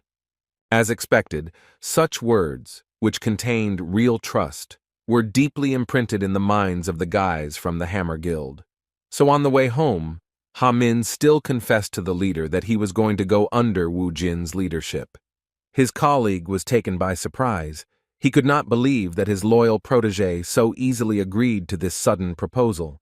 Ha Min explained to him that this offer was possibly his only chance to achieve something big, since it was about Mr. Woo Jin, an incredible A-rank awakened. Citing the fact that he was able to clear a 5-star dungeon on his own, something no one else had ever done, he expressed his confidence that his guild would also grow quickly. On the other hand, he didn't think that such growth would be possible if he remained in his current position in the Hammer organization. However, his words were the pure truth, and Min Chang understood that judging by the clearing of the dungeons, The guild of this awakened one had a bright future, which was just around the corner, unlike the Hammer Guild. No matter how much effort he put into this organization, he knew it would be difficult to become a department head or director, surpassing the founders of his organization. On the other hand, he also doubted the president's words about the promotion, and the most he expected was that if he was lucky, they would stop laughing at him and despising him for his series of failures. This was the moment of the two boys' peak determination, because Leader Jun also decided to change his place of work without much thought. With a sly smile, he said that he would have to take a risk to get a higher position. His protege praised him for this determination and shouted that he had made the right choice. After saying these words, Ha-min took out his resignation letter, surprising his boss by saying that it had been prepared in advance. With a kind smile on his face, the ward revealed the truth to him, saying that all workers were like that. And yet the leader was not much different from him and demonstrated this at the moment when he also took his application out of his inside pocket. It was very crumpled, which indicated that he had been thinking about leaving for a long time, but could not find the determination to do so. Arriving at the office, they immediately headed to their places to pick up their things, but when they opened the door, they were surprised that the light was not on. They thought that everyone had already left, but they were wrong in their assumption. A moment later, the lights turned on and colored ribbons flew towards them, and to the sound of firecrackers, all the workers began to shout congratulations to the new boss, Jun Min Chang. The guys were in complete shock, realizing that their president had prepared a celebration in honor of the supposed success of their deal. In a cheerful mood, pleased with the leader Jun, the president said that he knew from their first meeting that the role of leader was too small for him. After these words, he announced to a thunderous applause that starting tomorrow, Min Chang will become a member of the board as vice president. At that moment, one of his colleagues approached Min Chang with a cake in his hands, inviting him to blow out the candles and make a wish. The other guys, with cheerful smiles, asked him not to forget them after the promotion and continued to congratulate him on such an incredible event. In response, Leader Jun could do nothing but laugh awkwardly and confusedly. Even despite their awkwardness, the president continued to make things worse for his subordinate, heightening the celebration by asking the staff to applaud Vice President Young-min Chang, adding that he was a genius who had completed an incredible negotiation. The guys didn't even have time to notice how all this action was over, and they found themselves in the middle of a celebration in a prepared hall with champagne and pleasant music, as well as an unlimited number of snacks. Seeing the confusion of his boss, Ha-min slyly gave him his statement. Running away from the new vice president, he said with a cheerful laugh that he was so embarrassed that the food wouldn't go down his throat, so he wasn't going to stay there and trusted his boss with the rest. As he left, he said that he believed that the leader would also be able to quit. He didn't have to be bored for long, because a moment later the president pounced on him with a request not to stand there like a pillar and to follow him quickly. The situation had worsened, even though it seemed that it couldn't get any worse. Vice President Jun felt even more awkward when he learned that all the Hammer Guild employees wanted to hear the details of his feat. With cold sweat on his face, Min Chang wanted to stop the president, but the president did not listen to him and asked him not to be shy and to tell everything as it was. Seeing the new vice president stuttering and acting unsure, his boss said he should come to terms with the fact that he now bears more responsibility than ever before. Jun folded his hands in front of him and admitted to all his colleagues that he had failed and that the celebration had been in vain. The president could not comprehend what he heard at first. Just a moment later, the man he had appointed as vice president ducked low and apologized for failing to recruit Kang Woo-jin. Once the president realized what had happened, he pointed his finger at his subordinate and angrily shouted whether what he had said was really true. In response, Jun apologized, and the president, filled with anger, continued to shout that a simple apology would not suffice, threatening his protege with dismissal. Hearing about the dismissal, Min Chang felt some relief, realizing that he would be grateful for it. The president continued to shout about how much resources had been spent on this matter and how it couldn't be compensated for with a simple apology, but Min Chang didn't listen to him at all, as he was completely absorbed in his own thoughts. He was right, because Leader Jun released the reservation of the dungeon and let Kang Woo-jin use it for free, and also paid people to hide his real rank.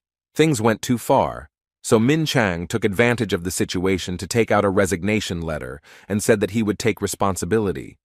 Placing 2 resignation letters on the table, the vice president announced that he would be leaving the Hammer Guild. Hearing this, the president became even more dissatisfied, saying that he must have gone crazy. He wondered what his dismissal would change, since he was not a civil servant. He sighed heavily and assumed that Min Chang was simply running away from the mess he had created with his own hands. Looking down, Jun couldn't understand what else the president wanted from him, since he had already done everything he could to apologize, even resigning along with his protege. Still, he did his job, so he reported, saying that he had already finished with the formalities and was going to leave. When he said goodbye, he shocked his president, who thought he had him on a short leash. The president was beside himself with anger, and his 2 employees could only contain him, while the satisfied Jun Min Chang, adjusting his tie, had already completely said goodbye to the Hammer Guild.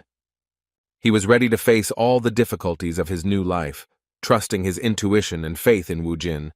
For the first time in his life, he walked out of the Hammer Guild building with such a happy expression on his face. Seeing his light gait, Ha Min surprised him by asking him to hurry up and go to the car. As it turned out, he had been waiting for him all this time, believing that he would find the determination to accept this challenge and do what was right. With a kind smile, he explained that he would not go anywhere without his leader, after which he invited him to get in the car. Looking at Ha Min, Jun sighed with relief, thinking that this is what he likes about him, even though he can be rude sometimes. After that, they went to the cafe again, but this time to a separate business room. This time, Wu Jin greeted them with a wide smile, saying that he was glad to see them in the Ardal Guild. The guys were surprised to hear the name of their new guild. Wu Jin extended his hand to them and said that he hoped that they would get along and work effectively as a team. With a kind smile, Jun Min Chang sincerely said that he believed that with such a leader, they could do anything. After that, he offered to communicate with them without formalities, and promised that he and Ha Min would do everything to ensure that their new guild, Ardal, became world famous. With a good laugh, Wu Jin said that in that case, he would simply call him Ming Chang. In fact, even though they had decided to avoid unnecessary formalities from the start, it was unusual for the former vice president of the Hammer Guild to be so casual. With some confusion, he stuttered and asked to be called leader of June from now on. Placing his hands on his new protege's shoulders, Wu Jin agreed to call him that, after which he warned that there would be organizational issues on him, so he should start preparing. Jun immediately replied that he would take care of it, while Wu Jin suggested that they first celebrate the founding of their promising organization. The leader surprised him with his proposal, so the confused leader Jun asked if the meeting was really over. As it turned out, Wu Jin really didn't know what else to discuss, because he assumed that leader Jun would be in charge of everything and work for everyone. After coming up with the name, he decided that his contribution was over. With some tension, Min Chang began to worry, wondering if it was really okay for the guild leader to be so careless and trusting. He felt a little uneasy just by watching how Wu Jin and Sun Gu were acting. They started discussing what kind of food they wanted to see on the banquet table, without even asking about the organization of their new guild. The only person with a sufficient level of responsibility suggested skipping the introduction stage, after which he asked to decide on something first. Kang Wu Jin, as the leader of the new guild, had no idea what was going on, but was willing to meet them halfway. First, Jun Min Chang brought up the topic of raiding the dungeon of the 6th entrance of Seoul University. He said that other awakened ones will want to reserve it, so they need to agree on the conditions for the raid, which has nothing to do with creating a guild. Hearing his words, Wu Jin was surprised, because he wasn't going to let anyone in there, since he could clear it out himself many more times. Despite his words, Leader Jun still thought that it would be better if others used him while he was resting, since then the dungeon wouldn't be idle. His words made enough sense for Wu Jin to change his mind. After that, the leader inquired about the rest of the questions, and learned that they needed at least 5 people to found a guild. After thinking for a while, Kang Wu Jin began to look for options on who to choose as the last member of their team. He first thought of inviting Jae Min, but Sun Gu didn't think it would work since he was underage. Leader Jun confirmed his suspicions by saying that it wouldn't work with teenagers. Looking through his contacts, which weren't that many, Wu Jin wondered who else might be suitable for this role. He had few acquaintances, and his mother was not suitable either. Suddenly he saw the contact of the guy he had signed up as a weakling and immediately beamed with happiness. Just 10 minutes later, a fair-haired guy came into their cafe, who shuddered just from Wu Jin's greeting. The head of the new guild immediately asked the weakling whether he had taken his ID and seal with him. As soon as the frightened man entered, he replied that he had not forgotten. When he saw the terrifying hunter start to walk towards him, he closed his eyes and clenched his teeth in fear. But suddenly, Wu Jin gently placed his hand on his shoulder and welcomed him to his organization. With a sly smile, he said that in front of them was the 5th member of their team, who was a telephone scammer. Hearing this, the swindler was so confused that he was able to squeeze out a few words, wondering what was going on here. 2 days later, the Ardal Guild already had its own office. Preparations had already begun here, and workers were rushing to do everything as needed. After finishing supervising this process, Hamin wiped the sweat from his forehead and said that now their office looks really respectable. After accepting this delightful job, Leader Jun thanked the guys for their good work and noted that even Mr. Seong-hoon did an excellent job. Seong-hoon, better known as a phone scammer, was surprised by what he started doing, because 2 days ago, he thought that this was some kind of scam related to his punishment for what he did earlier. However, now he realized that the crazy guy who had beaten him half to death and stolen his phone was not who he had taken him for during their first meeting. He couldn't even imagine that Kang Woo Jin, who is now on everyone's lips as one of the most promising hunters in all of Korea. Looking at the TV that was still showing the news, Ha Min was still surprised that everyone was only talking about their leader. Woo Jin explained with a sincere smile that it was not surprising because he was the 11th A rank awakened of Korea, although it was still unofficial. It was logical to assume that he was one of the strongest hunters in history, so it was no surprise that everyone treated him like that. Looking at these guys, Seong-hoon thought about how that madman managed to attract even the guys from the Hammer Guild. With a sly smile on his face, he decided that this situation was quite advantageous because it meant that the leader was offering very good conditions. In fact, Seong-hoon had been suffering from boredom for a long time now, since the business wasn't bringing in enough money like before, so he didn't mind just working in the guild. Suddenly, his thoughts about his sudden success were interrupted by the question of how he was connected with the head of the newly formed Guild Ardal. Hamin remembered that when they met, the CEO and that guy seemed close, since Seong-hoon came running so quickly after his call. One of the founders assumed that he was a relative or close friend of Woo Jin, but he couldn't even think about what caused that guy's behavior. He couldn't admit that he had only rushed to that cafe so quickly because he didn't want to get beat up. He honestly didn't understand why Woo Jin had called him of all people, so he assumed that he simply regretted beating him up that day. Suddenly, their conversation was interrupted by the appearance of the head of the newly formed guild Ardal himself. Looking around, he said that it was quite good, and that he was glad that everyone had done a great job. After thanking him for his part in the job, Leader Jun asked if he had finished describing his dungeon raid.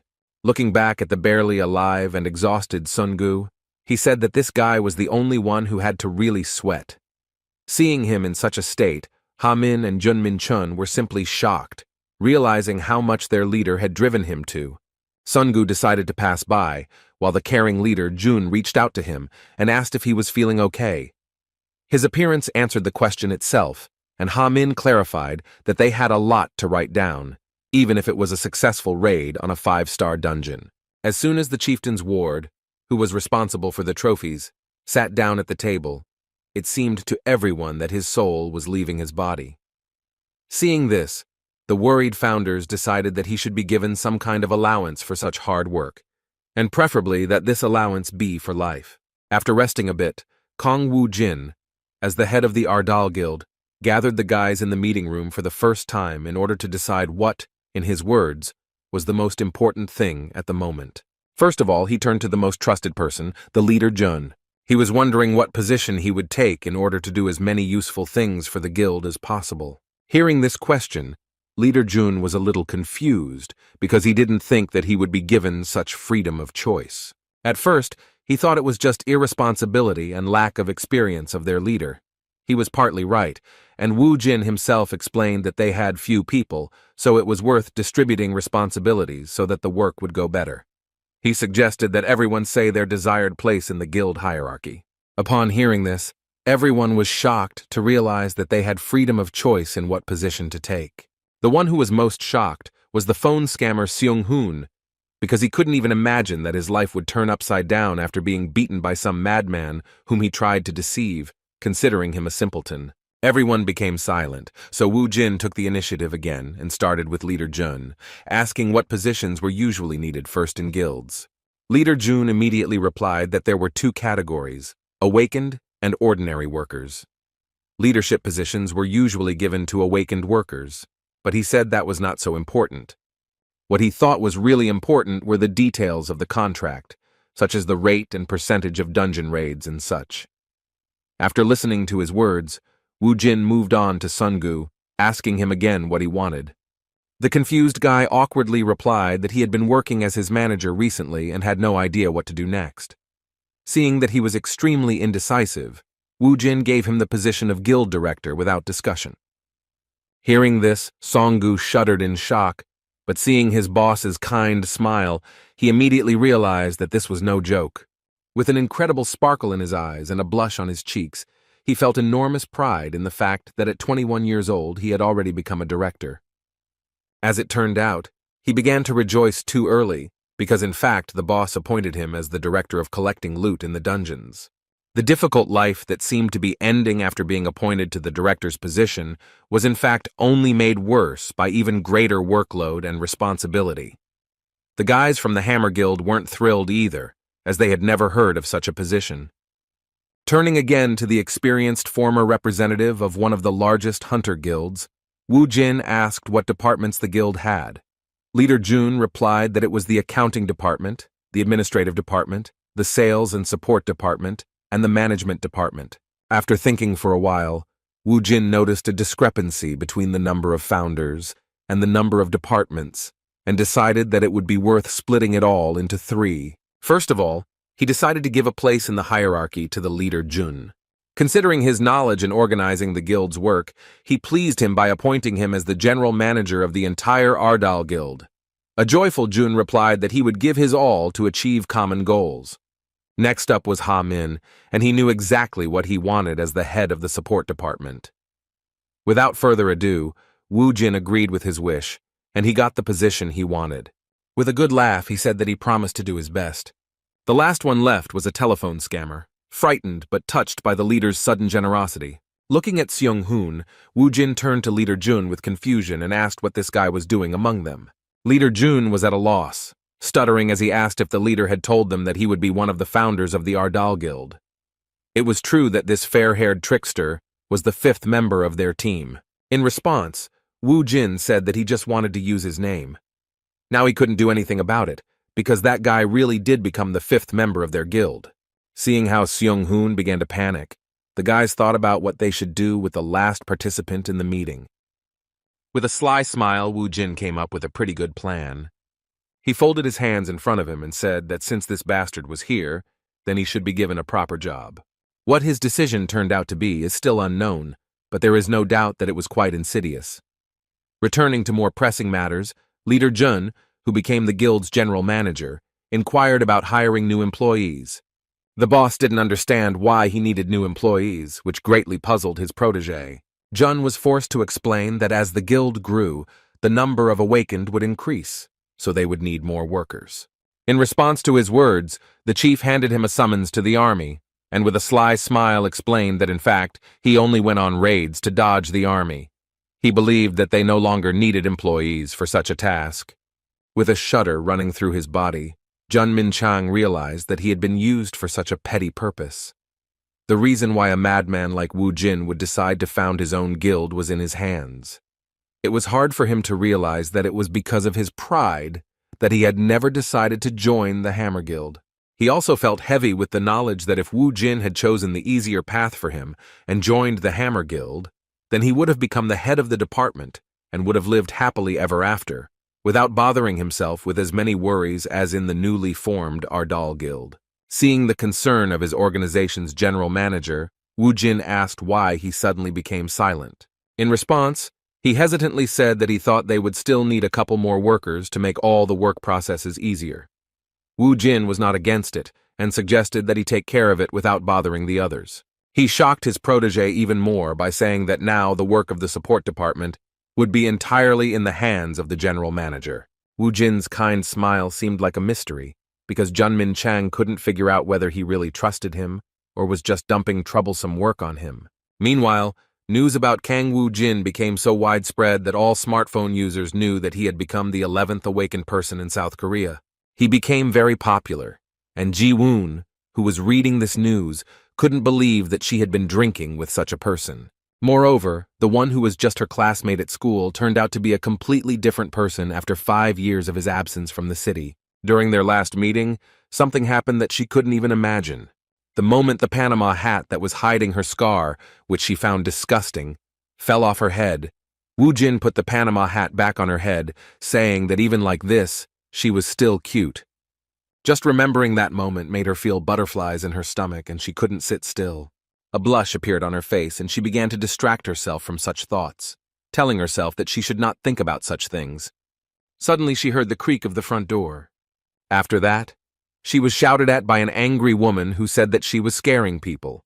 Two friends with not very attractive appearance started yelling at her that even though she was indoors, she should still wear a hat because she was not alone.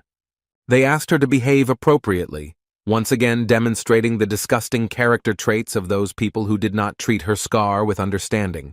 By apologizing, Ji-woon once again demonstrated her patience. Even though the girls from her dorm had started to leave the room, she still heard part of their conversations about saving up some money to move out of this place because Ji-woon was constantly scaring them with his appearance. At that moment, the sweet girl felt sad again and lost hope that she could be loved, especially by such a popular person like Wu Jin. Her younger brother, Jae-min, didn't know what to do, so he decided to come visit her. He hoped that she would be surprised if he was right outside her company. The timing was just right since he had finished his exams and Wu Jin had returned to his home. He was going to have dinner and have a good time with her. His sister was a little late, but he still waited next to her at the entrance to her dorm. At that moment, he noticed two girls with an extraordinary appearance who were leaving the entrance, discussing some girl, talking about rumors that she had flirted with many guys until she got a burn on half her face. It became obvious that they were talking about Ji-woon. The last thing Jae-min heard from their conversations was that his sister used to be such a quiet person, and now guys run away as soon as they see her without a hat. Rumors like these made Jae-min feel a little sad because he couldn't do anything about it. Meanwhile, in the deserted underground of the 6th station of Seoul University, another raid was completed. Wu Jin cleared the area alone once again, and the director of treasure collection finally finished collecting valuables. After collecting everything, he turned to his Hyungnim, saying that they could finish now. Unfortunately, this time they were only able to obtain common items. Useful artifacts were no longer encountered due to the fact that they had already conducted more than 3 raids on this dungeon. The quality of the loot undoubtedly decreased as the number of successful raids increased. After looking at his inventory, Wu Jin said with a smile that this was enough and that they had already obtained everything useful. After that, he collected all the loot in his inventory and used the return stone. As expected, a whole crowd of journalists was waiting for them outside. Seeing Wu Jin leave the newly cleared dungeon, they started running towards him asking how his latest successful raid went. Less than 4 hours had passed since the start of the passage, which was an absolute record even among strong teams of hunters. Suddenly, Seung-hoon broke through this crowd and congratulated the leader on his excellent work with a smile on his face. When Wu Jin asked him what he was doing there, he replied that Director Jun had asked him to take them to the office after they finished the raid. When asked where Director Jun himself was, he replied that since their guild had been approved, he had gone to the General Affairs Bureau, which is why he would return to the office a little later. Suddenly, their conversation was interrupted by some impudent journalist who, due to his rude behavior, even pushed Seung-hoon aside. After that, he began desperately asking for the opportunity to ask a couple of questions, the first of which concerned the secret of such a speed of clearing high-level dungeons. A moment later, a whole crowd of journalists ran past Seung-hoon, who were also interested in getting at least a few words from the most popular hunter at that time. Wu Jin was in a difficult situation He was back in the crowd, with all the microphones pointed at his face. The reporters were asking about the truth of the rumor that he was not accepting applications for this dungeon and when he was going to start renting it out to other hunters. Seeing all this impudence in the work of the media, Seung-hoon could not contain his anger. Suddenly, he shouted for everyone to step aside. The crowd of journalists suddenly dispersed and began to look with interest in the direction of the sales director. At this point, Seung-hoon showed his character by shouting that Mr. Kang was tired of clearing dungeons, and that giving an interview at their guild happens after the application to their address is approved. The final argument that discouraged the journalists was the threat that if they continued to pester the head of the Ardal Guild, then their organizations would be held accountable before the law. The words that he remembered all their faces and would keep this in mind when he received a request for an interview made the journalists understand the seriousness of the situation. There was no doubt that one of the founders of the Ardal Guild was definitely unhappy with this situation, which meant that it could jeopardize the possibility of interaction with one of the most unpredictable and scandalous hunter organizations in all of Korea. Seeing how effective a phone scammer could be, Woo-jin was genuinely surprised.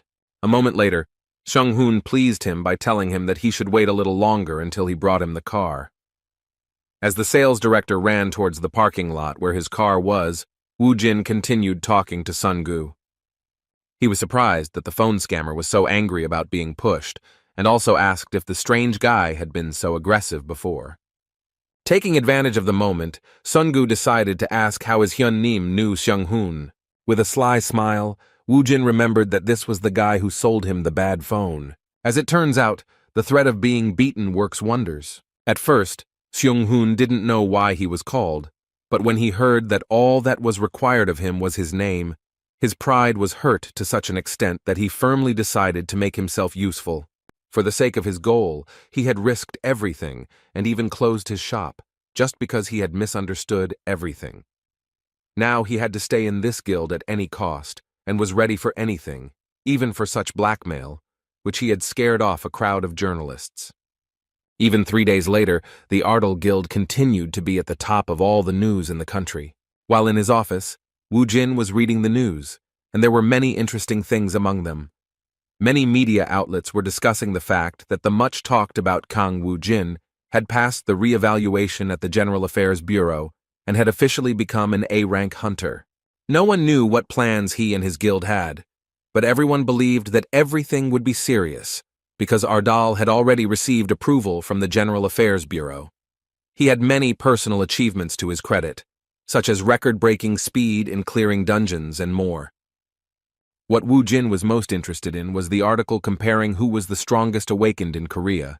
First of all, he was compared to Kim Kang-chul, a mysterious figure whose strength was rumored to be a hunter. When Sun-gu entered one of his offices, he asked him in surprise what he was eating.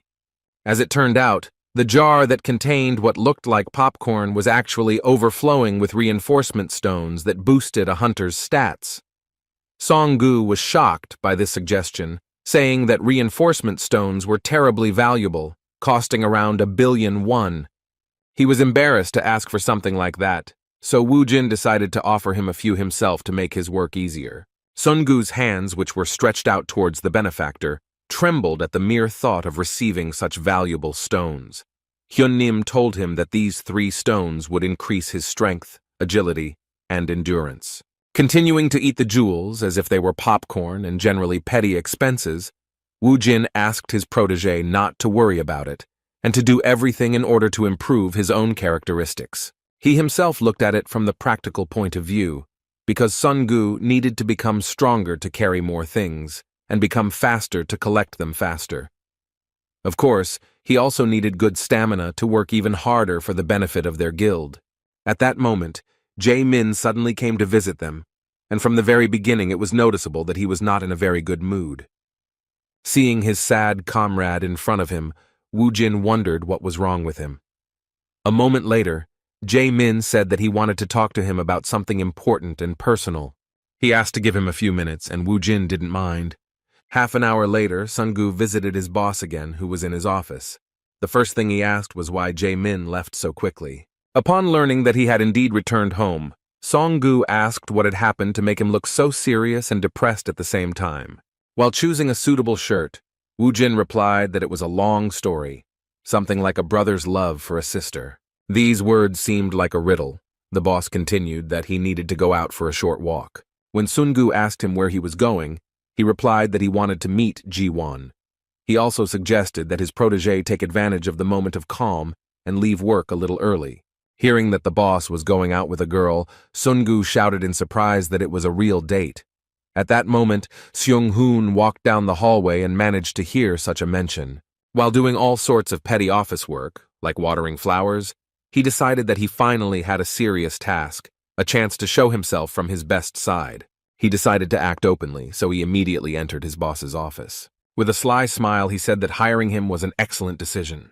Hearing such a sudden speech, Woo Jin tried to find out what he was talking about and what had suddenly interested him in the conversation. Without mentioning that he heard about his boss's date, Seung-hoon said that they should trust him because he was a real expert in this. As a result, the guys went shopping in one of the rather premium stores, despite the fact that the clothes in this place looked rather primitive. Looking around, Sungu, who was in such a place for the first time, was surprised to ask if this was really the same Korea in which he lived. They were in the VIP room of this store. The guys couldn't even imagine that there was such a place in the shopping center where the customer is given special attention. 3 consultants worked with Woo Jin at the same time, taking his body measurements to select the perfect clothes. Sun Hong seemed like the 4th consultant, as he tried his best to get to the guild leader by offering him various options for formal suits. Woo Jin, who was the center of attention, still didn't understand what all the fuss was about. An hour earlier, he learned that Seung-hoon was interested in helping him with the walk. Then he said that there are many ways to win a girl over, but among them it is worth paying attention to the most effective ones.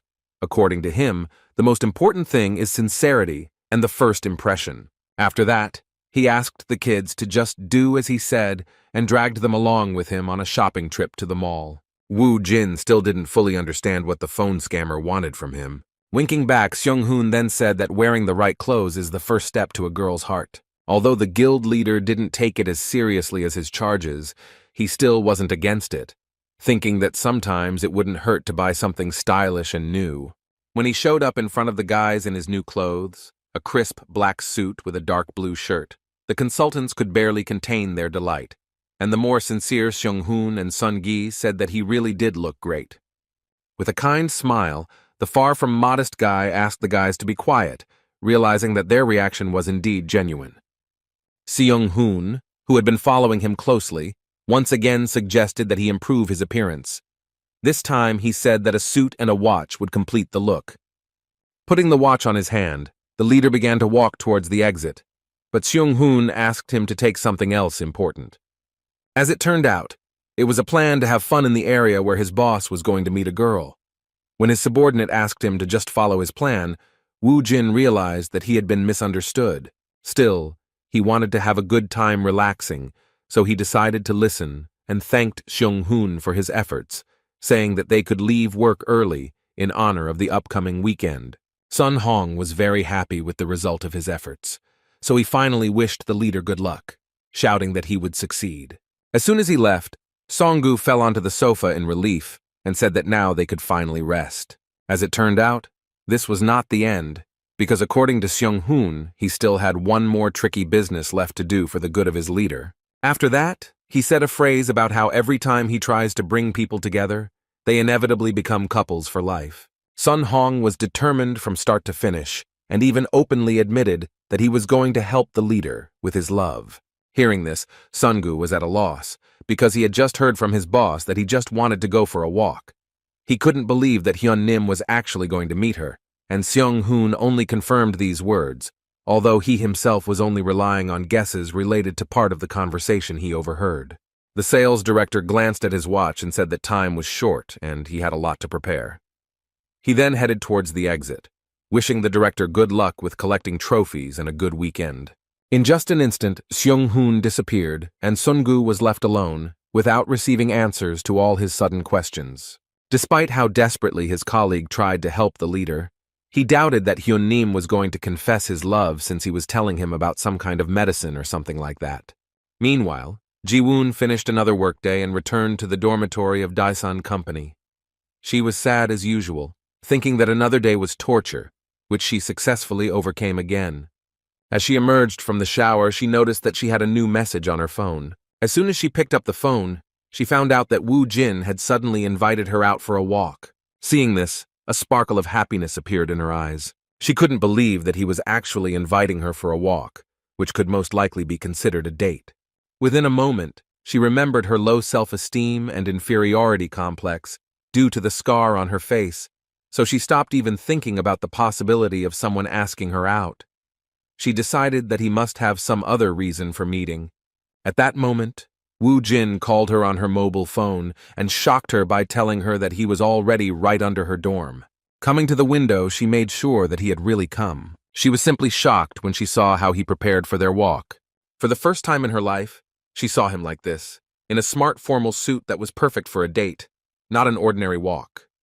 After a few minutes of walking, Ji-woon finally decided to ask him why he wanted to meet. She was wondering why he was in such a hurry and why he had suddenly asked her to go downtown with him. Woo Jin surprised her with his answer, saying that he didn't have anything special in mind, because he just wanted to give her something and go on a date with her. Hearing about the date, Ji-woon was very confused, but after a moment she felt warmth and a blush appeared on her face again. Looking at Woo Jin, who had become incredibly famous, she wondered if he really liked her. She found the situation extremely unusual, due to the fact that she was worried about her appearance. Moreover, she was surprised that he had prepared so well by choosing a suit. She didn't know how to act in this situation, because she hadn't even prepared herself by choosing the right clothes. Woo Jin was trying his best not to make her worry, so he took full responsibility for the date and suggested going to a movie while it was still too early for dinner. Suddenly, a man bumped into her shoulder and immediately apologized. At that moment, Woo Jin noticed that she was very worried about whether her cap had fallen off her head. Seeing her excitement, he immediately remembered what the problem was. He couldn't forget how she felt about her burn and how insecure she became because of the scar on her face. She was afraid of people's judgment, so Woo Jin asked her if it was true that she cared so much about what others thought. Her silence spoke for itself. She could not behave differently, realizing that people were uncomfortable seeing her open face. At that moment, Woo Jin once again demonstrated that he was a real man who could solve problems. He grabbed her hand and hurriedly led her into an alley with small market stalls. The products that interested him made Ji-woon feel at a loss just by looking at them. Taking one of the masks from the counter, Woo Jin held it out to the confused and unsure girl. With a kind smile, he made it clear that this masquerade did not concern only her. Having bought these masks and put them on their faces, the boys caused a lot of joy among those around them. They walked around in them in broad daylight, and it looked quite funny. Some thought it was crazy, but no one could argue that they looked good. At first, people assumed that it was some kind of holiday, but later there were even thoughts that they were celebrities. Ji-woon still felt a little awkward, and didn't know if they would really be walking around wearing these masks. It was the first time in 5 years that she had received so much attention because of her appearance, but people's reactions were quite pleasant. In response to her question, Woo Jin asked what she was talking about. He thought that she wanted to exchange masks with him. He caught her off guard, and Ji-woon answered a little confused that this was not the problem at all. Hearing her words, Woo Jin decided that in that case there were no problems, and then suggested that they go on further, since they were already late for the movie. His care and ease became what awakened feelings in the girl who had long since lost love for herself. The movie they came to see was a romantic film about the love between 2 high school students. While in the cinema, they sat without masks, and Ji-woon felt quite comfortable. As it turned out, the 2 of them were the only ones in the room. Looking around and looking at the calm Woo Jin, Ji-woon didn't understand what was going on, because it was said earlier that all the tickets were already sold out.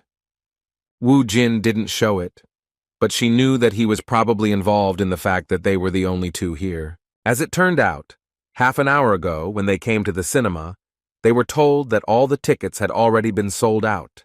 Woo Jin felt a little awkward. Ji-woon tried to calm him down, saying that they didn't have to watch the movie, they could have a good time without it. Guildmaster Ardal agreed with her words, saying that they really didn't have much of a choice. Suddenly, a man wearing a cap and a mask on his face approached them, saying that he had urgent business, because of which he was ready to give them his tickets. After handing over the tickets, the stranger ran away, wishing them a good time. At that moment, Wu Jin realized that the person who gave them his tickets reminded him of someone. As it turned out, the whole situation was a cunning trick by Sheng Hun. The thing he was talking about was a cunning plan to buy out all the tickets. When the movie started, he refunded all the tickets except for the ones he gave to the guild leader. He was very persistent in returning his tickets. As it turned out, he managed to cheat by saying that he was buying them for a large group of people. To get his money back, he started shouting that he had bought them only 10 minutes ago. To the saleswoman, he seemed crazy, but his plan worked. When they left the cinema, Ji-woon shared her impressions. She really enjoyed it, and the last time she went to the cinema was about 5 years ago.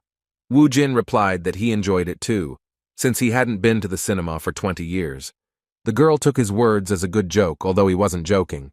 Suddenly they heard a man shout, calling them a couple of Beauty and the Beast. A stranger in a clown costume invited them to come over and play roulette, which was free. This roulette had as many as 8 prizes and only one chance to lose.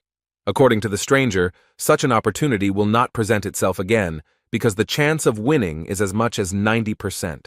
Looking at Ji-woon, Wu Jin asked if they should try it with some distrust towards the proposal. She was not ready to take responsibility for the decision, saying that she was very bad at such things. With nothing to lose, Ji-woon tried her luck, but the roulette wheel stopped at a loss. In response, the stranger suggested not to be upset and asked the monster to try his luck, because it would be nice to give a gift to his girlfriend during a date. Wu Jin didn't refuse, even though he didn't really believe that this was a good idea. He started spinning the roulette wheel with the thought that unless he was cursed or something, then he was unlikely to lose either. It seemed that he had also lost, but at the last moment, the stranger quietly caught the roulette wheel with his hand and moved it to prize number 8. Ji-woon was delighted that Wu Jin managed to win the prize. She never noticed the trick and happily said that it was the first time she saw someone win something like that. Scratching the back of his head, Wu Jin thought that something was wrong here, but the stranger, without wasting any time, brought congratulations for Ji-woon and gave her a prize. Now the real monster didn't even doubt what was happening. Noticing his intense gaze, the stranger decided to stop hiding. Lifting his glasses, Seung-hoon winked at his boss, who began to wonder what his ridiculous subordinate was trying to achieve by continuing to follow him. Mentally wishing his boss luck, Seung-hoon let him go, trusting him to take the last steps of the date on his own. Wu Jin actually managed to win the other games. Although it was not easy, he still managed to beat the stuffed animal machine, getting the prize as a gift for Ji-woon. Their next stop was some kind of clothing sale, and as it turned out, Seung-hoon was still following them. Even when the guys went to dinner, the cunning phone scammer, who was trying to be useful to his new boss, was next to them, carefully monitoring the process of the date. After this eventful day, the guys decided to take a walk along the empty streets of the city and stopped in one of the parks. Ji-woon felt such incredible lightness and calmness for the first time in 5 years. She wondered how much time had passed since she stopped being bothered by the looks of others. At first, she thought it was the mask, but after that, she corrected her guess by thinking that if Wu Jin hadn't done this with her, then she most likely wouldn't have been able to pull off something so daring. Looking at him, even through the mask, she felt incredible warmth and sincerity in his behavior. She thought that if this was a dream, then she no longer wanted to wake up. At the end of their date, they decided to sit down to rest after a busy day. Ji-woon shared her emotions, saying that the day was just amazing and she really enjoyed everything, even wearing a weird mask. She enjoyed watching movies and eating at restaurants with him, even though people might think they were weird. In response to her hesitant remark about them being weird, Wu Jin asked how that could possibly affect them. Ji-woon responded to his words with a kind laugh. Rising to her feet, she said that he was right. Although she still did not have the courage to walk where there were many people, she admitted that it still felt like a dream to her. Now she has started to defend her feelings again. Looking at the sky, she began to think that sooner or later the dream would end, and if this dream continued, then she would fall in unrequited love. Taking off her mask, she said with some sadness that it was time to return to reality. Wu Jin joined her, lifting his mask slightly to reveal his face and kind smile. Coming closer to her, he said that in order for her to regain the courage she had previously possessed, he had one good gift for her. Ji-woon was very confused because it was about a gift, and she had no idea what it was about. Suddenly, this touching moment was interrupted by a sudden fireworks display of incredible proportions. After this, another unexpected event happened. A huge number of people crowded around them and began to congratulate them. They were holding flowers in their hands, and as soon as they saw Ji-woon's face, they began to act rather confused. As it turned out, they started saying that her face scared them a little, but after that, realizing their mistake, they continued talking, saying that the guy next to her really loved her. The cunning swindler's latest plan was about to fail, and he began to get nervous, realizing that he had made a mistake. He had previously told these guys to clap and liven up the atmosphere, but instead, they had once again reminded the girl of what she had been worried about all this time. He had no idea what had gone wrong at all, since he had never seen Ji-woon before. Removing the mask from his face, an enraged Woo Jin couldn't believe that Seung-hoon had continued his ridiculous attempts to bring them closer, and had even made such a terrible mistake. Seeing how Ji-woon grabbed her mask, he knew she wanted to hide from all those gazes directed at the flaw on her face. He saw no other choice but to use his power. Suddenly, for everyone present, Woo Jin created a bone wall that separated them from the crowd of ridiculous guys who failed the task from Seung-hoon. Opening her eyes after the sudden noise that startled her greatly, Ji-woon looked at Woo Jin and asked where they were. The surroundings were pitch black due to the bone wall completely blocking them from the surroundings.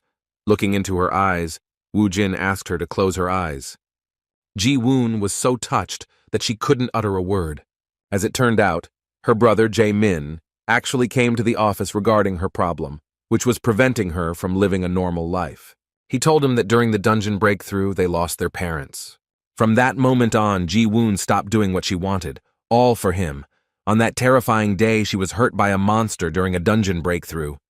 That's how she got the scar that they couldn't get rid of in any way. The modest guy felt guilty for turning to his friend, and still asked him to help her if it was possible. Although Woo Jin didn't answer him, he thought that as a man, Jae-min shouldn't be afraid to ask others for help, especially when it comes to his loved ones. Taking out his gift, he turned to Ji-woon and said that from now on, she would wake up from the dream she had mentioned earlier. By applying the healing ointment to her forehead, he released some mana. With this rare item, even irreversible curse wounds could be repaired. Woo Jin did everything he could to make Ji-woon actually wake up from the terrible nightmare that began with the first dungeon breakthroughs, where she not only lost her courage, but also her parents. When Ji-woon returned home, she received a caring message from Woo Jin. He asked her not to wet her face and hair so as not to wash off the medicine. Instead, he suggested that she just go to bed. She even laughed at this, because it seemed like he worked in some kind of beauty salon. Thanking him for his concern, she asked him to go to bed early and rest after such a busy day, during which she had a good time. She was pleased to even imagine that it could happen that her scar would disappear with just one application of some cream. After finishing the correspondence, she remembered that she still hadn't opened the gift they had won at roulette. What she saw surprised her greatly. It turned out to be a beautiful ring. At that moment, the big picture began to form in her head, because she understood that a simple street vendor would not give out such prizes. Remembering the events of that day, she also couldn't forget that they watched a movie in an empty cinema, which couldn't be a coincidence. Dinner at an expensive restaurant is also not a common thing for a simple walk. He really got the impression that it was a real date. The sudden fireworks completed the overall picture, as it was a real creation of a romantic atmosphere. Of course, this also included the fact that ordinary passers-by suddenly gathered around them and gave her many roses. Gathering all her memories together, Ji-woon began to blush even more than before, thinking that Kang Woo-jin was going to confess his love to her. The many things that happened that day had consequences that affected not only Ji-woon, but also the one who was behind all these pleasant surprises for her. On Monday, when the guys gathered in the office again for work, Seung-hoon was doing exercises from the very morning. He did a huge number of push-ups, saying that from now on he would only do what he was asked to do. This was explained by the fact that the head of the guild was not delighted with the huge number of intrusive surprises that his ward created. Sun Hong began to become even more obedient, because the fear of the terrifying power of the leader did not give him peace. After finishing the educational moment, Woo Jin repeated again that he should only do what he asked, and nothing more. After these words, he still asked why he did something that he was not asked to do. With great guilt and constant apologies, the humble servant shouted that he felt he had not shown loyalty to his leader, which is why he had made the mistake of trying to make up for lost time. His words even pleased Wu Jin, and he stopped being angry at him for the mistakes he had made due to his arbitrariness. So he asked him with a smile to remember once and for all that he only expected from him what he himself asked for. Seung-hun felt somewhat relieved, but the awkwardness returned after the leader asked whose money he spent on these gifts. As it turned out, he used the guild's corporate account, which was a serious strategic mistake and another problem in his life. Hearing this, the chief again made him do push-ups and shout that he should only do what he was asked to do. The educational moment was suddenly interrupted by Director Jun, who had just finished some organizational matters and found time to meet with the head. When he entered the head's office, he was surprised to ask what was going on and why the head of the sales department was doing intense training in the middle of the workday. Given the head's characteristics, he decided to let this moment pass and informed him that he had managed to settle matters with the Ministry of Defense. As it turned out, Wu Jin really did not have to serve in the army now, but there were some nuances.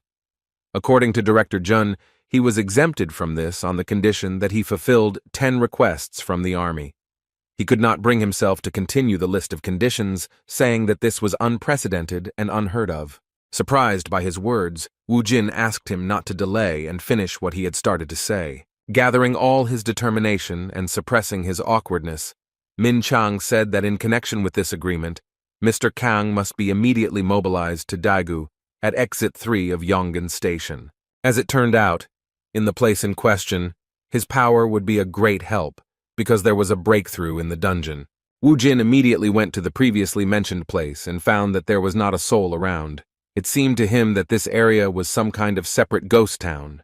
Regarding the dungeon breakthrough, Director Jun explained that if the dungeon is not cleared within 30 days after the reset, the barrier begins to collapse and monsters come out of the dungeon onto the streets. This is most likely due to the previous teams failing to clear the breach, which is why the Ministry of Defense requested awakened support to deal with the breach and its aftermath. Given this situation, Wu Jin also wondered what would happen if they couldn't stop this stage. In response, Jun told the bitter truth that, unfortunately for the mobilized forces, if this happened, the entire Daegu region would have to be destroyed with aerial bombs. While in the Daegu area, he began to understand that the reason why there were so many open areas and parks around the station was because such places made it possible for a tunnel to break through, a very dangerous situation for the residents. Suddenly, the silence and solitude of the guild leader Ardal was interrupted by some military woman who said that the evacuation was completed 2 days ago. According to her, the dungeon breakthrough will be the next day at 2 o'clock in the afternoon. Approaching one of the most famous awakened in recent memory, First Lieutenant Choi Ha-sol introduced herself as the person in charge of the area from the Korean Army's Special Defense Force. Kang Woo-jin introduced himself in return, and strangely enough, heard that their entire squad had heard of his strength. It was truly an honor for her to meet him in person, especially in a situation where his strength was so necessary. Sighing with a kind smile, the hunter who had recently become the head of his own guild suggested skipping the formalities. Continuing the conversation, he asked why they weren't going to try to clear the dungeon before the breakthrough. As it turned out, the return portal had already been used 3 times, so they couldn't take that risk and chose the easier way, fighting outside.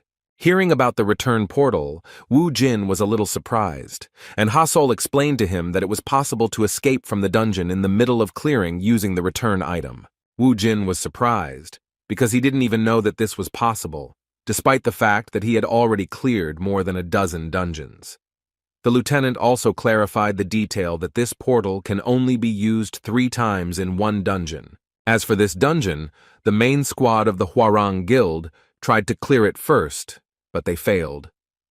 The second time, the Hwarang Guild and the Hammer joined forces, but even that didn't work. The squad of Awakened from all over the world also failed, having used up the last portal. The lieutenant agreed that they could try to clear the dungeon in the remaining time, but that would mean putting their lives on the line, and no one wanted to take that risk. When Wu Jin suggested that breaking through would be more dangerous in that case, she shook her head in disagreement.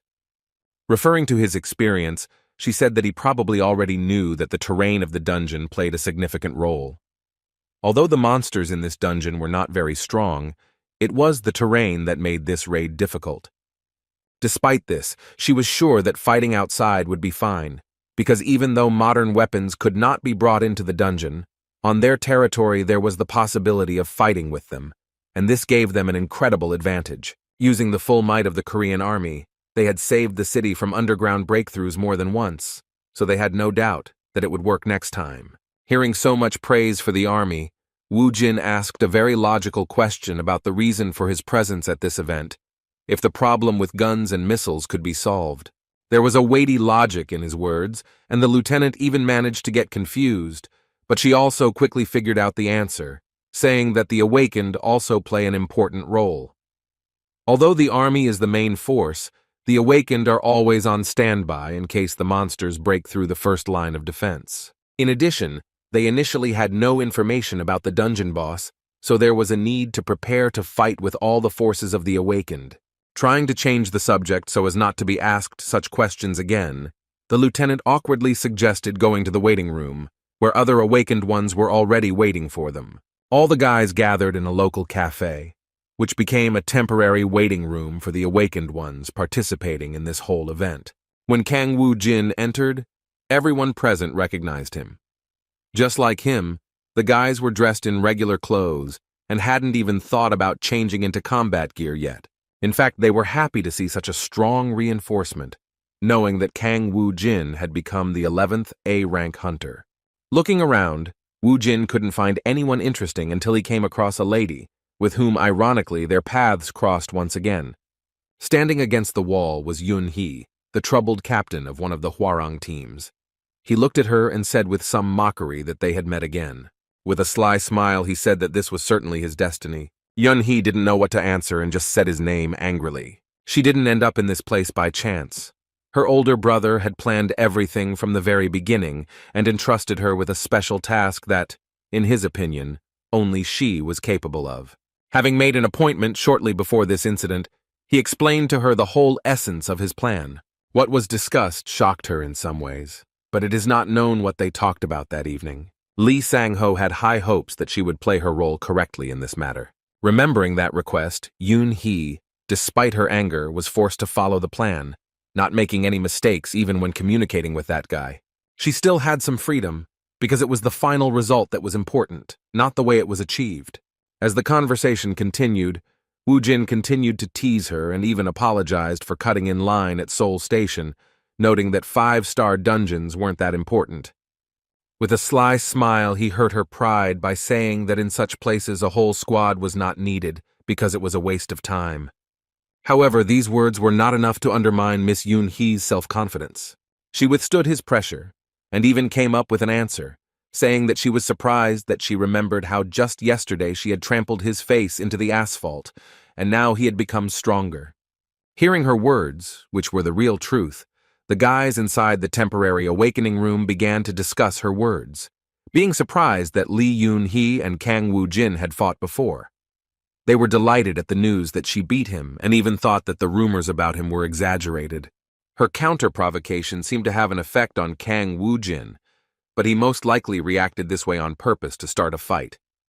After shouting whether she really wanted to try fighting him again, he released an overwhelming aura of a necromancer.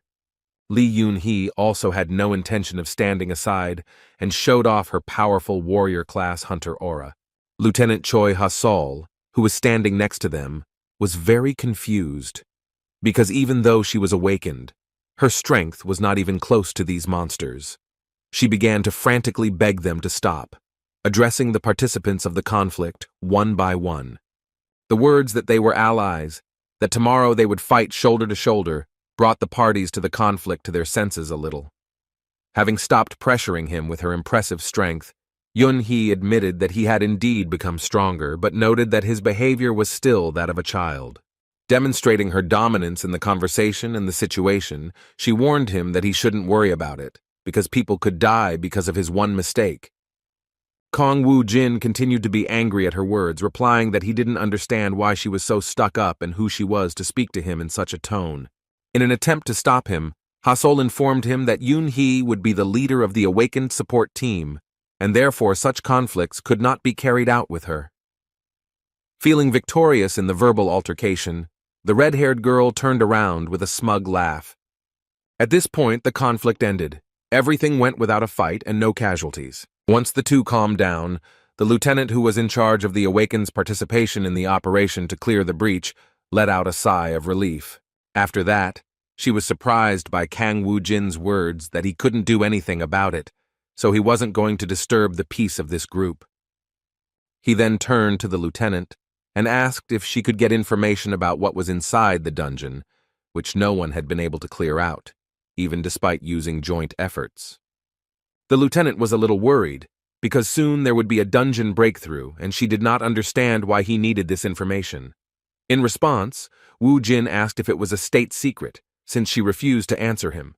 In an attempt to befriend and maintain a good relationship with the promising hunter, Ha-Sol nevertheless agreed to let him print out the information, saying that it was available to anyone who wanted it. As soon as they left, Yoon-hee realized what he was planning. She was right, because Kang Woo Jin was indeed extremely interested in clearing this 6-star dungeon and was not going to sit back and wait for a breakthrough to occur due to the series of failures of the previous hunter groups. Standing next to the barrier, he admitted that the energy of this dungeon was truly astounding. Now it was no surprise to him that this dungeon was called the strongest among those in their territory. Suddenly, his enjoyment of the barrier's powerful aura was interrupted by a stern female voice. Yoon-hee, who had guessed what he was planning, followed him and now wanted to know what he was going to do. With a sly smile, he replied that she herself knew that he was going to clear this dungeon, like all the previous ones.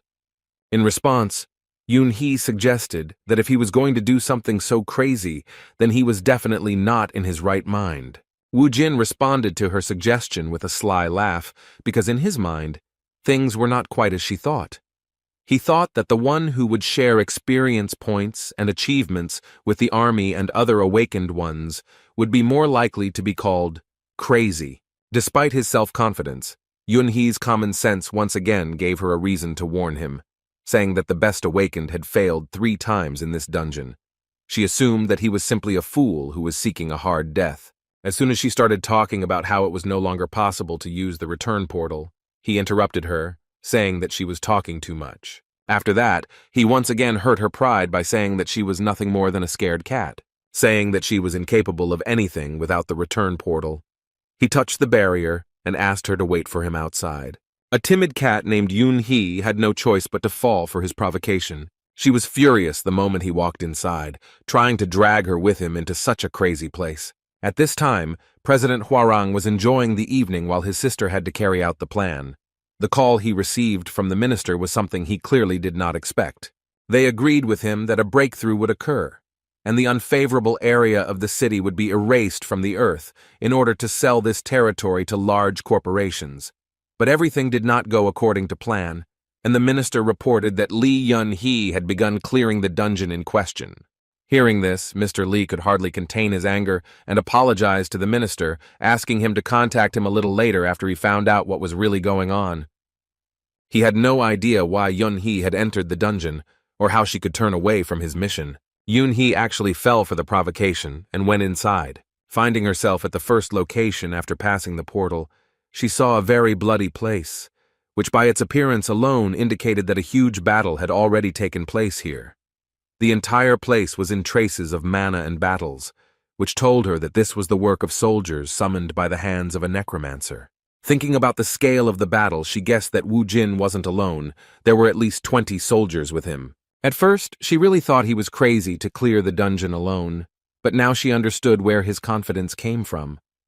Just one look at the battlefield told her that he had no difficulties here. However, even so, she was not sure that he could cope. Considering his level, she believed that with such skills and such an army, he had no place in such a dungeon. She had already tried to clear this portal with strong awakened ones several times, so she had no doubt that he would not only not get the return stone, but also clear the dungeon.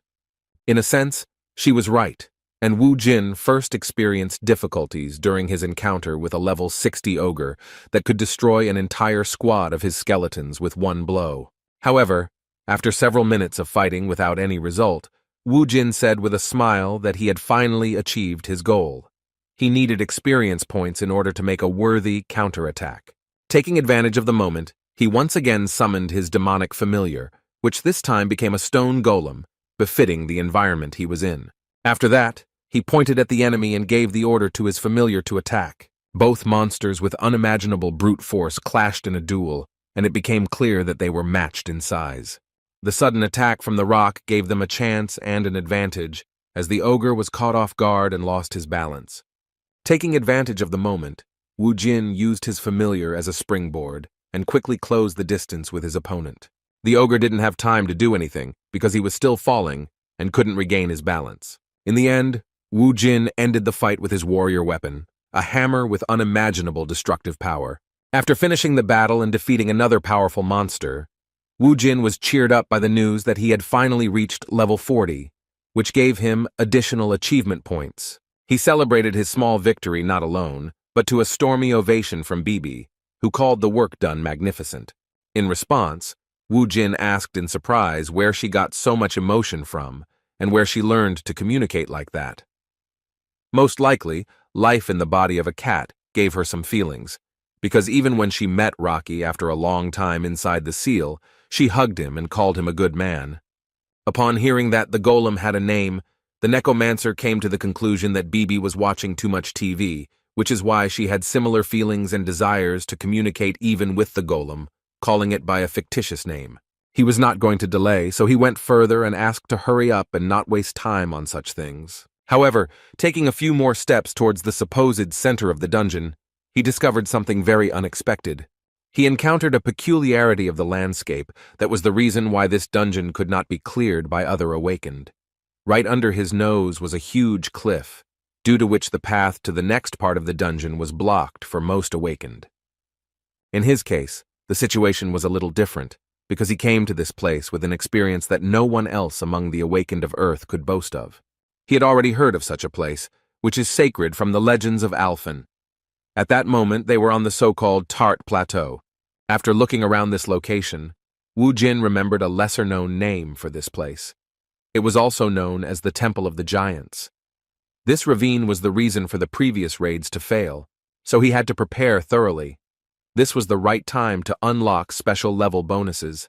This time, he gained the skills of the Necromancer class, which included armor and a phantom spear, which were necessary for using subordinate souls in physical form, which could either defend or carry out attacks. He had previously learned the soul extraction skill, right when he was rescuing Songgu during their first joint raid. Now he has gained the ability. He has the opportunity to use an advanced skill related to soul extraction. After raising the phantom armor skill to level 10, he summoned the wandering spirits to himself. In this way, he was able to collect the spirits of most of the defeated opponents, replenishing the scent of 100 subordinates to the full. After finishing this, he gathered his strength and unlocked a new skill of the warrior class, namely the weapon of the altered form, the Great Sword, which he could not use before. Once he had access to this weapon, the system automatically gave him access to the Great Sword techniques and the cleavage skill. The final stage of preparation for the final battle was the summoning of the crystal with the seal. Bibi happily recognized the object, as it contained one of the familiars she had previously fought with on Alphen under her master's command. Wu Jin waited with a smile for his new assistant to gradually reunite with his previous warriors. As it turned out, he knew in advance that Shinshin was inside the demonic stone. A moment later, the seal opened, and a powerful demonic beast appeared before them. Shinshin is a horse that once obediently served its master, the most powerful necromancer of Alphen. It is a phantom warhorse with blood boiling in its veins that not only moves its master, but also attacks without fear of death. Bibi immediately rushed to her old comrade and happily asked him if he missed her or not. Even the rock, having cast off its golem form, flew closer to the phantom horse with joy at the reunion. Everyone was excited about this moment, but the owner suggested that they leave the touching reunion for later. They had a serious challenge ahead of them, a battle with the final floor with a limited time to clear, so he suggested that they hurry. Using the phantom charge, the horse easily jumped to a great height and helped them overcome the large distance of the cliff between the temple and the rest of the surface. Ogres continued to appear even after the boys reached the site of the giant sacred temple. As an A-rank hunter, Yun-hee had no fear of such enemies, having cleared similar dungeons more than once. Her steadfastness was also due to the fact that she possessed a huge reserve of deadly skills. Using one of them, she turned a huge level 60 ogre into a drushlak in an instant. The monster was defeated, and the way forward was open and safe for the swordswoman. Continuing to slowly move forward, Yun-hee assumed that she would soon meet her offender, an overly impudent and arrogant newcomer among the awakened of her rank. However, as soon as she reached the cliff, she saw something she clearly could not have expected. Wu Jin was in the sky, riding on some kind of horse that was summoned using his necromancy magic. She assumed that he would find a way out of this situation, but she could not even imagine that he had such a large stock of necromancer tricks. There was little time, so she decided to hurry. From previous raids, there was a rope left in this place that connected the giant temple and part of the surface to the cliff. Yun-hee was not going to stop and prepared to overcome this obstacle. In fact, the main reason why they couldn't clear the dungeon wasn't the ravine, because they could use the flight abilities of some awakened ones. The real problem was what they were facing in the temple grounds. There were only 3 monsters behind this ravine, guarding the stone of return. It was because of them that they decided to retreat, not continuing the battle due to the high risks. For greater benefit, it was decided to allow the dungeon to be breached in order to completely destroy and then rebuild the area around it. Although she didn't like this political decision, the final decision still rested with the leader, so she had to obey. However, this was an exception. She couldn't allow anyone to clear the dungeon after their guild failed the mission. Also, she felt angry at the thought that, in the future, it would be said that one person had performed better than their party. Yun-hee was in a hurry to catch the man who could shake the status of their organization, which was run by her brother. For the sake of the honor of the Hwarang Guild, she felt it was her duty to stop Kang Woo-jin's purge. An hour before the dungeon breakthrough, the guys were still inside, and Lee Sang-ho gave a press conference on behalf of the Hwarang Guild. A huge crowd of journalists gathered in one place wanted to know what chances of survival Lee Yun-hee and Kang Woo-jin had, who entered the dungeon. With complete seriousness, the president of the organization replied that such a probability was extremely low and that he expected that most likely even his sister would meet a sad end in such a difficult place. One of the reporters mentioned that there was about an hour left until the dungeon breakthrough. Mentioning that Lee Yun-hee was his sister, he wanted to ask the Hwarang Guild president what he thought about it. The question was personal, so Mr. Lee asked if they were really interested in what he thought. Showing feigned trembling throughout his body and anxiety about the situation, he said that one of his family members was about to die and he was unable to do anything. He began to act like an incredibly weak person, overwhelmed by the weight of imminent loss. After this answer, the Hwarang Guild president jumped up and said that the press conference was over. As expected, this behavior was just an excuse to avoid talking to reporters. When he left the room, one of his charges met him and said that it was a great performance by the head of their guild. Looking at his watch, he asked if there was any change. Upon learning that everything was heading towards a dungeon breakthrough and the death of his sister, the hypocritical Hwarang Guild president responded that it sounded like a real relief, after which he suggested returning to headquarters. The subordinate was shocked by such an answer, but tried not to show it. He did not know about the political plans for this region, and therefore could not even imagine that cooperation with the minister was more valuable to the head than the life of his own sister. Thinking about the leader's words of relief, he felt a certain fear due to his superior's cold-bloodedness, as it made him think that even his own sister was just a common card in his guild's deck. Leaving this place due to the danger of the imminent breakthrough of the dungeon, they began to walk towards the parking lot where their car was parked, but suddenly stopped, seeing people shouting about some boss of their guild. Mr. Lee asked what was going on, and his protege replied that the guys who were organizing this commotion were employees of the Ardal Guild, which belonged to Kang Woo-jin. At this moment, the head of the Hwarang Guild learned for the first time that the Awakened One, whom he so wanted to get under his control, had organized his own organization in such a short time, under whose command there were several very brave and very loyal guys. Meanwhile, Wu Jin reached the floor of the giant temple and thanked Xin Xin for his excellent work. Looking around, Bibi was surprised that this place was actually called a temple. She said that she would have believed her master's words if he had said that this was just some kind of cemetery. There were a lot of strange stone statues everywhere, which made the place truly creepy. Bibi assumed that the giants in question had simply turned into golems or something. Wu Jin himself didn't know the answer to this question, because he only knew about the giant temple from rumors. Even so, he had a way to check whether this place was safe, or whether he should expect a sudden attack from the enemies. Turning to the rock, he suggested that he try to eat the stone statues. The order was quite unexpected, but the familiar immediately placed his demonic soul into one of the statues. In an instant, he had completely taken over the stone and returned to his golem form. The fact that this strategy worked meant that it was just a normal stone without any soul sealed inside. Otherwise, Rocky wouldn't have been able to obtain such a body. As it turned out, it wasn't that simple. In just a moment, Rocky lost control of the stone, and all the other statues actually turned into golems. In an instant, they were surrounded by giant level 65 monsters. This situation was more difficult than any previous one that Wu Jin had been in. Even so, he did not lose his grip, and continued to look for a way out. Thanks to his observation skills, he noticed that out of all the statues, only 5 golems were activated, which meant that there was a trap in front of them that worked in a certain area.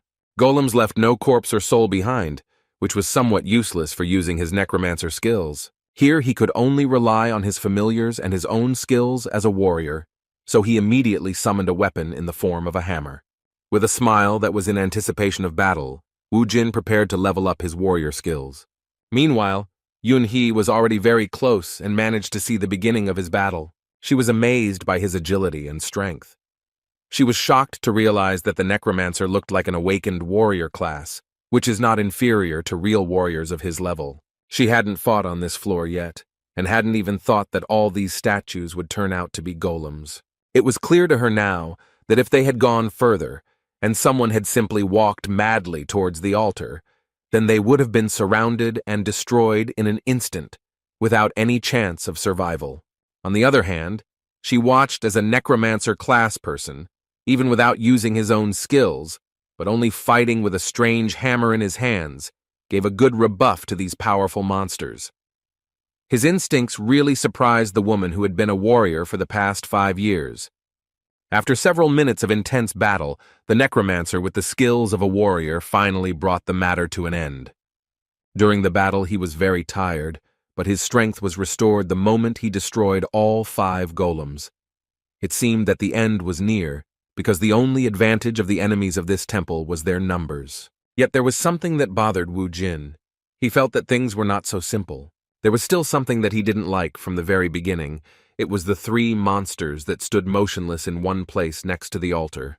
The one-eyed inhabitants of Alphen seemed very dangerous, and it was they who were entrusted with the Stone of Return. Now he had no way of knowing who he was dealing with, so he decided to continue pushing forward, gradually getting closer to the altar by destroying the golems. Gradually he became stronger and stronger, and his mastery of the hammer increased noticeably. Bibi and Rocky watched him from the side. The cunning demonic blonde encouraged her master in every possible way, and thus all the statues that turned into golems were destroyed. There were only 3 strange monsters from Alphen that were preventing them from getting the return stone. Judging by how brightly the return stone was shining, they could guess that the dungeon was about to break through. They were short on time, and Wu Jin knew that this was the first time he had been in a situation like this where he actually needed to hurry. Despite the rush, he could not make a single mistake because his enemies were Cyclops.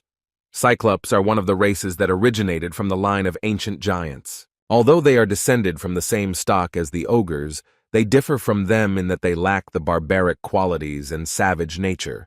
The Cyclopes actually inherited wisdom from a race of ancient giants. Their race prospered due to its civilization. They are strong and truly worthy of being the final boss guarding this temple. One of the 3 Cyclops, seeing Wu Jin in front of him, said in the language of Alphen that it was surprising for him to meet such a person in such a place. Wu Jin didn't know him personally, so he was surprised that his name was known to this Cyclops. As it turned out, these guys were also familiar with his demonic familiars, because they called Ricky a giant god of destruction who could charge up. Bibi received a cute nickname that she hadn't heard since Alphen, where she was called the Witch of Hallucinations. Wu Jin himself was called a ruthless necromancer, which made him smile from the pleasant memories. Hearing this, he assumed that even among the clan that belonged to the giants, he was still quite famous. The Cyclops responded to his words about fame with some anger, saying that he could not help but remember such a person. Within a moment, their bodies began to suddenly increase in size, proving the fact that they were the heirs of the giants. Clutching his weapon angrily in his hands, he said that the ruthless necromancer was remembered by them as the King of Death, the immortal Ardal.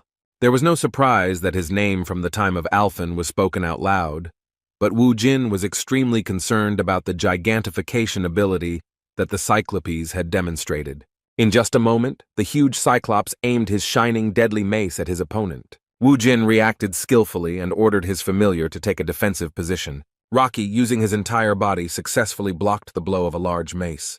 It was not possible to destroy a person in an instant using surprise. Having escaped this deadly attack, Wu Jin began to prepare for the fight, but first decided to check if Tranit had sent them, like his previous opponents. The Cyclops, who was expected to be a proud being representing the race of wise giants, responded quite shamefully, as he said that Tranit was the new order of their universe, which would fix everything. He was sure that Wu Jin would not be able to cope and stop his army. When he continued his shameful speech, saying that the immortal Ardal had already lost when he escaped from Alphen, Wu Jin became seriously angry. Continuing to irritate the legendary necromancer from Alphen, the Cyclops said that his anger confirmed his words. Wu Jin lowered his eyes and said with an evil smile that he shouldn't cross the line because he would pay a very painful price for it. Having transformed his warrior's weapon into a spear, he rushed into the attack, and only at the last moment did the Cyclops realize that this attack could no longer be dodged. The giant monster's only eye was pierced by a spear.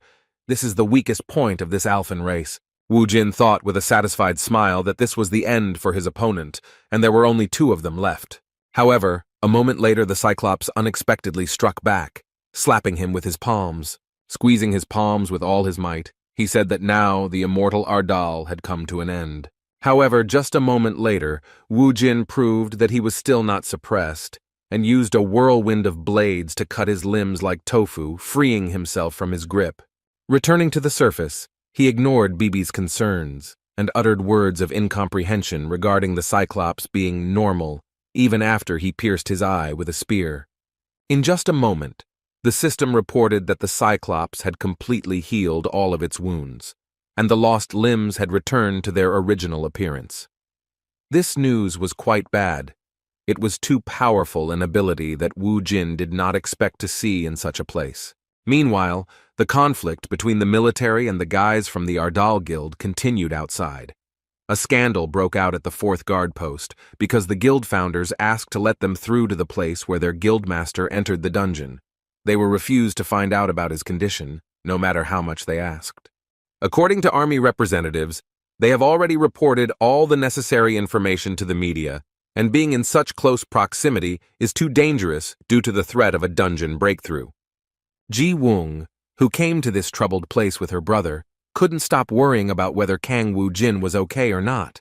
She lowered her head and tried to hide her emotions, because if she thought about the worst, she couldn't even imagine what would happen to her life. Gritting her teeth, she began to pray, strengthening her faith that he would return alive and well. Her prayers came in handy as Wu Jin continued to fight fiercely against 3 gigantified monsters at once. As the experienced warrior Yoon Hee watched him fight, she was amazed at how he continued to resist despite the enormous pressure. She acknowledged that the Cyclopes had monstrous strength due to their gigantic bodies. Equally exciting was their almost instantaneous ability to regenerate. From the outside, this whole situation seemed hopeless to her, and she was incredibly interested in what he would do. Continuing the battle, Wu Jin chose a more mobile weapon, the legendary sword, with which he could inflict deadly cuts. However, even this did not bring any results, because the Cyclops continued to regenerate without stopping the moment they received a fatal wound. There was no end to this, and all his efforts were in vain. He already understood that if this continued, then a breakthrough of the dungeon could not be avoided. It was the first time he had seen and never heard of Cyclops with such a regenerative ability. He understood that this was their native land, but such an ability seemed too imbalanced. As soon as he had thought about it in his head, he realized that he was indeed fighting on their territory, where they had a huge advantage. Thinking about this, he reminded himself that this place was the temple of the entire giant race. From the very beginning, the Cyclopes guarded this temple, which meant that it was not only about its cultural value, but also about preserving the power of this place and using its advantages for protection. Wu Jin understood that all their abilities were limited in this location, so he asked Rocky and Bibi to do everything to distract the Cyclops for a while. Looking at the huge Cyclops with crushing force, Bibi began to panic, saying that she could not imagine how they would cope with such a task. In response, Wu Jin put his hand on her head and said that he believed that they could do it. Having offered them an excellent training that they couldn't refuse, the cunning master ran away from his charges, leaving them to be torn apart by monsters like mad dogs. It wasn't the first time Rocky had been in a fight where he was just a body to be beaten, but this was the first time Bibi had tried on such a role, and the sight of the terrifying Cyclops alone sent shivers down her spine. With some panic, she looked at the enemies and politely asked them to stop for a second to give her a chance to concentrate on the fight. Meanwhile, Wu Jin climbed up the huge statue that these Cyclops were guarding. This statue was so huge that without it, no one would have known what kind of temple it was. The ironic thought was not only about the decoration, but also the functionality of such a thing in such a place. Wu Jin guessed that the divine relic kept in this temple bestowed buffs to its believers. He guessed that in this case, it was a regeneration buff. Just as he thought that this relic was the statue beneath his feet, he saw one of the enraged Cyclops rush towards him and begin to shout angrily for him to remove his feet from their deity. With a sly smile, Wu Jin replied that his reaction meant that he had finally managed to find out their weak point. The Cyclops' alarm clearly indicated that he was close to the answer to this riddle. The Cyclops could not use his brute strength near this place, so he shouted out in anger the name of the necromancer from Alphen, calling him the immortal Ardal. Without wasting any time, Kong Wu Jin turned to using a warrior skill. In just a moment, he used an earth strike that turned the statue of the giant deity into a pile of stones. The Cyclops' reaction was immediate. He immediately rushed into the attack with an anger that he had never shown before. Now he was not afraid to swing his huge mace, which indicated that the counterattack would have the desired result. Using his legendary sword, Wu Jin decapitated his opponent with one precise cut. As soon as the Cyclops fell to the ground, it became obvious that he was no longer able to receive the terrain buff. His regeneration was not able to restore him after such an injury. Looking at the satisfactory result, Wu Jin slyly said that he was right, and now his swings were working properly. Turning to the other two monsters, he asked if they would like to repeat their words about him being a frightened fugitive who had left the battlefield. The battle was now more fair, as they had almost the same level of regeneration at their disposal. With a determined look, he stated the fact that despite their tricks, they could no longer continue to spout their nonsense, confident that they would defeat him. The last two monsters were not much of a problem, and Wu Jin had access to a lot of items that could quickly increase his power level in less than a minute. Seeing the giant's belt and the Cyclops' tears in front of him, he was so delighted that he didn't even pay attention to Bibi's worries. Looking through his inventory, Wu Jin thought about how he was starting to drift further and further away from his former self. His strength stats were already almost on par with his magic stats, and that was only after several battles with monsters that his skeleton army was no match for. It didn't matter much now, so he suggested that his familiars hurry up with their return. Bibi was delighted with this suggestion, because she was already missing the carefree life while watching TV series. However, as soon as they returned to the altar, they discovered that the return stone had disappeared. Wu Jin immediately asked the familiars if they had taken it, but it turned out that they had done nothing of the sort. It seemed as if the stone of return had been stolen by some ghost, but a moment later the answer to their question appeared before them. A cunning cat thief appeared before them and, showing them the stone they were looking for, asked if they really needed it that badly. For the first time since entering the dungeon, Yun He appeared before Wu Jin, fully appreciating his abilities in battle. Wu Jin hadn't noticed her before. He asked her with confusion what she was doing here. and whether she really just fell for his provocation and followed him. As it turned out, the Hwarang Guild president actually asked her to make Kang Woo-jin enter the dungeon that would break through at Yongan Station. Hearing such madness, Yun-hee couldn't understand what her brother was even thinking. He explained that Kang Woo-jin was a dangerous person because he was an individual with unknown abilities and past. That was why he believed that there was no better place to find out his secrets than the breaking dungeon where he would be forced to fight at the peak of his abilities. Mr. Lee wanted his sister to risk her life and observe him up close to find out what kind of abilities the mysterious necromancer had and what skills he possessed. He considered him a serious threat, so he was interested in who was supporting him and everything he could find out about this hunter.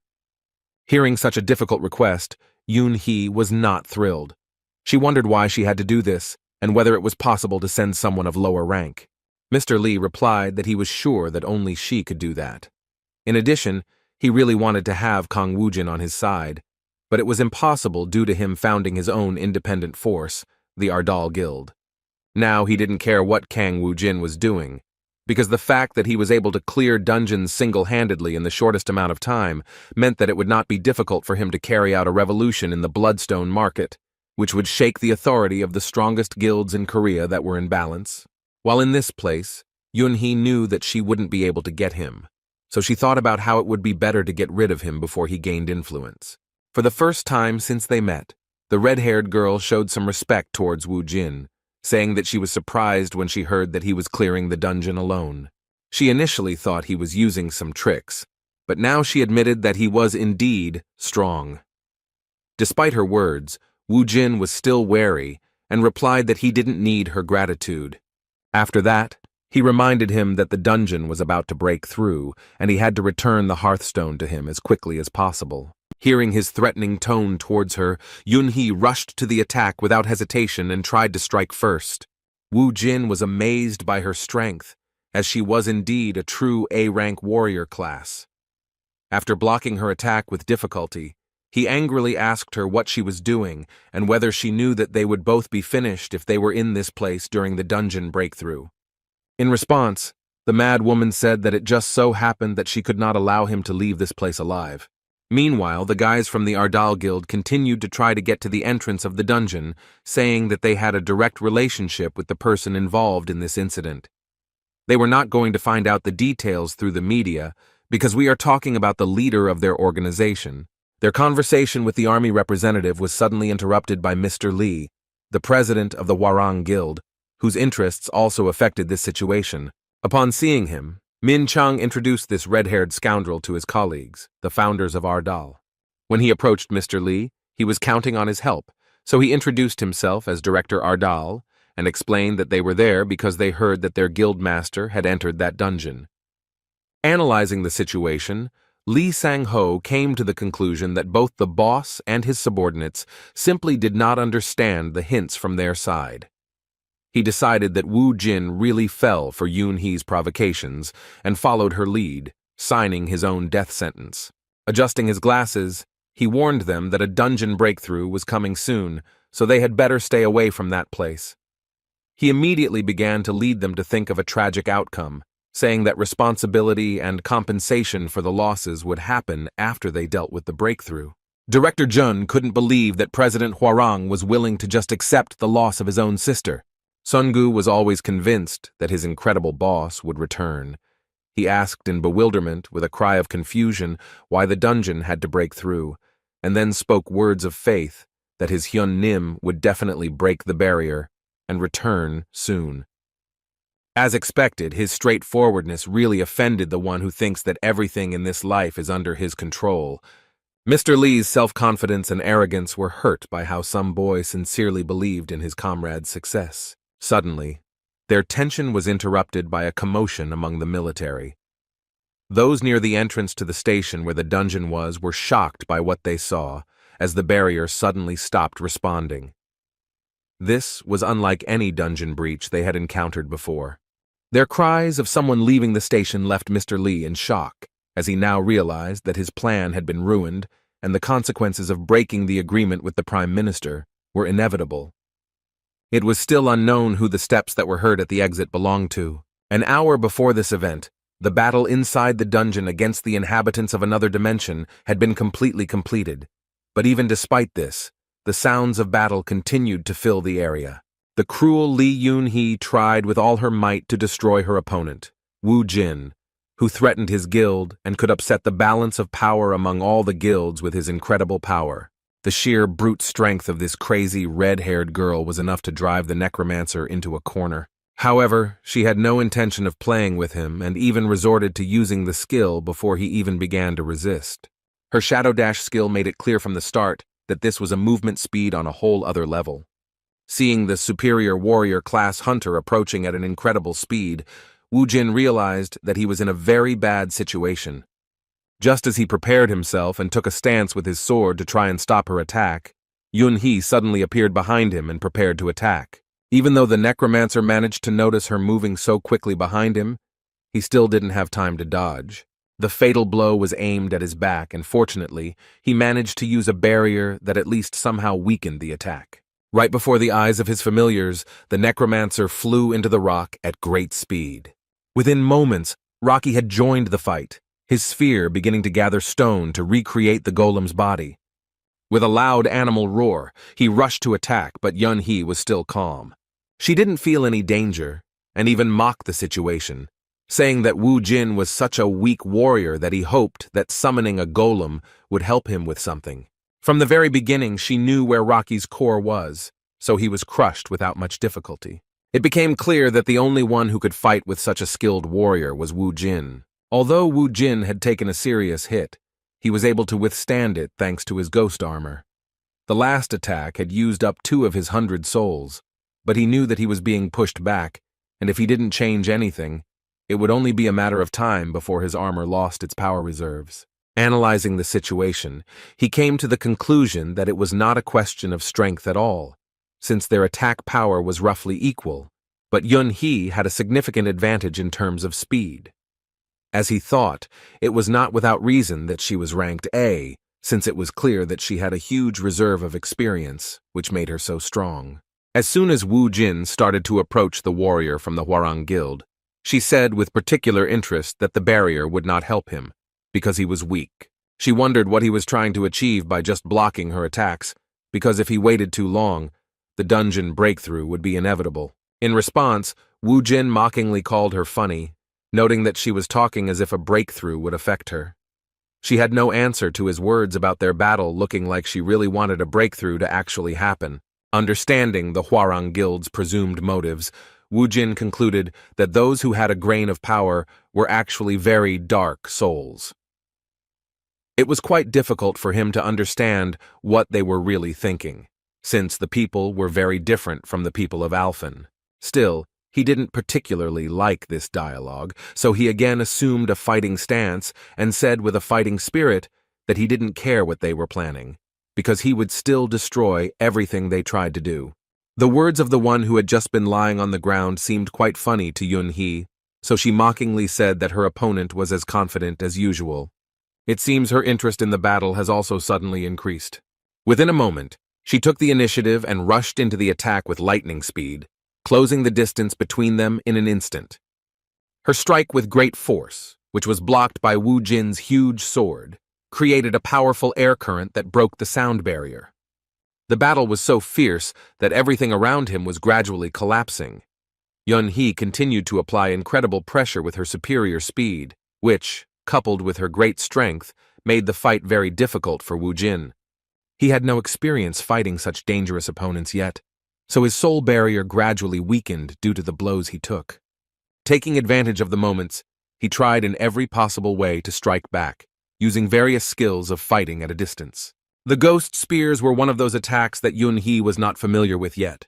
However, this was not a problem for her, as she was not only able to stop all the spears, but also simultaneously close the distance to continue putting pressure on Wu Jin. Another skill, which was also associated with acceleration, made the situation even worse. With the help of her shadow superspeed, she was right in front of the necromancer in an instant, while he was stuck in a corner and unable to maneuver. He knew that this blow would not be blocked, because at this moment, Yunhee was at a speed that he could not cope with. It was only by a miracle that he managed to lean back a little, avoiding a fatal wound from the slashing blow of his dangerous opponent.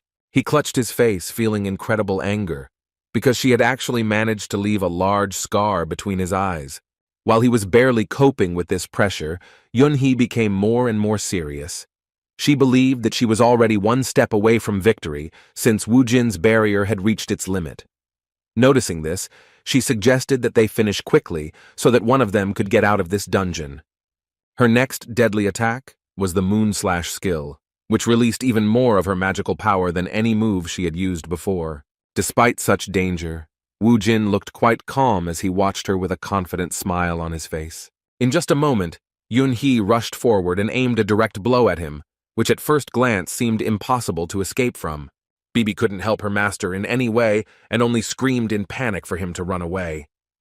At that moment, Wu Jin disappeared from their sight due to the dust that rose up after using the deadly Moon Slash. After this attack, Yun-hee said with a sly smile that she had not enjoyed a battle so much in a long time. She already thought that everything was over and her victory was already in the bag, so she disrespectfully said that she was glad that they would not meet again. However, just as the ardor began to fade, she saw that it was not the mortally wounded Wu Jin who stood before him, but one of his skeletons, whose chest she had pierced. After that, she heard the voice of her opponent, who mockingly said that it was not customary to say goodbye at the beginning of the fun. The skeleton continued to hold her sword despite taking damage that should have turned it into dust. Seeing Yun-hee's gaze, Wu Jin wondered why she was so surprised and guessed that she had never met a familiar like that before. As it turned out, Kang Wu Jin had managed to escape from her attack and was only waiting for such a moment when his opponent with superior strength would be immobilized. He finally caught her, and it became clear to everyone on this battlefield.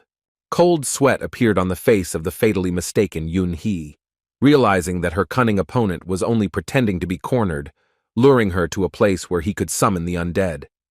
Moreover, she could not understand how it happened that, despite using more and more of her skills, she still could not achieve the desired result. From the very beginning, Wu Jin had been trying to avoid her attacks. Her advantage was undeniable, causing her to be unable to comprehend how it had gotten to the point where he was blocking her attacks. The situation she was in did not give her any freedom of action, because now her speed and strength were useless. Taking out his huge, deadly sword, Wu Jin said that it was his turn. Fighting against Li Yun-hee's incredible arrogance, she missed many details and was now furious. Using her immense strength, she tore her blade from the skeleton's grip. Charging forward again, she shouted that even such slow attacks wouldn't work on her. Seeing her rage, Wu Jin began to laugh slyly, saying that he agreed that he couldn't keep up with her speed. As it turned out, he had prepared another trap that Yun-hee couldn't even think of. The moment she tried to lunge towards him, she received her first wound. Her whole body was shaking with pain, and when she looked around, she saw that there were 2 more skeletons that had stabbed her in the back. Yun-hee, who gave in to her emotions, didn't even notice how she herself found herself in a difficult situation. With a sly smile, Wu Jin pointed out her stupidity, saying that it was obvious that cyclopes usually traveled in 3s. After these words, he stood up and said that it was really time to end this boring fight.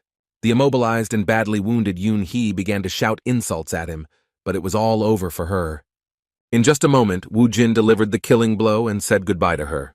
As soon as he defeated her, his body began to overflow from the huge amount of experience he received for the victory. At the same time, the system informed him that he had reached level 50, and as a reward, he received the skill of resurrection and detonation of the dead. After this fight, Wu Jin immediately used the return stone and found himself outside in his hometown again.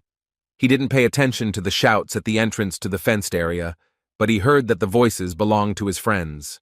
The Ardal Guild founders standing outside were trying to break through to the entrance of the dungeon, saying that if the barrier had disappeared, there was no longer any danger for them. Suddenly, the continuous arguments with the army representatives stopped, because Wu Jin had gone upstairs.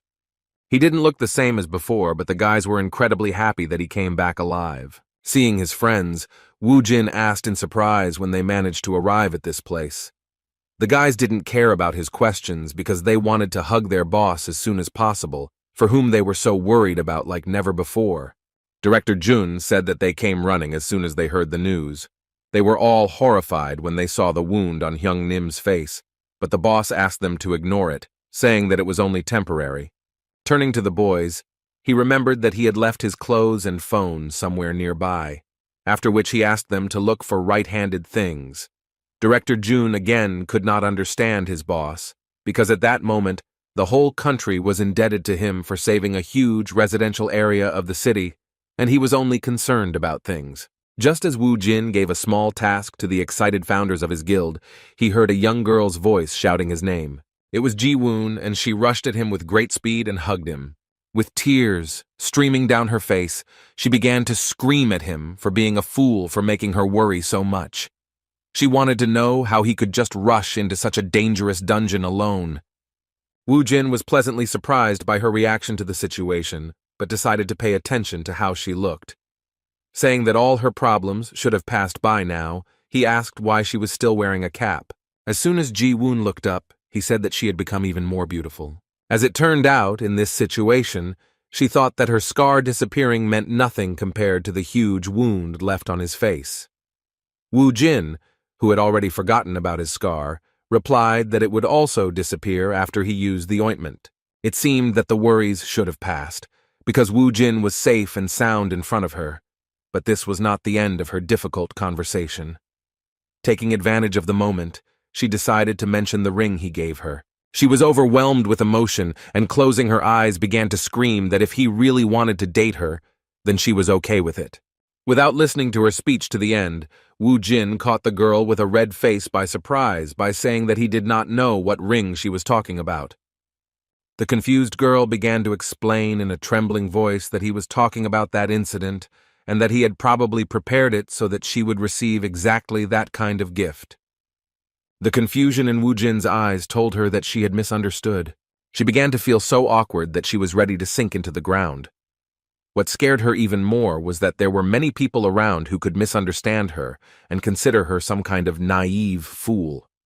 While the modest Ji-woon was trying to find a place for herself, Woo Jin realized what was going on. Looking towards the boys, he began to glare at Seung-han, who was scared to death. He tried to say with his whole appearance that he didn't know what he was guilty of, because an incredibly beautiful girl had just confessed to him. Their conversation was suddenly interrupted by Lee Sang-ho's intervention. He walked up to Woo Jin and said that he was relieved that he was okay. After that, he asked with some feigned excitement in his voice what had happened to the team leader Lee Yoon-hee. Remembering what happened inside the dungeon, Kang Woo Jin thought about how to respond in order to put this disgusting scoundrel in his place. The situation seemed quite suspicious to him. He believed that the president of the Hwarang Guild had a direct connection to what happened. However, even though he was sure that it was his order, Woo Jin could not do anything about it, knowing that he did not have any solid evidence. He was interested to see what would happen next, so he answered briefly and without emotion that Yun-hee had died in battle. He shocked the Hwarang leader with his words, saying that although she was strong, the challenge she faced was much more dangerous than she initially thought. Sang-ho reacted with restraint. He began to analyze the situation. He could not believe that Lee Yoon-hee was killed by some monster, so he did not trust his words that he allegedly had nothing to do with it. Looking at Woo Jin's emotionless expression, he tried to figure out if it was possible that he was simply lying to his face.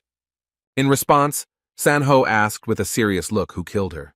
Woo Jin immediately answered briefly that it was an immortal. Although Sang-ho did not understand anything from his answer, Woo Jin wanted to say with some hidden mockery in this phrase that the killer of Yun-hee was the immortal Ardal, who he himself is, although no one from Earth knows about it. The tension between the leaders of the two powerful organizations was broken when Song-gu appeared, bringing his boss his phone and clothes. As it turned out, the military had noticed them near the entrance to the dungeon and decided to save them just in case. Without even saying goodbye to Lee Sang-ho, Woo Jin started walking towards the car with his subordinate. Sun-gu asked why he suddenly stopped the important conversation with the head of Hwarang, but the boss replied that he didn't care. At the same time, Sang-ho was going crazy from the realization that he was told that Lee Yoon-hee had died at the hands of some unknown monster, which was later defeated by Woo Jin. He couldn't believe something like that, considering how strong his sister was. In fact, he didn't care at all about losing his sister, because she really was just a card in his guild's deck. What made him most angry was that he had failed to implement any of the plans he had prepared earlier. The dungeon breakthrough he had agreed on with the minister had never happened, and as a result of this incident, he had also lost his guild's main force, an excellent A-rank fighter. Everything he had built for so long collapsed in an instant, including his political influence due to the enormous amount of power in his hands. He did not consider himself to be the culprit of what happened, but Kang Woo-jin, so he promised that he would destroy him at any cost. Meanwhile, Woo-jin had already arrived at the hotel and had tidied up his hair at Songgu's request. Despite these routine chores, he couldn't help but think that the Cyclopes in the 6-star dungeon were indeed quite strong. This realization made him remember that Alphen was teeming with monsters much stronger than him, and that soon they would be encountered in dungeons all over the earth. He was sure that things could not end so simply, and that more and more of Tranit's impressive power would appear in various dungeons. When he got out of the shower, he noticed a story that was on one of the channels of the TV that was on. There was a man on the screen who was talking about a thorough study of the dungeon, and that he had answers to questions about where the dungeons come from and how they change. Dr. James Toppler was the mysterious figure who agreed to tell us about where the dungeons came from and what they would be like in the future. A mysterious scientist with a thick gray beard, folding his hands in front of him, said that the monsters were just an alien life form, the existence of which they could only guess about before. According to his hypotheses, the dungeons are just the aliens' paths to Earth, and he was sure that these are some kind of steps so that life forms unfamiliar to them could get to their home planet. Wu Jin, who heard his words, could not understand where he got such assumptions from and how he was able to figure out so well what was really going on. For the first time, he was so interested in a scientific broadcast that he sat down in front of the TV to listen to the old man's ideas until the end. According to Dr. Toppler, aliens will not be able to cross the border simply by creating a gate, because the underground will break through only after 30 days. He had a theory as to why it took so long for monsters from other universes and planets to get to Earth. This theory concerned the return stones, and he judged them by the fact that they were found underground in the form of mines, and also served as a key to the exit. Looking at it from the monster's perspective, he believed that these stones could be used as a key to open the gates to Earth. To activate this peculiar key, it would logically take exactly 30 days, which corresponds to the time needed to break through the dungeon. As an argument, the doctor mentioned that previously, rather weak monsters came out of the dungeons, and these places were not so dangerous. The reason why humanity suffered so many losses was that they had nothing to oppose to the monsters. Wu Jin, who continued to listen to this theory, thought it was plausible. After seeing footage of the monsters from Alphen on TV that had landed on Earth, he noticed that they were small, and their movements were different from those in the dungeon. Based on this, he assumed that they could not show strength. This information was already enough to understand that the materialization of monster powers on Earth is limited, as in the case of Bibi. The doctor continued to share his assumptions, saying that after the shaking of the dungeons, stronger variations began to appear more often and aggravation is inevitable.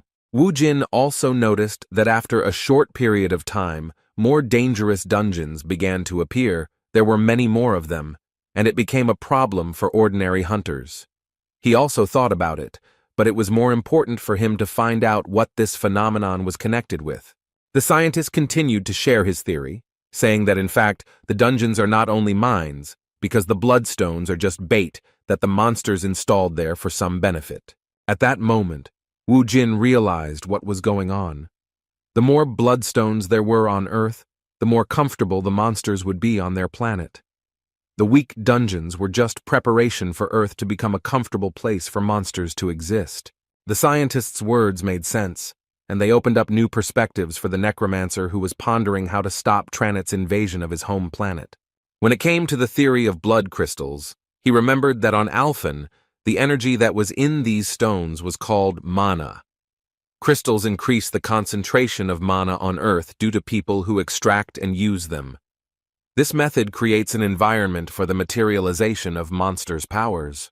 After listening to the scientific television program until the end, Wu Jin made unexpected conclusions and promised that he would remember Professor James Toppler because his speech was full of meaning. After that, he received a call from Director Jun.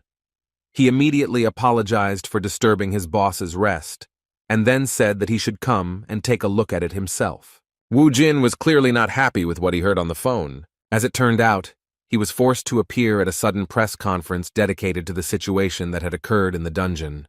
Most likely, the initiator of this press conference was the president of the Hwarang Guild, who thus materialized his anger due to the fact that both of his plans were destroyed by the hands of the head of the Ardal Guild.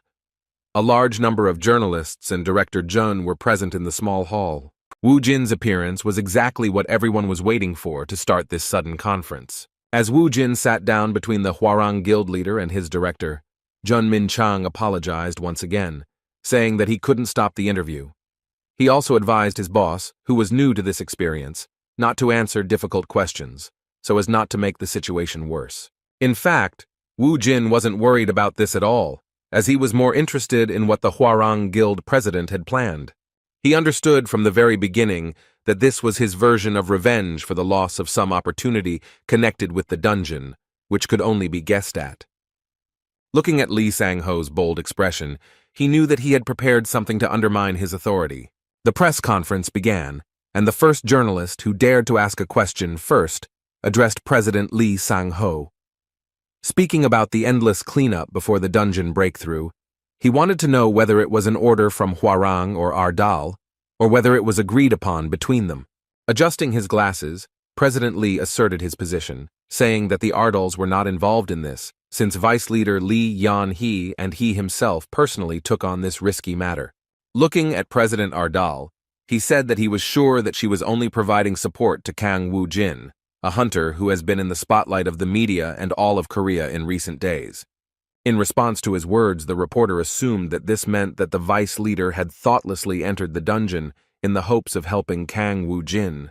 The next question was aimed at the guild leader Ardal. He was interested in what kind of teamwork he and the vice leader of the Hwarang Guild had when they were clearing such a difficult and unpredictable dungeon. He was interested in the details of the clearing and the moment of Lee Yun-hee's death. The question of how she died and whether he did everything he could to save her made it clear to Wu Jin that Sang-ho had worked with this journalist in advance to put him in a difficult situation. While he remained silent, the reporter continued to emotionally try to get at least some kind of answer, asking if there was a conflict between him and Lee Yun-hee inside the dungeon. Watching this, Mr. Lee, whose hands had organized this meeting with prepared questions, enjoyed how the leader of the Ardal Guild was under such pressure. He believed that Wu Jin would regret daring to get involved with the Hwarang. At that moment, when Wu Jin suddenly refused to continue the conversation with him and silently left with his protege, President Hwarang addressed the reporters with the message that he had some suspicions about Kang Woo-jin. He believed that from that moment on, the entire Korean press would never let him go. The mood was heating up. The reporters were playing their part in Lee Sang-ho's plan and doing it well. The one who started asking questions sowed doubts among those present about whether Wu Jun was a hero. He said that the country had the right to know, and he should answer instead of remaining silent. Everyone present began to whisper about whether Lee Yun-hee's death might be related to Kang Woo-jin.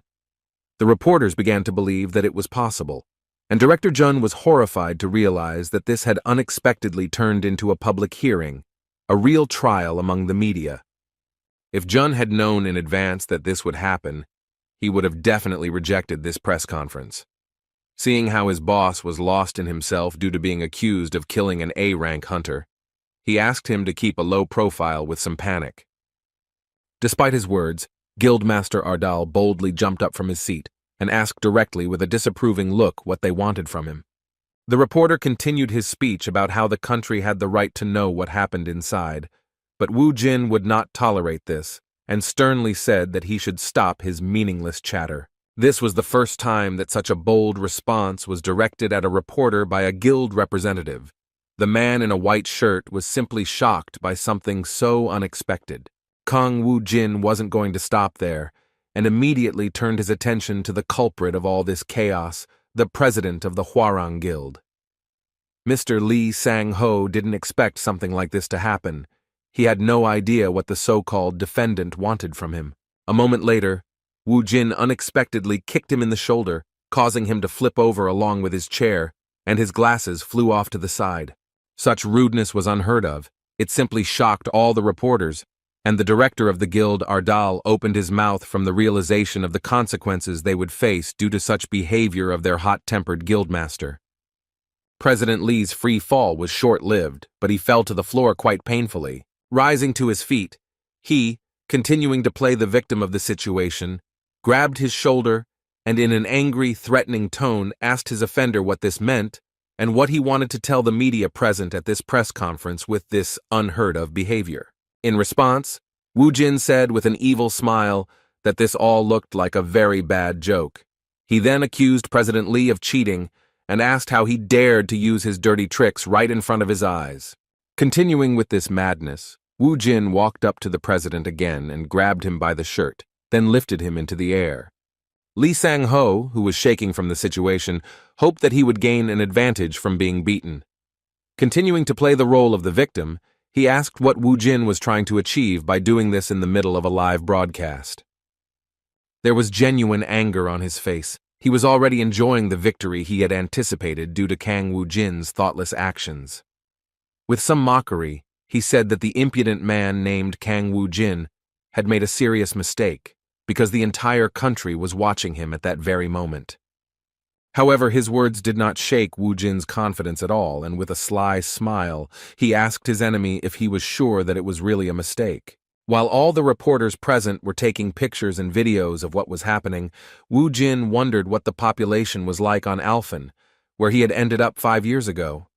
He had no doubt that there were at least 2 billion people there. These thoughts led him to the fact that since then, it was difficult for him to remember such statistics due to the fact that he had to get rid of the majority of the population. His crude methods were always effective, so he did not pay attention to Director Jun's deep concerns. Looking at the cameras that were recording, he thought that even though he had wiped out a huge portion of Alphen's population, it was not a problem, even though every citizen had witnessed his actions with their own eyes.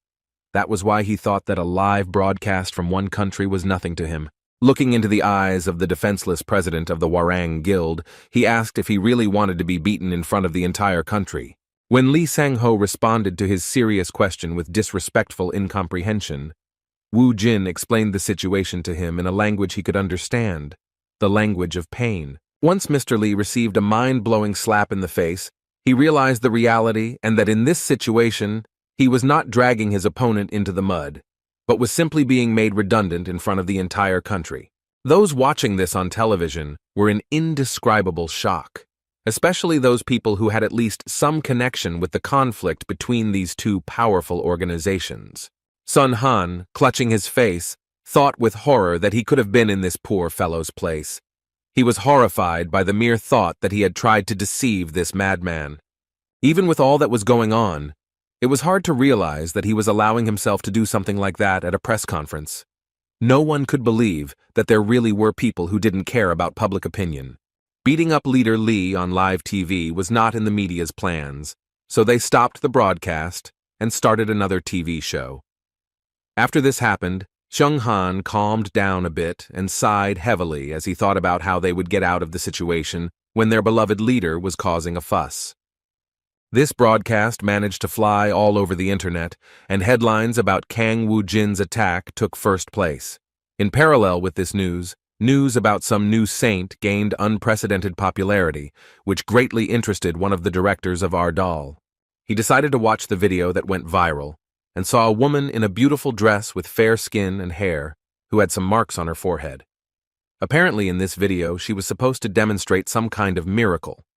The host of this online program greeted the viewers and said that he was near a miracle that the whole world is talking about. Hundreds of people came to this place to receive favor from Saint Merdi. The woman with delicate white hair and marks on her forehead resembling drops of water looked unimaginably beautiful.